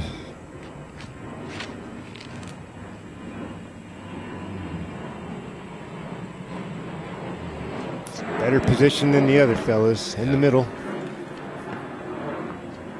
On 15, Calvin Heimberg.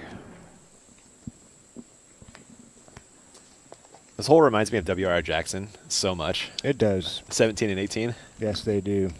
Those skinny shots up the hill.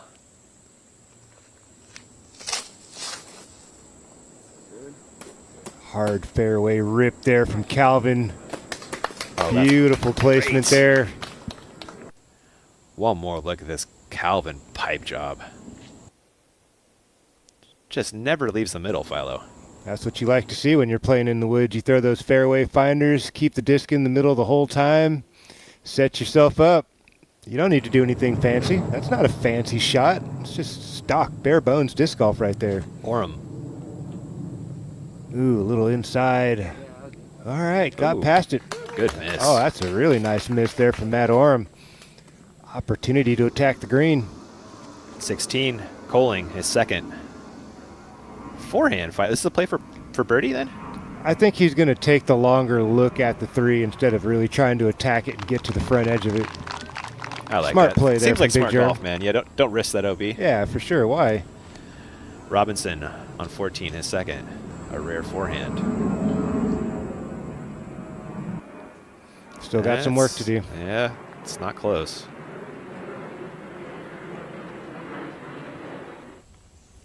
A few months ago, Wysocki on the same. So far back. Ooh. Oh my goodness. Rick just playing for position as well. That'll work. Plenty of room to get something up and down from there. 175 feet away or so. Redalen second, kicked right. He's just jump putting this to get back in position.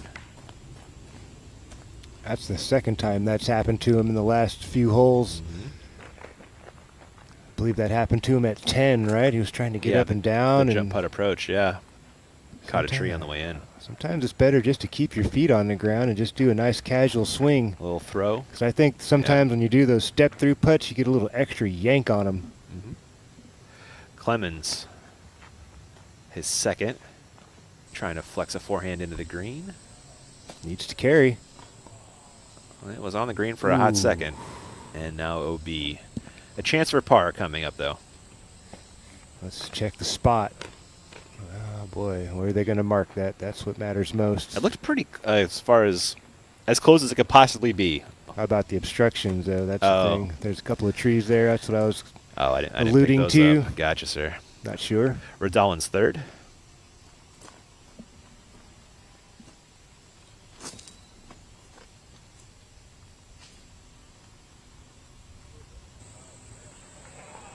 Oh, inbounds, then out of bounds. Ouch. We'll have that putt for bogey.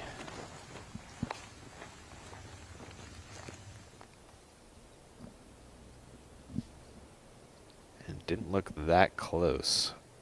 That's definitely in circle 2, putting for bogey. Robinson, his third.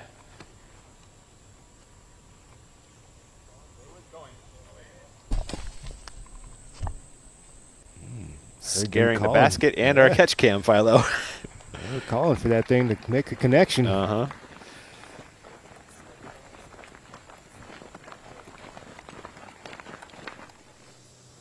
Jumping ahead to 15 again for Orams throwing 2.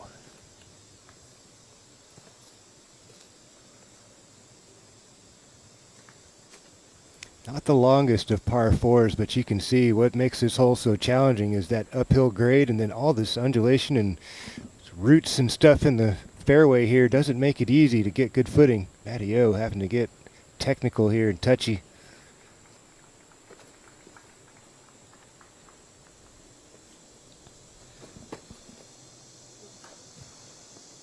unable to get comfortable and find the swing he's looking for. He's going to bop that tree head left. Scramble mode for his par. Back to 14 for Wysocki. Beautiful touch there from Rick. We'll have that left for par in circle 1. Eagle look for Germ on 16. You called it, Philo. Oh. Just like the Gannon Burr putt. Just dodges chains. Germ still has that to get to 11 with 2 to go. Just a little long right. Not much at all. Didn't fade in time for him. Yeah. Gave it a nice, healthy bid. Good pace, though. Still on bullseye, still on bounce. Germ's a thinking golfer. Absolutely. He knows how to use the old noodle. Absolutely. Redalen putting for bogey.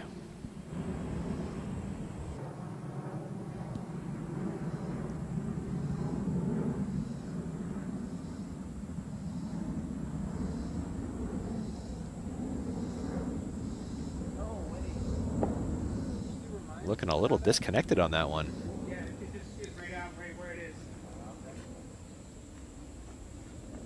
Well, you might want to hang this one up or check this off as a hangover round. You know, it's so hard to come back. It's kind of like the first throw after an ace. That's the analogy that I feel like this round is for him in this situation. On a grander scale? On a grander scale, exactly. Yeah. 15 with Heimberg throwing 2.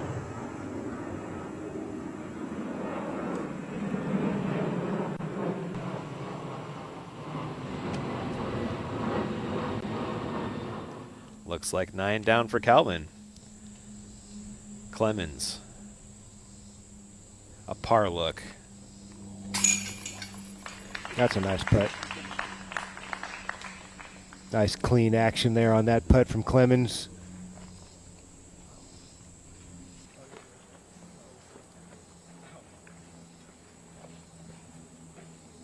Robinson.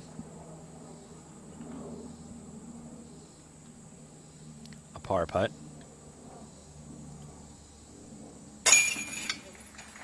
So casual. Little flick of the wrist, you know. There's not much doing with his whole putting motion. The less moving parts, the better, though, Philo. In general, yes. Wysocki in, as will Redalen, a double. Sliding back to just 1 under on the day. Evan Smith for Eagle on 16. Yeah. Well done. Ring it up. Oh, that's not bad. All right. We see you, Evan. He's in your top 10 thanks to that Eagle putt. Tied with Adam Hammis, who had a nice day. Great issue.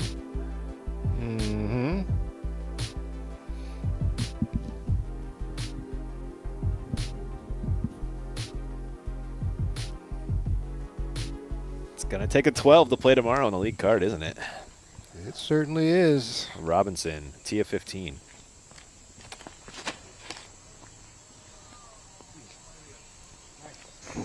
A similar shot to Matt Oram. Sneaks past to the left side to Finer. Get some ground play.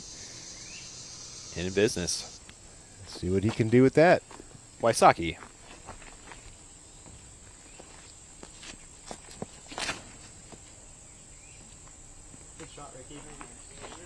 Make a move. Oh, my. Great shot from Rick. I love that he disked down there, made sure he found the fairway. That was nice. Massive. That was beautiful. Clemens.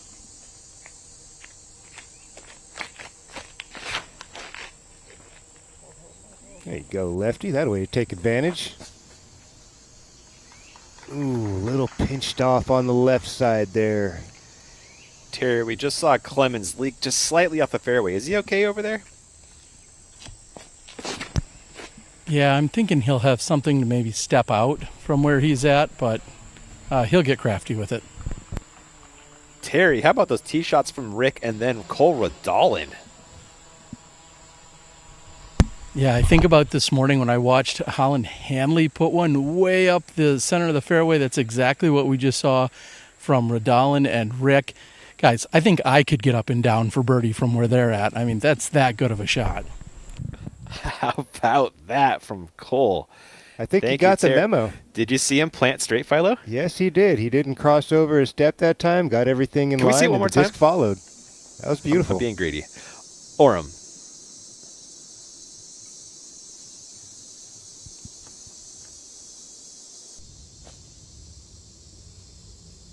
That's good. That'll work. Par. Yeah, let's take one more quick peek at this, everybody. This is what we were talking about earlier. Earlier in the round, Cole stepped over his line and tugged it. Now this time you can really see him working his body straight up the line he wants the disc to fly down, and you don't see quite as much of a step over, if any at all. Body going in that same direction, step in the direction. Yeah. Everything was on the rails that time. Okay, we can move on now. Thanks, guys. Appreciate that production. That was a great look at that. Robinson, his second.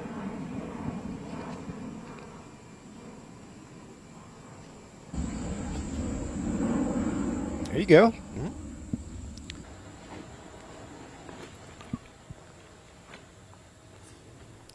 A moment ago, Heimberg putting for birdie. Not an issue for Calvin. 9 under par. 3 off the lead, 3 to go. Clemens, slightly off, but getting creative. Terry called that perfectly. He's going to have to do some kind of a step out. Goes to the sidearm. Almost dialed up a beauty there. 1 tree to beat.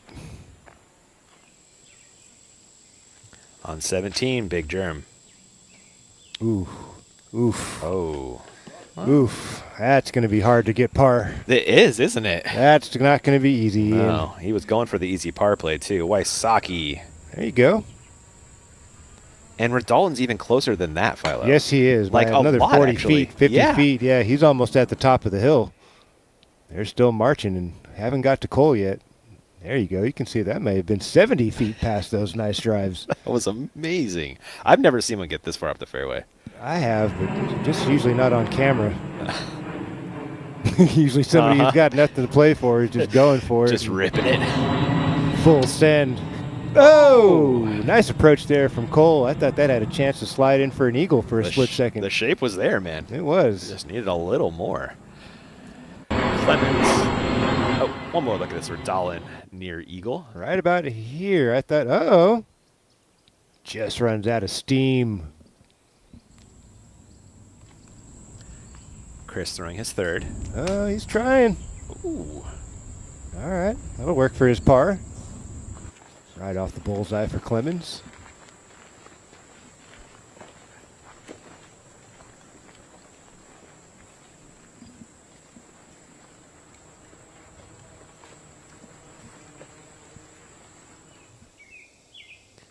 Back to Germ, throwing 2 on 17. Oh, boy. Jump putt.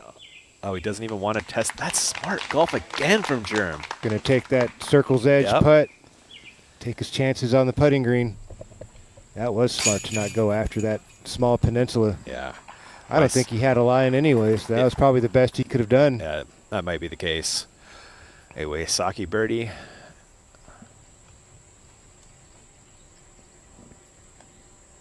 Robinson also a birdie. Just going to get him to 8 under on the round. Man, you take that hockey stick away. Defending champion all up in the conversation. Yeah, just right there.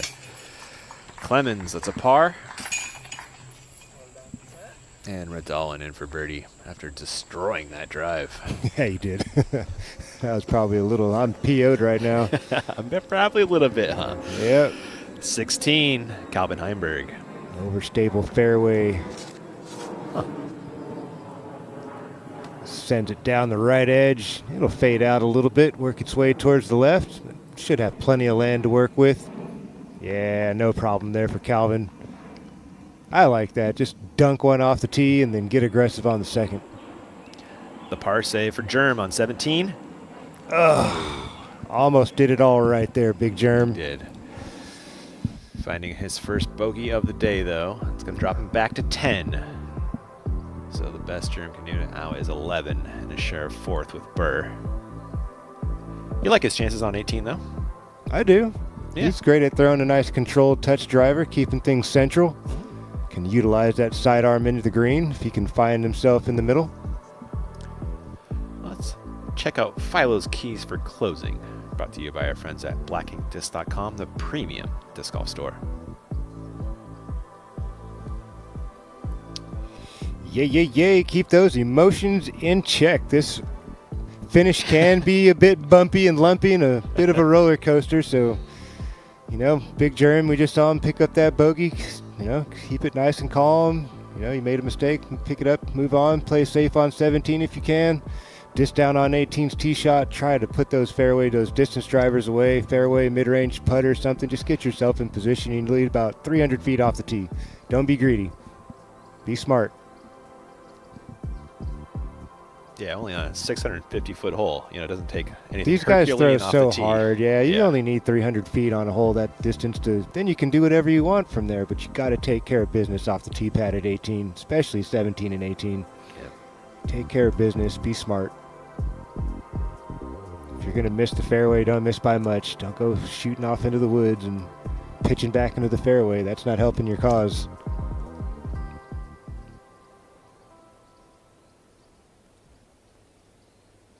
Disc golfer's having a good time. The doggo's having a good time too. That's a big dog. Yeah, it is a big dog. There was a St. Bernard out there earlier this morning.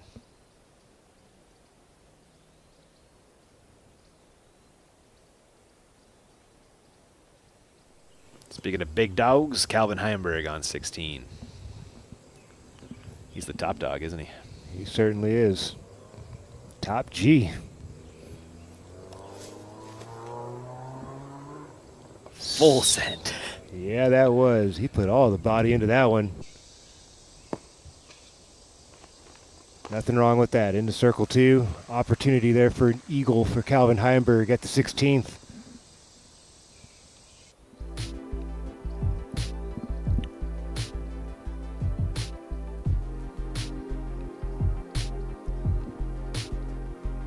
Checking out your Pro Tour points. Calvin in top dog position. Robinson and Burr they are knotted up. Look at them, Philo. Separated by 0.2? That's kind of crazy. That's not much at all, man. Yeah. Wow. James Proctor continuing to have a great year. He had a solid day. I saw it earlier. Nice, man. He was 7 or 8 down at some point. Looks like he finished at 6, though, with a double on 18. Did James Proctor.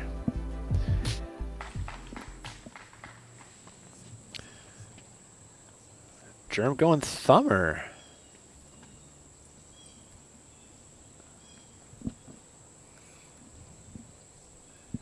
Big Germ currently 62nd in tour points. This would help a lot, his current showing. Yeah, he needs a really nice finish this weekend to grab a bunch of points. No, it should stay central. Look at that reaction. Yeah, we feel you, bud. We feel you. Interesting. That was an interesting play. How does that ever stay in the middle, man? I have no idea, man. Huh. Orem on 16.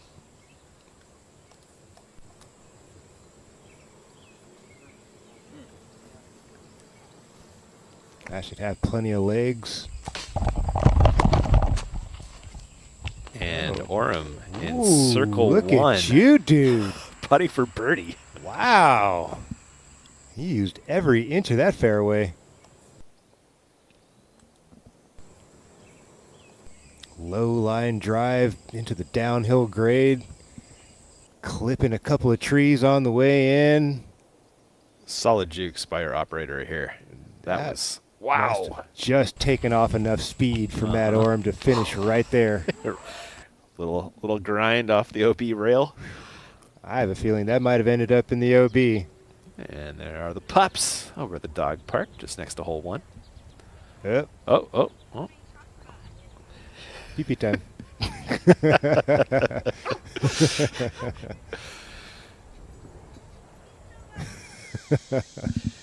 Back to the disc golf. Big Germ. I don't think birdie's happening from this far back. Could it, Philo? He's got the arm to get it there. That's for sure. Going high speed. Risk reward opportunity.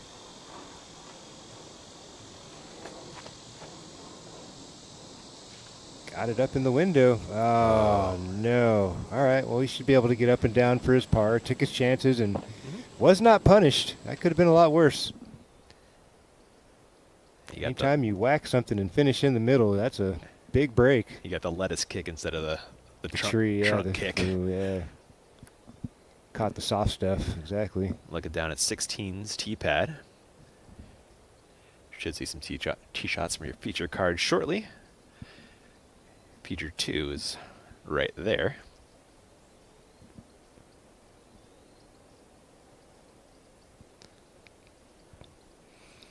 Nice 400-foot placement shot here off the tee is all you're looking for. Righty backhand players, you throw it out there at those trees along the right side of the boundary and just let that overstable pull it back towards center. And it's really up to you how aggressive you want to get into the green. You want to go after that little tiny green down there through the trees, or try to do what Matty O did and get as close as you can, have a circle one look at eagle. Flying it, Philo. Yeah, man. There you go. Don't need to get super aggressive here off the tee. Most of these righty players are going to aim at that tree, that big tree off to the right. Throw it right in the middle of that thing. Let it get stable, fade back. Got plenty of space to get to the left side. Fairway left, center, all good. Hang it out over the right side again. Got a nice little downhill grade. Really take effect on the disc as it enters into the green area. Yeah, anything in circle 2 you're totally happy with. It's a downhill putt, 55-footer. Looking at an eagle, plenty of space long. Back See on if the these tee. boys can get it. Robinson. Great looking tee shot from Isaac. Man, he got a hold of that one. Full flight, center cut.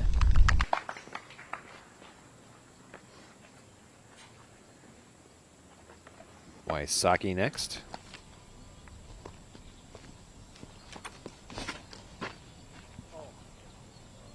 Ooh, he pulled it over there. That's never coming back.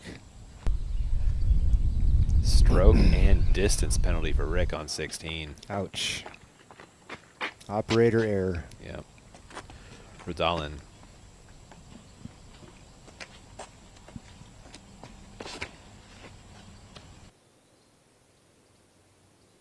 Absolutely sent this thing, Philo. Yeah, he did. Oh my gosh. Big bada boom. Landing past the Robinson. Full flight flex is the one angle hyzer from Cole Redalen. Dude is different. On the green, Heimberger for eagle. Man, the implications this putt have right here.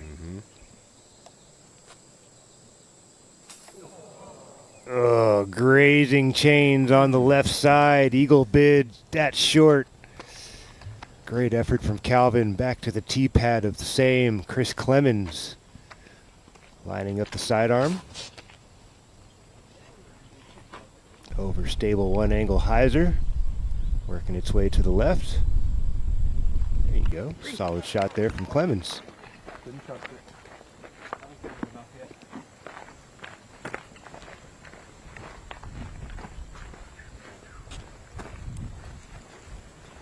It's a brand new one. It's my new bio defender. And like I know it's overstable, but I haven't like thrown it yet in a tournament. But it's beef. It's a hog. It certainly looked like It one. sure did, yeah. Yeah, That was really zero cool, Chris, straight right out there. of it. I like that. Dickerson. What's he looking at? Hey, looking at par. There you go, Chris.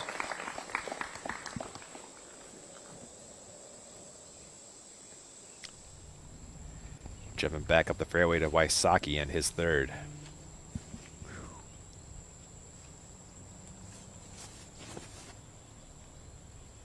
You ever had the misfortune of throwing a shot from there, Philo? Not quite that far back, but I've definitely thrown OB off the tee here at the Oh. 16th before, and yeah, you're playing for par once that happens. Yeah, definitely. Solid progress for Rick. On the green, Orem. For birdie. Beautiful play there from Matt Oram.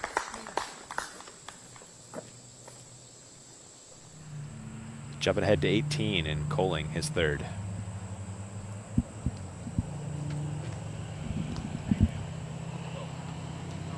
Swinging this around the outside. Oh, catching that last tree. Circle's edge putt for Germ. In danger of going back-to-back bogeys here to finish. For double digits for Heimberg. Oh, you better believe that. Yeah, no doubter. The ham bone for Calvin Heimberg. 2 to go. 2 off the lead. Back to the fairway. Clemens. That word's on the Philo bingo.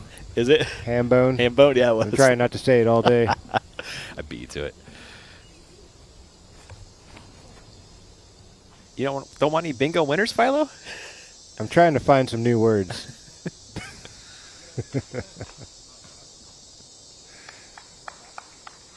That's down there. On the golf course, you don't mind being predictable. In the booth, you got to mix it up sometimes. You got to. Got to keep it fresh. Yeah, you do. Robinson, his second coming up. Live look down at that shot from our Flight Factory drone.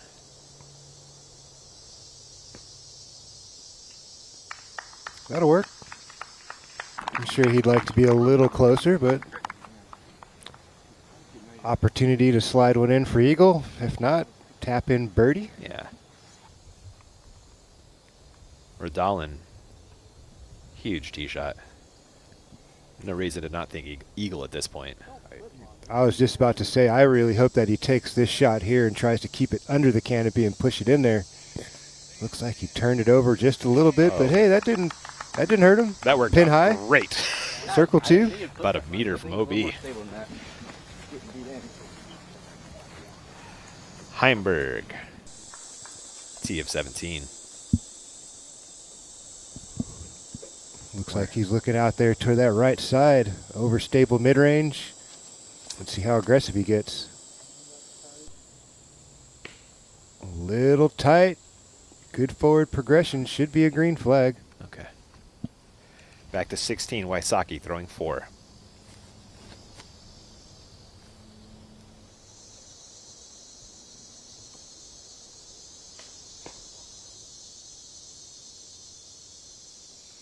Rejected. Oof, big time rejection. Rick looking like he'll pick up a bogey on an eagle / birdie hole. That's 3 strokes off pace if you're Wysocki. On 17, Oram.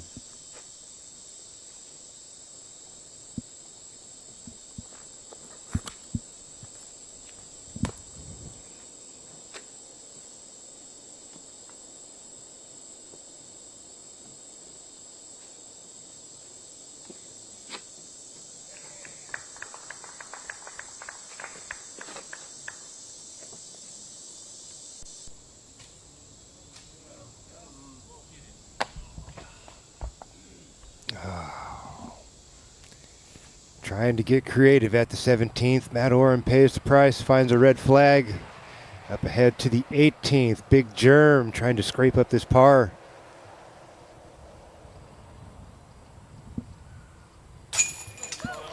That's a nice scramble for the big fella. Keeping it at a level 10 under par.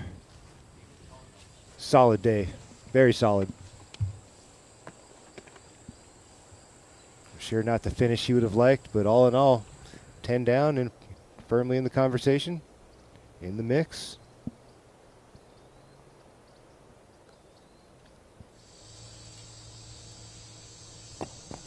Right now that puts Germ on chase card for tomorrow. I believe that was Robinson's approach into the green. Should be for birdie after that. That was an eagle. Yes, correct. Clemens.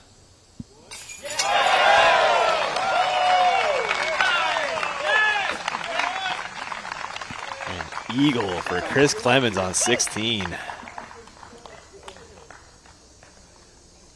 That jumps Clemens to 7 down on the day. Jumper for jumping. Yeah, buddy. That was nice.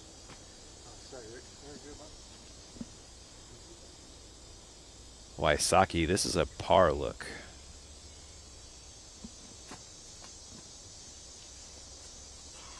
I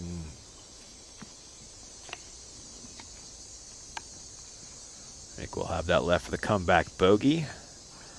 Redalen walking to his eagle look.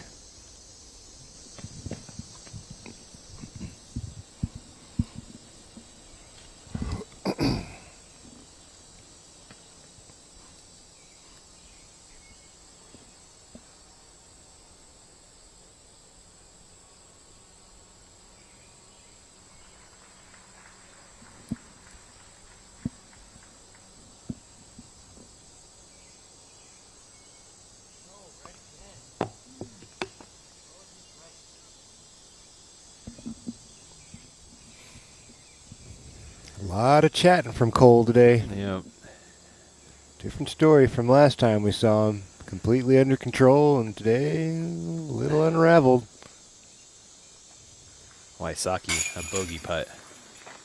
Oh my goodness. Tried to jump out on him, didn't it? Sure did. Does stay in, but Rick sliding back to 3 under on the day. That's 9 off the pace right now. Out of contention is the 2-time world champion. Birdies for Redalen and Robinson. Eagle for Clemens. Rick losing at least 2 strokes to the card there with the bogey. Take a look at Clemens. He's playing really well today. He's got that jumper working. He does. Jump man, jump man, jump man, jump man. Oh.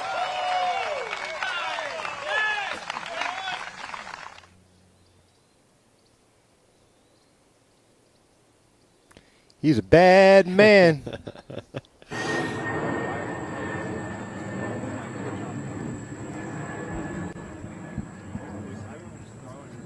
Speaking of Reddit, Chris is on Reddit a decent amount. Yeah, he pops over to our disc golf and says hi. Calvin Heimberg, a putt for birdie on 17. Ooh, what a bid from Calvin. The gusto to run that one, man. Yeah, man, there's not much space behind that target if you don't connect. Orem. That's a nice mark to be putting for par. Yes, it is. Just enough to get over the rim. Yeah. Ooh, keeping things clean. Solid performance so far from Matt Orem. And your top 10. Not Look a lot at of movement late. Cluster, though. Yeah. 3 strokes in your top 10. Like that. It's been like that this year, hasn't it? Don't really get much separation until the tournament's almost over, it seems, on a weekly basis. This is the tournament where we almost had a 6-man playoff. That's right. We were like very close. Yeah, it was came down to hole 18. We still got a 2-man playoff, but it was nearly 6. and Kyle Klein. Yeah, exactly. Was that 2 years ago? It was 2 years ago, right. Correct, yeah. Last year was Isaac Robinson wiping everybody up. Yeah. On 17, Chris Clemens. Does it get down in time? No, but it crossed the island. Yeah, he did. So he's right there, dropping in for par. Yeah. Terry, you've seen a lot of golf here on 17. What are your thoughts on the hole, and what do you think is the preferred play? Well, I just really love to see whatever the play is, that it's committed. You know, are you going for the layup? Are you trying to come up 35 short and make the putt? Are you ace running it like we just saw by Clemens? I don't really care what you do as long as it's fully committed. That's what matters to me. I really like that idea, Terry. And I like that shot from Robinson. Oh, he was completely committed. Yes, he was. And you go back to, was it Germ? Didn't fully commit to that layup, right? Yeah, threw it a little soft, looked right? a little tentative, sawed off, exactly, Yeah. and that's why he got himself in some trouble there. Let's see if Cole Redalen can find some commitment on this tee shot. Nice clean swing. Ooh, this could drag straight at it. Chasing Robinson down. No, doesn't get the favorable kick. That was brutal. Did not deserve that. Nah. But a drop in par. Yeah, fantastic effort. Wysocki, see if he can slam this thing in. The day he's having, you know this will be an ace run. May as well take a stab at it. Ooh, early. Ouch. That was terrible. You said it, man. I'm not using that word talking about Rick. He might be looking for me in the parking lot. He's not terrible. The shot was terrible.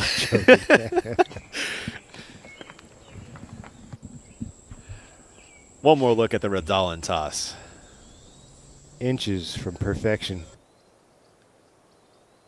It was in, and then it was out.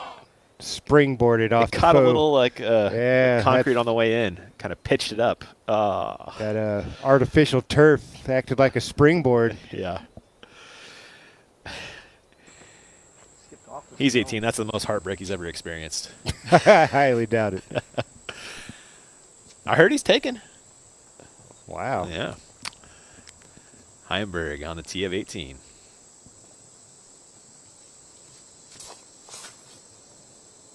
Going fairway driver, but taking a bite out of this one. Oof. Should have stayed somewhat central to the fairway, so it might not hurt Calvin too much. Wysocki second on 17. Similar position to where Big Germ was, trying to scrap up a par. Oh. A bogey instead. Fun fact about Redalen, Zoe and Dustin were the first person to put a disc in his hand. That's awesome. Orem. There we go. Matty-O, don't fade out too much. Hey, there's a nice little tree mac. Yeah. Perfectly in the center of the fairway for Matt Orem. No excuses for a par here. Rick. Scrambling up bogey. Going the wrong way again. Back to back. Yeah. That's kind of Rick's tournament, Philo. A 3-rounder, you know? Yeah, if you don't get off to a good start, man, it's really hard to bounce back. 9, 10 strokes over 2 rounds.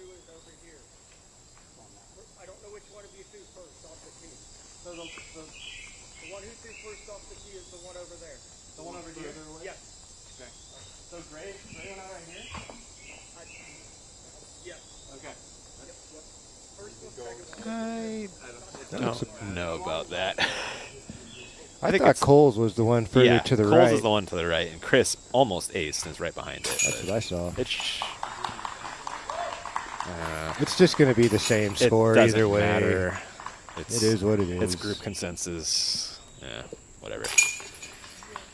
Inconsequential. It doesn't matter. And I mentioned this playoff just a little bit ago, or maybe actually I think Philo mentioned it. Playoffs? Kyle Klein.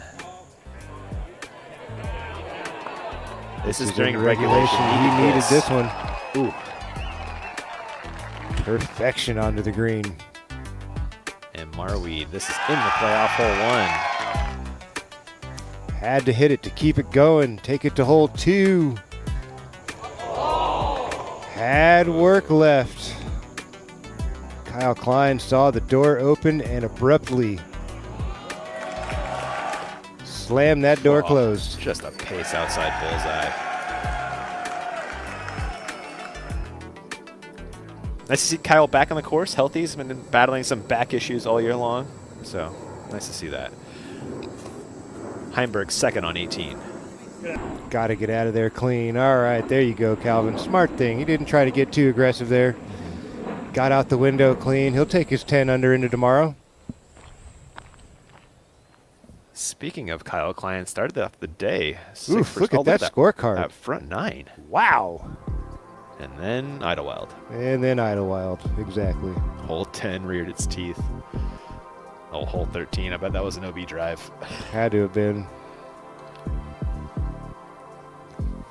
Picking up the double at 17 as well. So, yeah, that's unfortunate finish there. That front sure is pretty, though. See if he can clean that up tomorrow. Oh, man. Found the OB twice on 17. Ouch. Once on 12 and 13.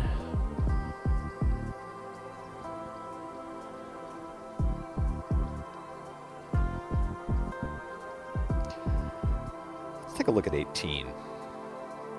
So it's a lot different this year, Philo. That late left fairway is really open now. It's opened up, but you still want to be in the middle. Oh, you for know? sure. I mean, there's really no other option to get out of this main tunnel than being in the middle. So you got to find yourself somewhere right over here, right over the hump, anywhere right in this section in the fairway, around 300 feet off the tee pad. Leaves you with a relatively straight up and down shot, 6 and 12 into the green. Nothing fancy here. Yes, all this space out here is opened up if you make a mistake and clobber something. Okay, makes the par a little more manageable, but nobody's really getting their tee shot up there. Most people aren't going to play one that aggressive to begin with.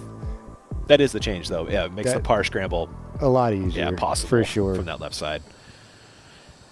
Middle of the fairway, Matt Oram.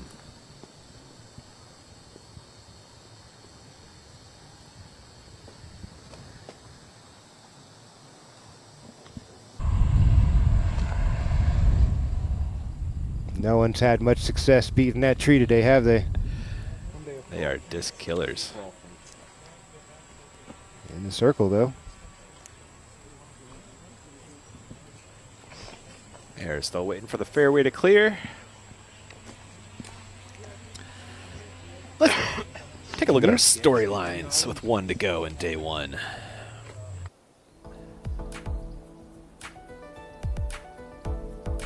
Ocean's 12.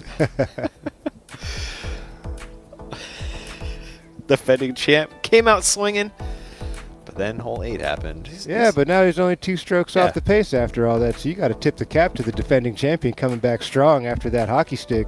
7 through 7, but then got a 7 on the 8th. That's fun. Sitting on a turkey right now, is he? Certainly is. Heads to 18 and small straight for Rick Wysocki. Oof. It's been a day for Rick. Straight. Yeah, he did. He only has 4 pars. Oof. But there are a whole host of bogey strokes on that scorecard. Rick just 2 down on. Not surprised to see him with that melancholy look on his face at the moment. Not too thrilled with the effort. Yep. That man has super high expectations. I'd love to see his scorecard next to AB's scorecard. They both started 2 down on hole 1. They're both 2 down. 2 down. By the time they got done with 18, Rick has another opportunity here to get it to 3. Looks like he's got the right disc in hand to find a fairway. Threw a beautiful drive with that same disc on 15. There's the Barella scorecard. Not much of a difference. 2, 3, 4, 5. Oh my gosh! The only thing that's missing is the 6. Same. Yeah, that's crazy.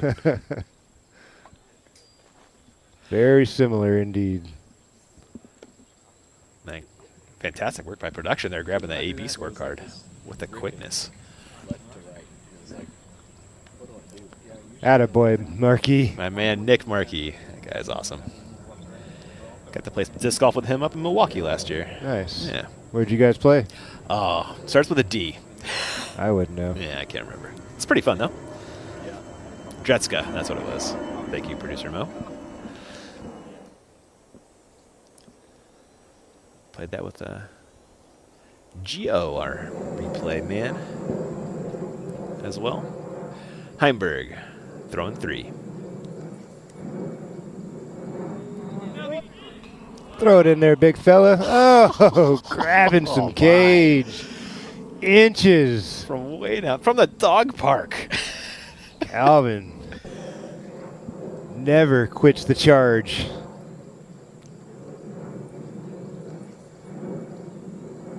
Oh, this was intentional all day long, Ian. With that backstop? Absolutely.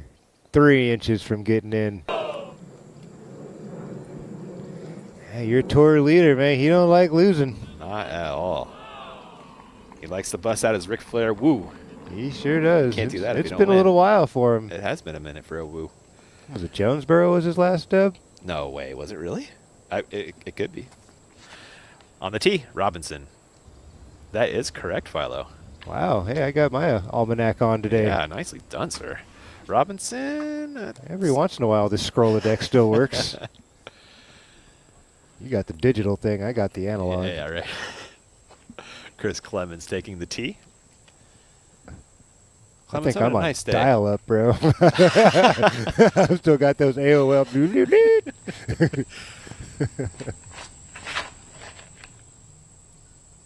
Clemens got to get moving. This could work out. That's going to work out. Ooh, a little bit of extra drag out there. Redalen. Ooh. There you go. Friendly kick for Cole. Back to the fairway. And Wysocki.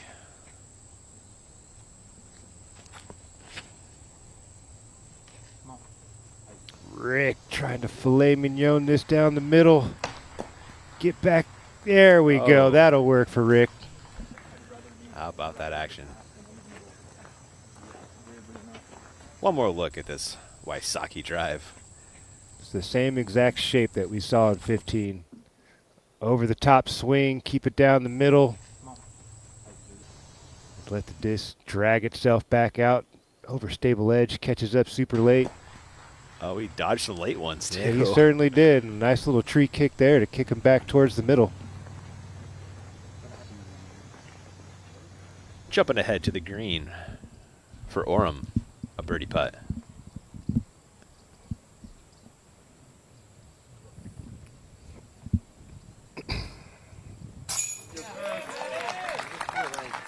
There you go, Matty-O.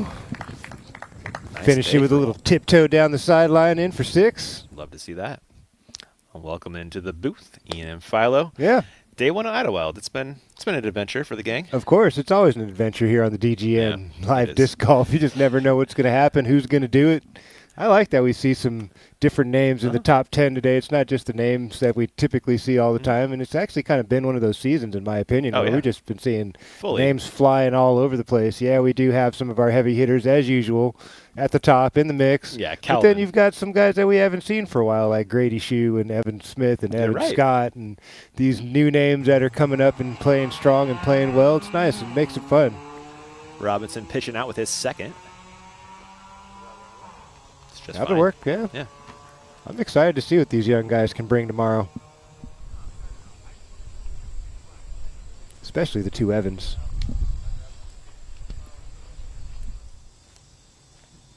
Terry, we're getting a look at Chris Clemens throw his second on 18. Any parting shots before you let you go for the day? Well, as Philo was just calling for it, evidently it was some good golf out here by those two today. Looking forward to what they can do as well. And really, it's just a matter of maintaining. We saw what Kyle Klein started with. We saw what Wysocki started with.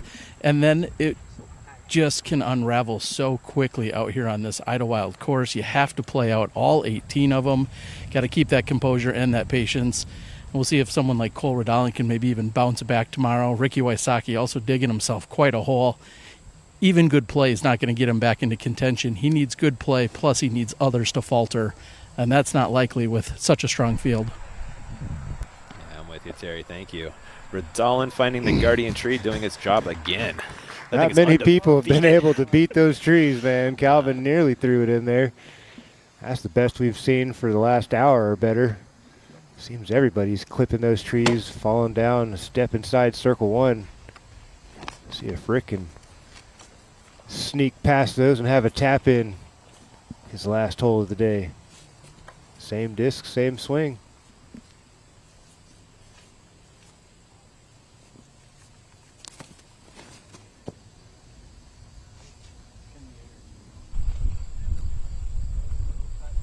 Coming up a bit short. Shallow circle 2 for Rick here to finish his round.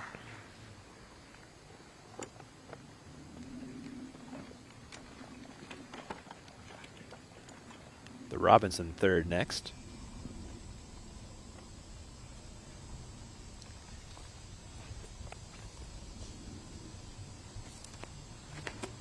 Needs the up and down par for chase card tomorrow. It's looking really nice. Oh, Ninja Branch. I was with you, though. That was looking really nice.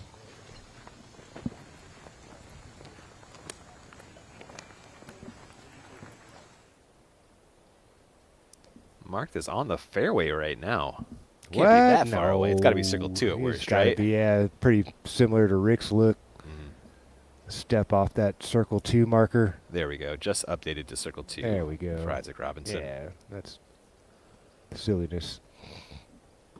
But if he misses, we'll see Adam Hammis on your chase card tomorrow. There we go. Another tour winner earlier this season out in Portland. Yeah. Got major winners and tour winners. Disc golf kind of feels like basketball after Jordan retired. You know? Throw it at me. What are you trying to say? Like, right you know, now? just like you don't know who's going to win the championship next year, you know? Like, I don't know. It just feels a little less certain. I got you. Robinson for par.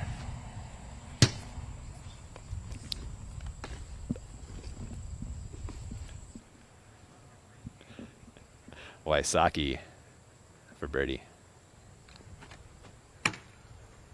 Oh, catching the cabbage on the way out.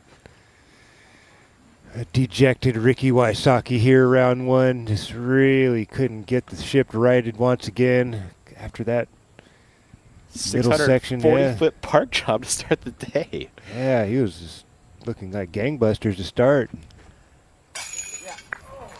Clement. Oh, no, it did not. Oh, come on.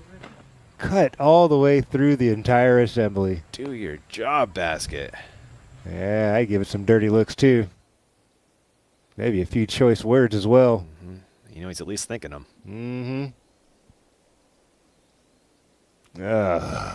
Through the whole thing, man. Was walking it in with the fist pump. You can't blame him. It was a great. Oh, Took my his eyes off the prize, and it came out the backside. Redalen with not a good-looking putt there, Philo. That was not his best effort we've seen of late. That's for sure. But hey, he won Ledgestone, you know. I'm pretty sure that 12,500 is going to make his emotions feel a little bit better walking off the course today. One more. They're making us look at it one more time. I don't know why. This is painful. Nobody wants this. Oh,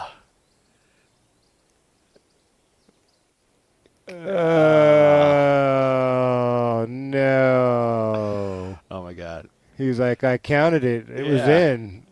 I gave it the fist pump. Oh. And then? And. No, and then. no end then. No end then.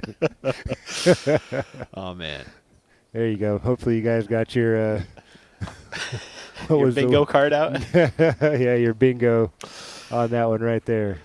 If not, you're out of time or you're close to it. Oh, my goodness. Although, if you thought that spit out was nasty, after the show's over, go head over to our disc golf and watch the nastiest spit out I think I've ever seen. Which one? That one that bounced to the bottom of the bucket over in Europe. Oh, yeah. I showed you earlier. Yeah. Crawled in the bottom. On the rim and then falls off. That's just too much, man. Nobody wants to see that. Wow. What a day. Yeah, we made it, man. That wasn't bad at all compared to last week. Northwoods took 4.5 hours. That did. One was almost 5 that second time around the track. Nice smooth lap today here at Idlewild. It was all about keeping yourself in the game. It's not shooting yourself out. A couple of people shot themselves out of the game already, Philo. Unfortunately, that has been the case for a few competitors, but that's kind of what happens here at Idlewild. Yeah. It's such a tricky course and really hard, as we've been saying, to get your teeth into this one firmly. A few players did, though. You know, good for them. We'll see if they can keep it rolling tomorrow. Yeah, should be fun to watch. Never know, man. You might get Idlewild. Let's take one last break. When we come back, we'll have the OTB after show, the OTB shot of the day, and I'm sure we'll have an interview as well. We'll catch you there.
round of disc golf can be long, and if you're playing in a tournament, it can feel like a marathon.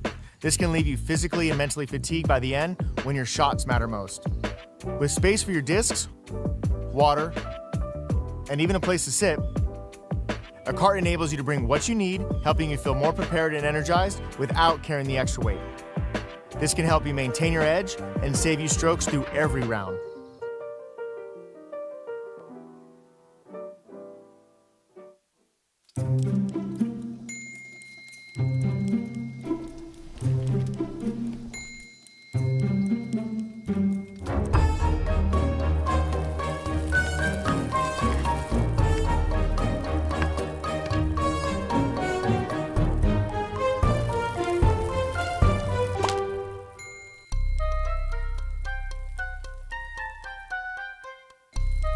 Check out the whole lineup at clashdisc.com. I'm asked all the time, why do you play disc golf so much? The best answer I can think about is, there's just something about disc golf. You might think it's just like any other sport, but I can promise you this is not the case.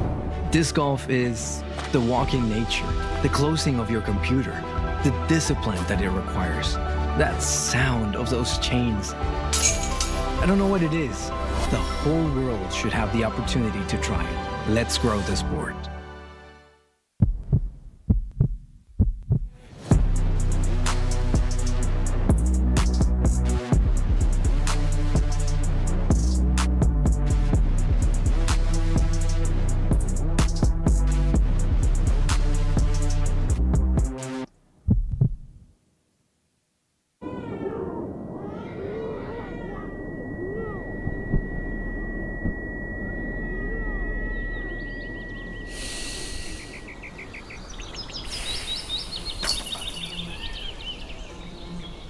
Millennium's Quantum Vela is a Speed 7 fairway driver.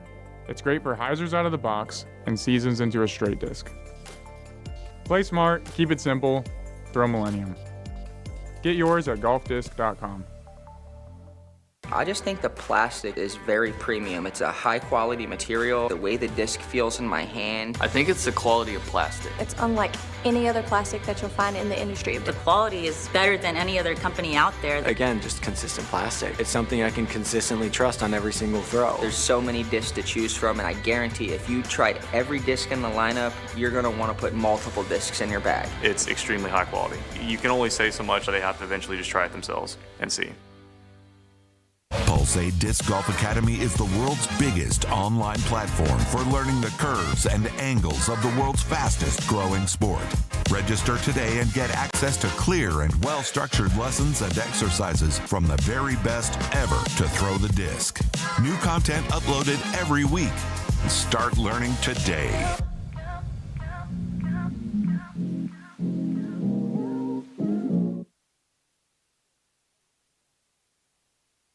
So the Slammer, it doesn't fly as far as the Harp, but that's exactly what I designed it for. It was designed for me to be able to throw hard with real severe angles, a lot of flex shots, and it's a unique spot in the bag. So that's why I think it's becoming so popular.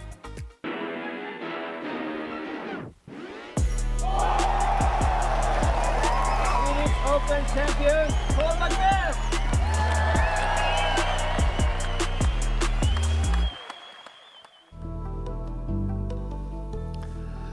Welcome into the OTB After Show. Your tour points leader, Calvin Heimberg, will be on the chase card tomorrow. We also caught him for an interview. Let's set it on down.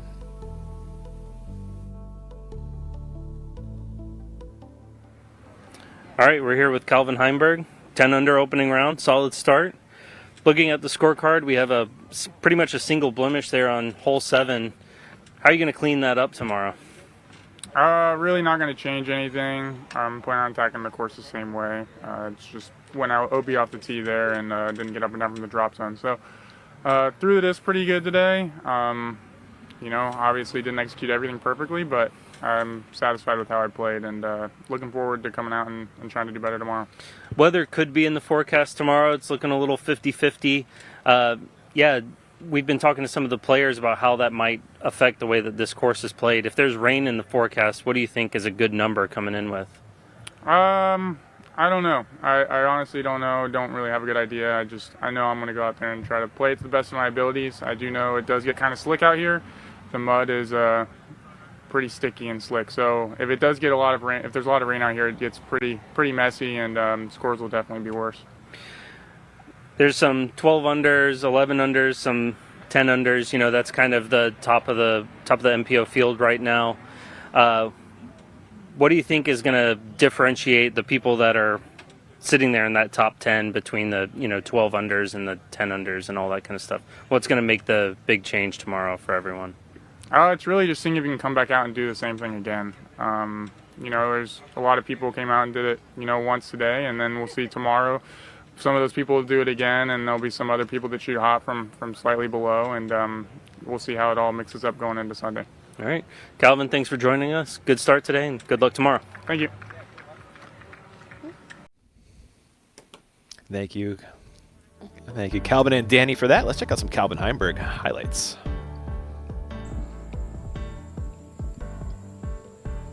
Hole 2, circle's edge down the hill, no issue. 2 for 2 start. I believe it was a 3 for 3 start, wasn't it, for Calvin? I think you're right. Yeah, he got off to a nice start. I was up on 4. 3 for 4 start. 3 for 4, that's right. He missed 3, got 4. This has to be hole 9, right? Yeah, that looks about right. A little tap in there for a birdie at the 14th.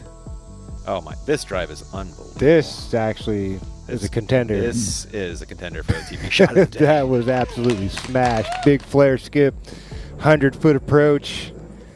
Nearly ringing it up for the birdie after being out of position. Oh. At the 18th, Calvin Heimberg. Never far behind all season long here on the Disc Golf Pro Tour. He's the shark lurking, Philo. Yeah, man. He's earned that #1 spot, top of the feeding chain. And he is the apex predator on the Pro no Tour doubt, right now, man, isn't he? He is. It's been really awesome to see it happen for Calvin, especially from the last few seasons where he's been percolating, having some moments. Hasn't really had that sustained success. He's had some moments on tour, but it wasn't sustained. It was like it was there, and then he'd kind of trickle off a little bit. Then he'd come back, and now it seems like on tour he is absolutely the man. Hasn't finished off the podium practically all year long, especially on the Disc Golf Pro Tour Elite majors and all that stuff. A little bit off the pace sometimes on the majors, but hey, man, when it comes to the tour game, he's the guy to beat. You think he's your early Worlds favorite? Not a bad selection, but it's so hard to pick a winner for Worlds when there's all this competition out there. It's the next level up of Macbeth's pressure. probably not going to be in the field, and he's one of those guys you look to really show up big at a major. You think his shoulder be okay in time for Worlds? I don't know, and we've had 3 different major winners, you know what I'm saying, in the last 3 outings. We had Gannon Burr, we had Isaac Robinson, and now we've just had Corey Ellis win. So we've had 3 completely new winners on the major level. So it really just opens it up for anybody's game right now. It's really hard to say, oh, I like the veterans or I like the up-and-comers. You know, it's so hard to pick. Yeah, it's kind of a different type of year, man. Remember when it was like, who's going to win this year, Paul or Rick? Exactly. You had 2 choices You practically, and if somebody else got one, it was kind of a perfect storm, if you will. Yeah. You know, like the best players didn't play their best, and somebody else played a little better. So, I don't know. It's going to be really interesting coming down the stretch here this season. So much awesome stuff has been happening. Very compelling to watch. You get to watch it all live on the Disc Golf Network. Yes, we do, man. Best seat in the house. Should we OTB this thing? Yeah, let's OTB it, man. I remember 2 good shots. Yeah, me too. We got the Clemens Eagle. That was awesome. And then we just saw the other one, right? Yeah, that Heimberg drive on the 14th, Yeah. filet mignon down there and decide 100 feet. What you got? OTB us. Fire it off, Gary. What do you got for us, Gio? We both could be wrong. You just never know. Ricky's Eagle? Ricky's. Ah, Mr. Robinson. Parked on the 17th. Defending champion showing up big on a Friday. You got to like that. It's kind of where he locked it up last year, too. Remember that putt on 17? This is true. All right. Good memory, Ian. Yeah. Well deserved. Well earned. Isaac Robinson firmly in the mix here. After that hockey stick, he could be firmly in the lead right now or out in front by a stroke. How about if that? not tied. That was a 3-stroke swing. How about that? Day 1 at Idlewild. It was a fantastic watch. Here are your showtime for tomorrow, 9/9:30 for Tournament Central and the round, and 3 and 3:30 for the gents.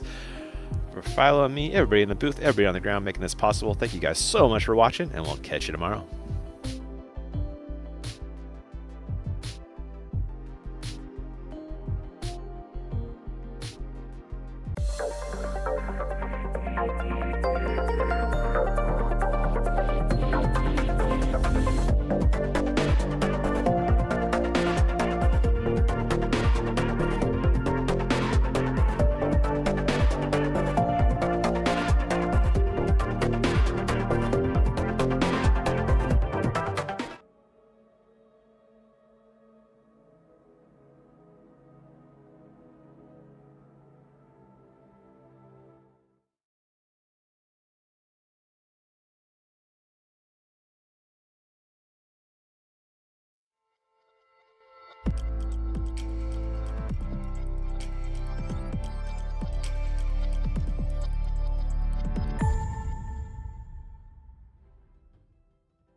An eventful day at the LWS Open at Idlewild, presented by Discraft and The Nati, comes to a close. Grant Zellner and Terry Miller, it's Tournament Central on the Disc Golf Network. Terry, it feels like what we did is we took 8 players, put them on the 2 featured cards for day number 1. We put them all in a blender and hit frappe. A couple of players come out more or less all right, and everybody else gets scattered across the leaderboard. That's my assessment of this first day. You were on the ground watching it with your own eyes. What did you see? Yeah, and I would add to that you forgot to put the top on the blender, and then everything just went wherever it wanted to, because that's what we saw out there on the course today. There was a lot of struggling. I mean, if we're just going to keep it real, a lot of our players struggled, and Idlewild isn't one to take it easy on you. You could use a good bounce or two. Maybe you get a lucky kick that keeps you in a fairway or kicks you from the edge of the fairway into the center once in a while, but you cannot rely on those, even if things have been cleaned up on holes 12 or 18. Idlewild showed its teeth today, and some new rising stars came up to the top and took advantage of it. No doubt about it. We started the day with some highlights of a few players that we were going to see today, a few of those players finishing well outside the top 50 or even 60 after day number 1. One of the players that managed to keep his head above water and sort of tread his way to a decent finish was Isaac Robinson. He started out very, very hot, going 7 down through the first 7 holes, then ran into the buzzsaw that is Idlewild, but he managed to keep himself in contention. He's in a tie for 8th. We'll play from the 3rd card tomorrow, thanks to the tiebreaker going Matty O's way. But Isaac managed to keep himself in the conversation, and we had a conversation with Isaac right as the round finished. Joining us now is Isaac Robinson. And Isaac, let's start with the start. How incredible. How did that feel to get going today? Yeah, it felt really good. Just everything was coming out right, and I was really happy to get that 7-7 start. That was the best start I'd seen looking at the scores, and yeah, it felt good. You ran into hole 8, which of all places you wouldn't necessarily think, hey, here's where a double bogey can happen, but isn't that just Idlewild? Yeah, you get a little bit off and you don't hit a gap right, and suddenly you're scrambling, and who knows what happens. Yeah. When you're playing hole 8 like that, and I hate to relive it with you, but what is going through your mind? Do you feel it slipping away from you, or is just nothing going right? What's going through your mind during that? Yeah, it was, I made a mistake on the second shot. I should have just pitched out, and instead I tried to get a little more distance, and that clipped a tree. So it was really just a game plan issue. If I had pitched out, I think I could have still gotten the easy birdie, and at worst a par. So it was just a slip of the game plan there, and ended up ping-ponging my way through the forest. So, well, then you head into the back 9, and you ultimately pick up 5 birdies in the back 9. I would have to assume you're okay with that game plan? Yes, yeah, felt pretty good on the back. Good rebound after hole 8, and left actually a couple out there too. So, yeah. It didn't feel as if there was a lot of collective good vibes going on the card. I mean, you were kind of, trying to drag everyone along with you or lift them all up. But Does that change anything in your mind as you see your fellow cardmates struggling? Not really. I try to stay focused on my game, and if I'm not really paying attention to their score, obviously I saw them kind of struggling a bit, but at the end I didn't know where everybody finished up, so I'm just trying to stay in my own lane, play my own game. And when it's all said and done, you're in a tie for 8th, and this is a very competitive opening round where we see a couple of scores, in fact 3 of them at 12 under, and when it was all said and done, you shoot a 9. How do you like how that score stacks up ultimately? Yeah, unfortunate bogey on the last hole. I wanted to shoot 10 at worst, and but feeling good. It's only 3 strokes, and 3 strokes anything can happen out here. So there's a bunch of guys that haven't really been in the lead a whole lot. So I'm interested to see what they do, and I'm going to be right there behind them. Wow, and your old hat. You took it down last year. You win Champions Cup. You're winning all the time. All right, everyone, that's Isaac Robinson. He's still in the hunt. We'll see him during round 2. All told, Terry, Isaac only had 2 holes in his round of 18 where he scored above par. The rest of the round was pretty exceptional. And there's nothing that says 9, 9, and 9, a final score of 27 under par, won't be right there with all the volatility that Idlewild offers. And I would follow that up and say what I said about Ricky and the others that dug themselves into a hole. 9 under, like you said, consistently for 3 rounds is going to be competitive. You can pop off, you see that 12, you see the 10s and 11s, and those are repeatable, but that is a tall task to say you're going to go out and shoot double digits all 3 rounds on this course. You have to assume that somebody, just because of the probabilities, somebody's going to slide off of that double digit round, and maybe, if they shoot a 5 or a 6 or a 7 or something like that, there's going to be some wiggle room. If you can do that 7, 8, 9 range and you can do it 3 rounds consistently, that's, I think, very doable. And right now, that's what Isaac Robinson would at least be hoping for. I know he said double digits, but that's still a pretty solid start. Well, as my 6th grade English and composition teacher used to say, now let's compare and contrast a round like Isaac Robinson's with a round like Cole Redalen's. Cole, we kept waiting for Cole to catch fire, and he never could get over the hump during the course of his round today.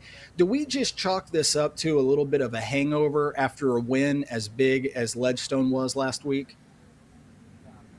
Well, what I would do is I would borrow a few of the thoughts that we heard from Philo during the round. He said this could be almost as if it's a hangover round, so to speak. And what we saw from Cole, as Philo pointed out, more talkative, a little bit more engaged. He wasn't quite as focused, or seemingly, at least outwardly, as focused and stoic as he was during that final round last weekend.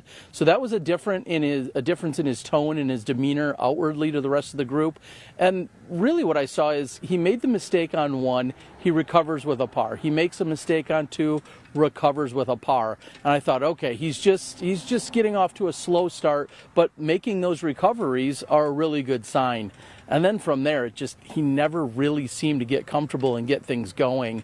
And, you win one weekend and then you come back and you struggle during the opening round the next weekend at Idlewild. I'm not really shocked, so to speak. Well, and isn't it interesting that Cole's round had the exact same number of holes above par that Isaac's did? 2 holes over par, 1 double and 1 single bogey. It's just that Cole could not string together enough birdies. That's one of the things about Idlewild. As challenging as we talk about it being, you have got to get those birdies, and you've got to get a lot of them. That's what these guys you're seeing on the leaderboard did. The guys that went 12, 11, 10, and 9 down, they got a lot of birdies to offset any bad luck or any problems that they had during the course of the round. Gavin Babcock, another one of those players that had a good day for himself. We heard from him. All right, we're here with Gavin Babcock.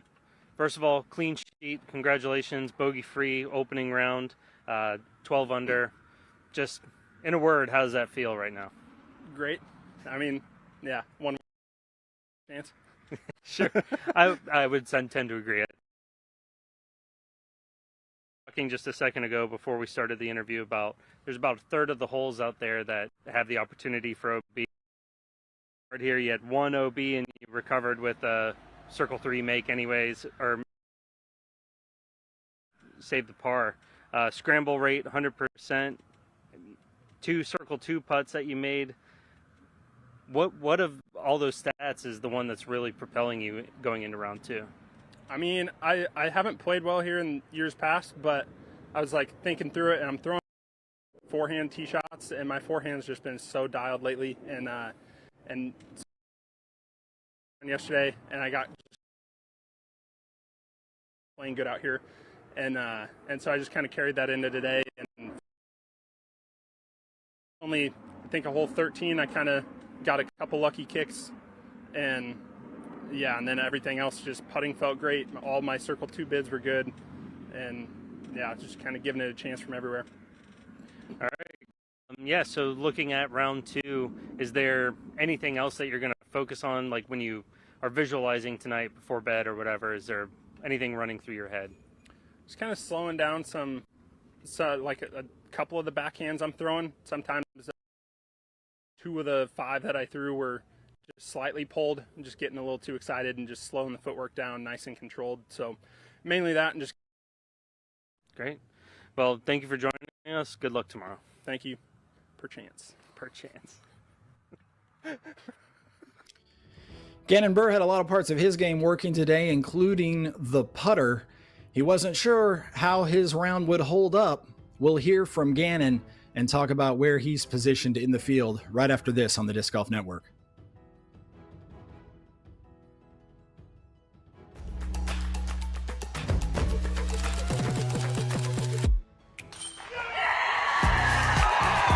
Katrina Allen! Maria Oliva! She's done it! Kristen Tatar! Side, Ananda! Stacy Deladia! Champion Open at Austin! Paige Pierce!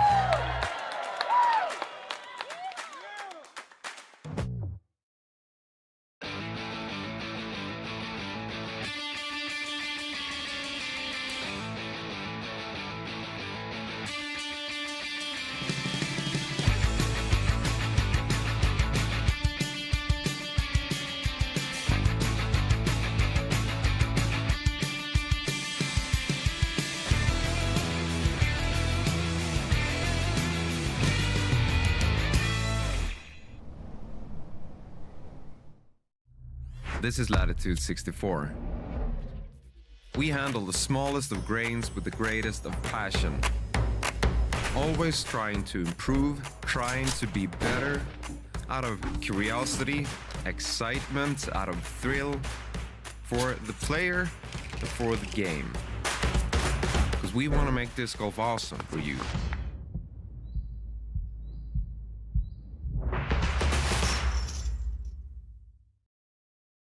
All right, we're here with Gannon Buhr.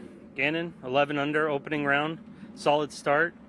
Looking at some of the stats, we see the blemish with the OB on hole 2. A little bit of a frustrating miss there at the end on 18 to keep you from that 12 under. Were you aware of the 12 under mark for the lead? Yeah, I know I probably won't be on lead card tomorrow, so that's kind of what I'm always aiming for out here. It's good to always get on, Joe Miz for the coverage and stuff, and obviously be on the live DGN card. So kind of sucks. I don't think I'm going to make it now, but, I'll definitely be on chase card. A lot of scores yet to come in, so that remains to be seen. But, with those two, maybe shortcomings today, is there anything else that you think that you're going to attack tomorrow? I'm not going to do anything different tomorrow. Today actually felt really solid in terms of kind of just how I played overall. Maybe decision making.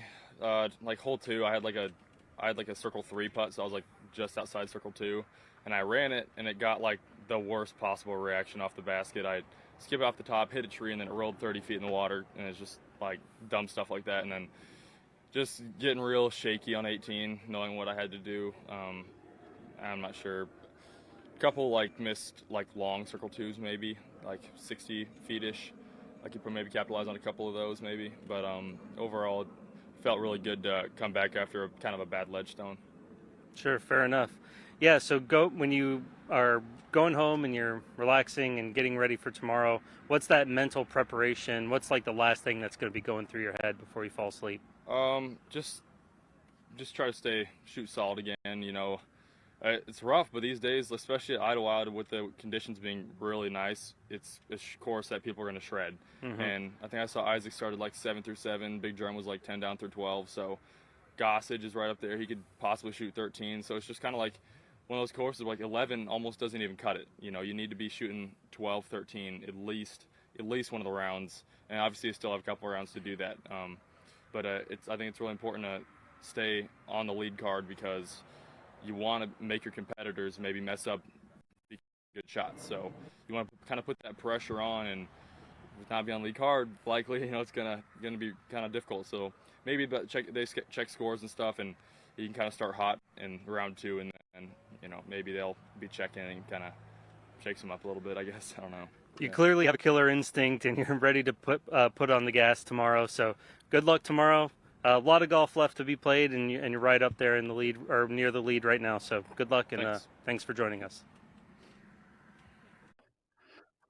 Surprise, Gannon, you are on the lead card tomorrow, so you might have to make a change for the day by getting to the course a little bit later.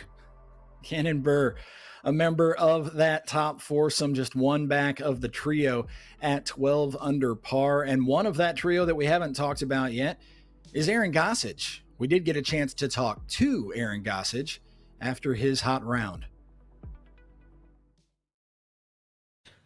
Aaron, another player coming in with a clean sheet, no bogeys. I'll sit on the one kind of blemish I can see on the scorecard here.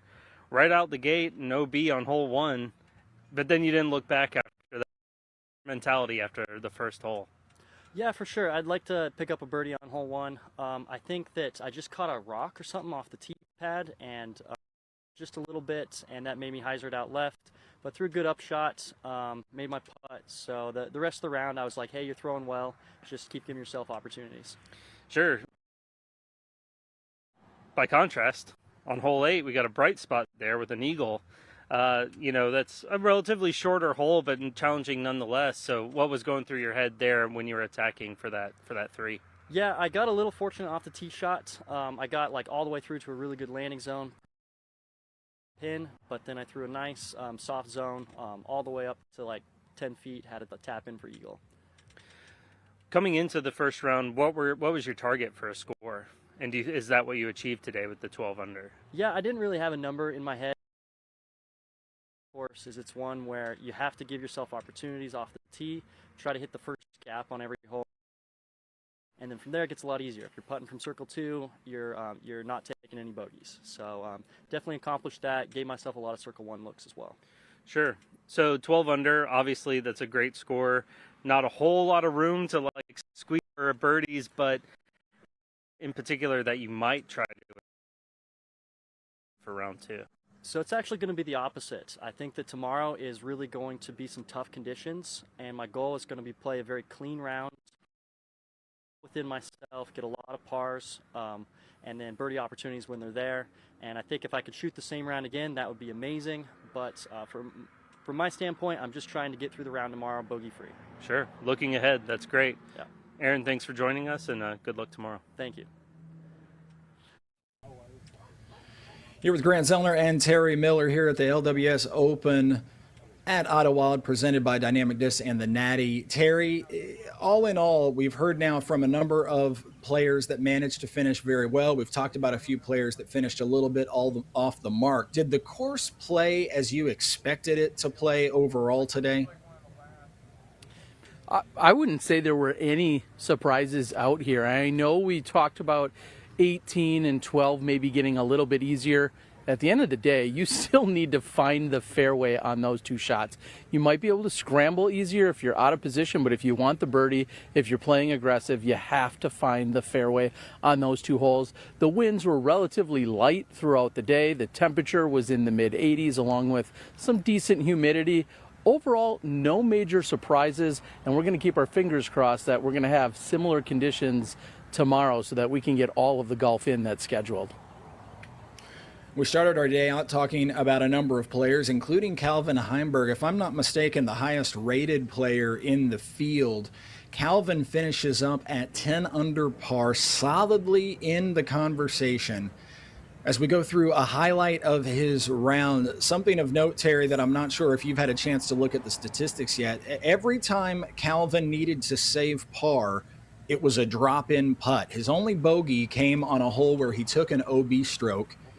Everything else was relatively stress-free for Calvin. So even though he doesn't shoot the hottest round of the day at 12, he goes 10 under, he managed to do so with very, very little stress. Didn't need any circle 2 putts, didn't make any circle 2 putts today, but didn't need any.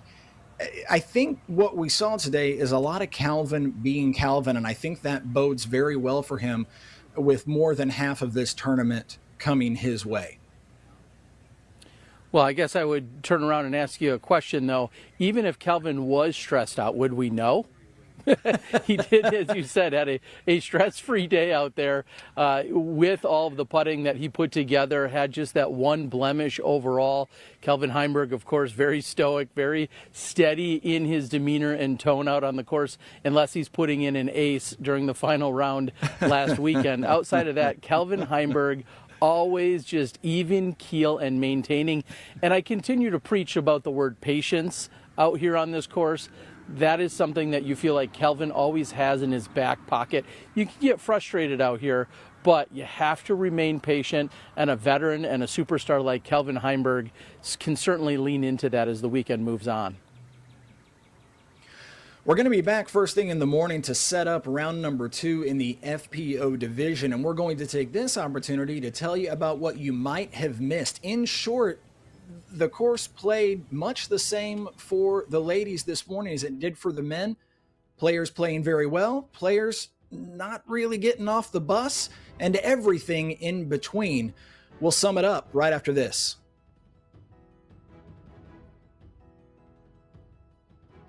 I'm asked all the time, why do you play disc golf so much? The best answer I can think about is, there's just something about disc golf. You might think it's just like any other sport, but I can promise you this is not the case. Disc golf is the walking nature, the closing of your computer, the discipline that it requires, that sound of those chains. I don't know what it is. The whole world should have the opportunity to try it. Let's grow the sport.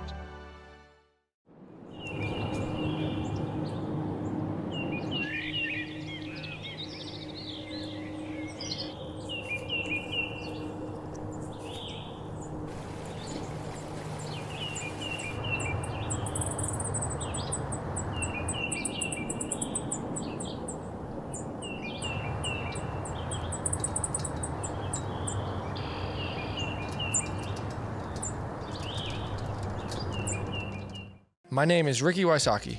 I founded the Socki Bomb Foundation as a nonprofit organization committed to growing the sport of disc golf with America's youth. The foundation's First Putt initiative puts 50 discs and 1 portable basket in the hands of PE teachers across the United States at no cost to the school. We've already sent First Putt packages to schools in all 50 states with the generous support from our sponsors. If you want to be a part of this movement, visit SockiBombFoundation.org. Thank you for growing the sport of disc golf with us.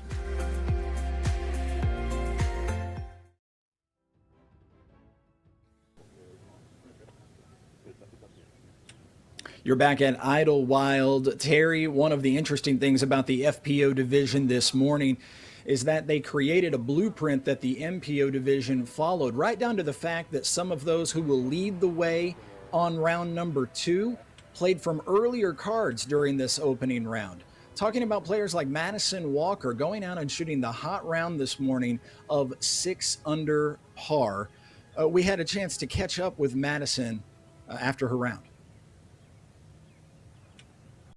It's monumental.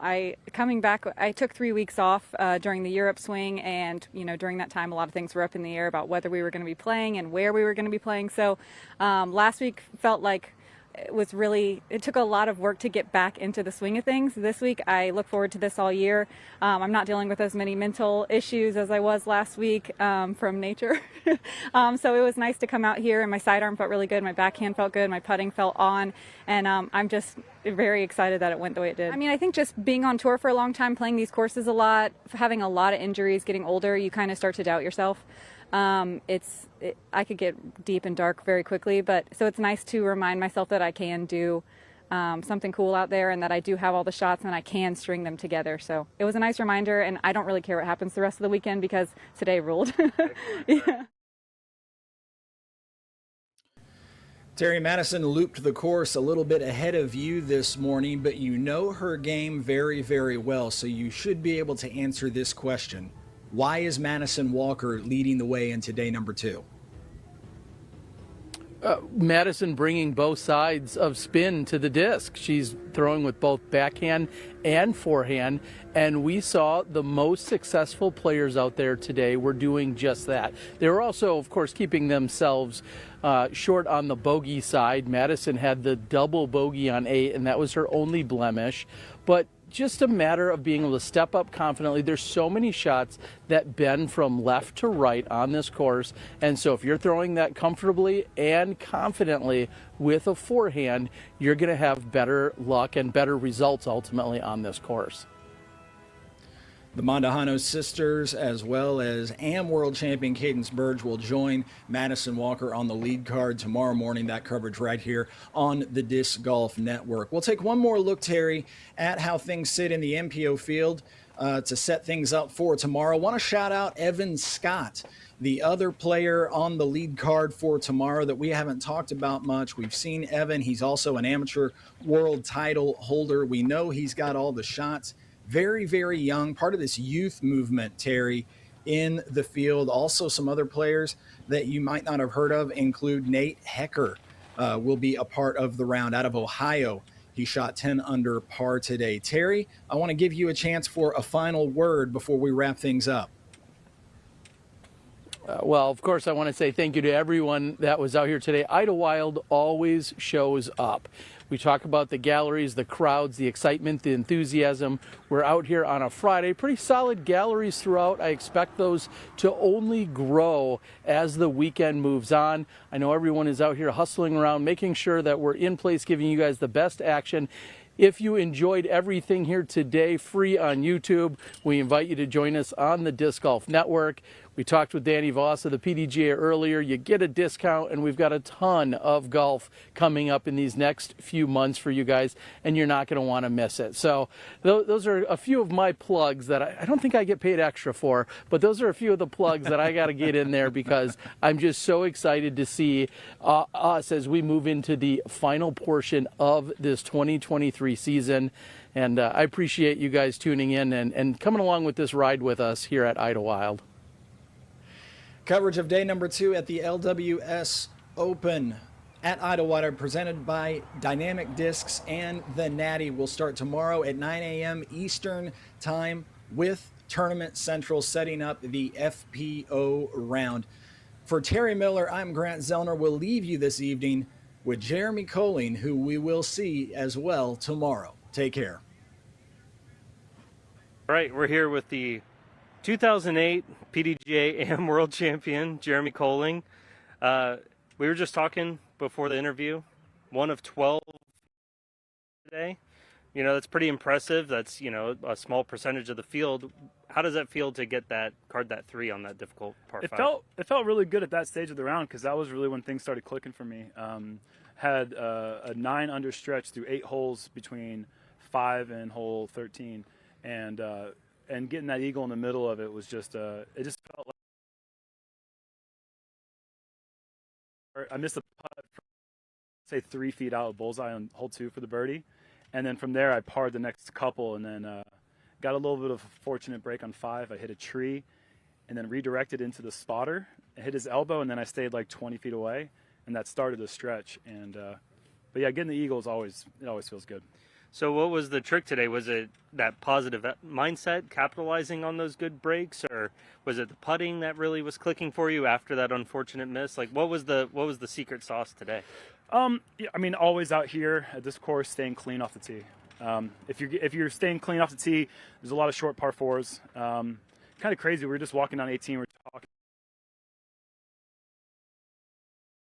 par fours. The whole course is basically very technical par fours. So if you just put yourself into position, you're giving yourself a chance. That's really the key to success out here. And I think that was the main thing I was doing during that really nice stretch, was just giving myself a chance. And threw a couple good miracle shots, a long flick roller on the new hole 12 that set up a pretty short birdie putt. But other than that, it was just just staying clean for the most part and kind of getting through that last stretch. Anything tomorrow that you're going to attack? I mean, it's the same thing out here always. It's always been the same thing. If it's slick on the tee pads, if it's raining, you're just trying to manage yourself down the fairway. Out here when it's dry and you're not tracking mud on the tees, you can get out there and be a little more aggressive. But for the most part, the game plan doesn't change. I mean, you'll never shoot 2 rounds that are the exact same from day to day out here because of all the trees and all the ways that you can skip and roll off the rocks off the edge of the fairway. But if we can get somewhere in that 10 to 11 birdies again, I mean, loving our chances. Great. Jeremy, congratulations on a good opening round, and we'll see you tomorrow. Good luck. Thank you.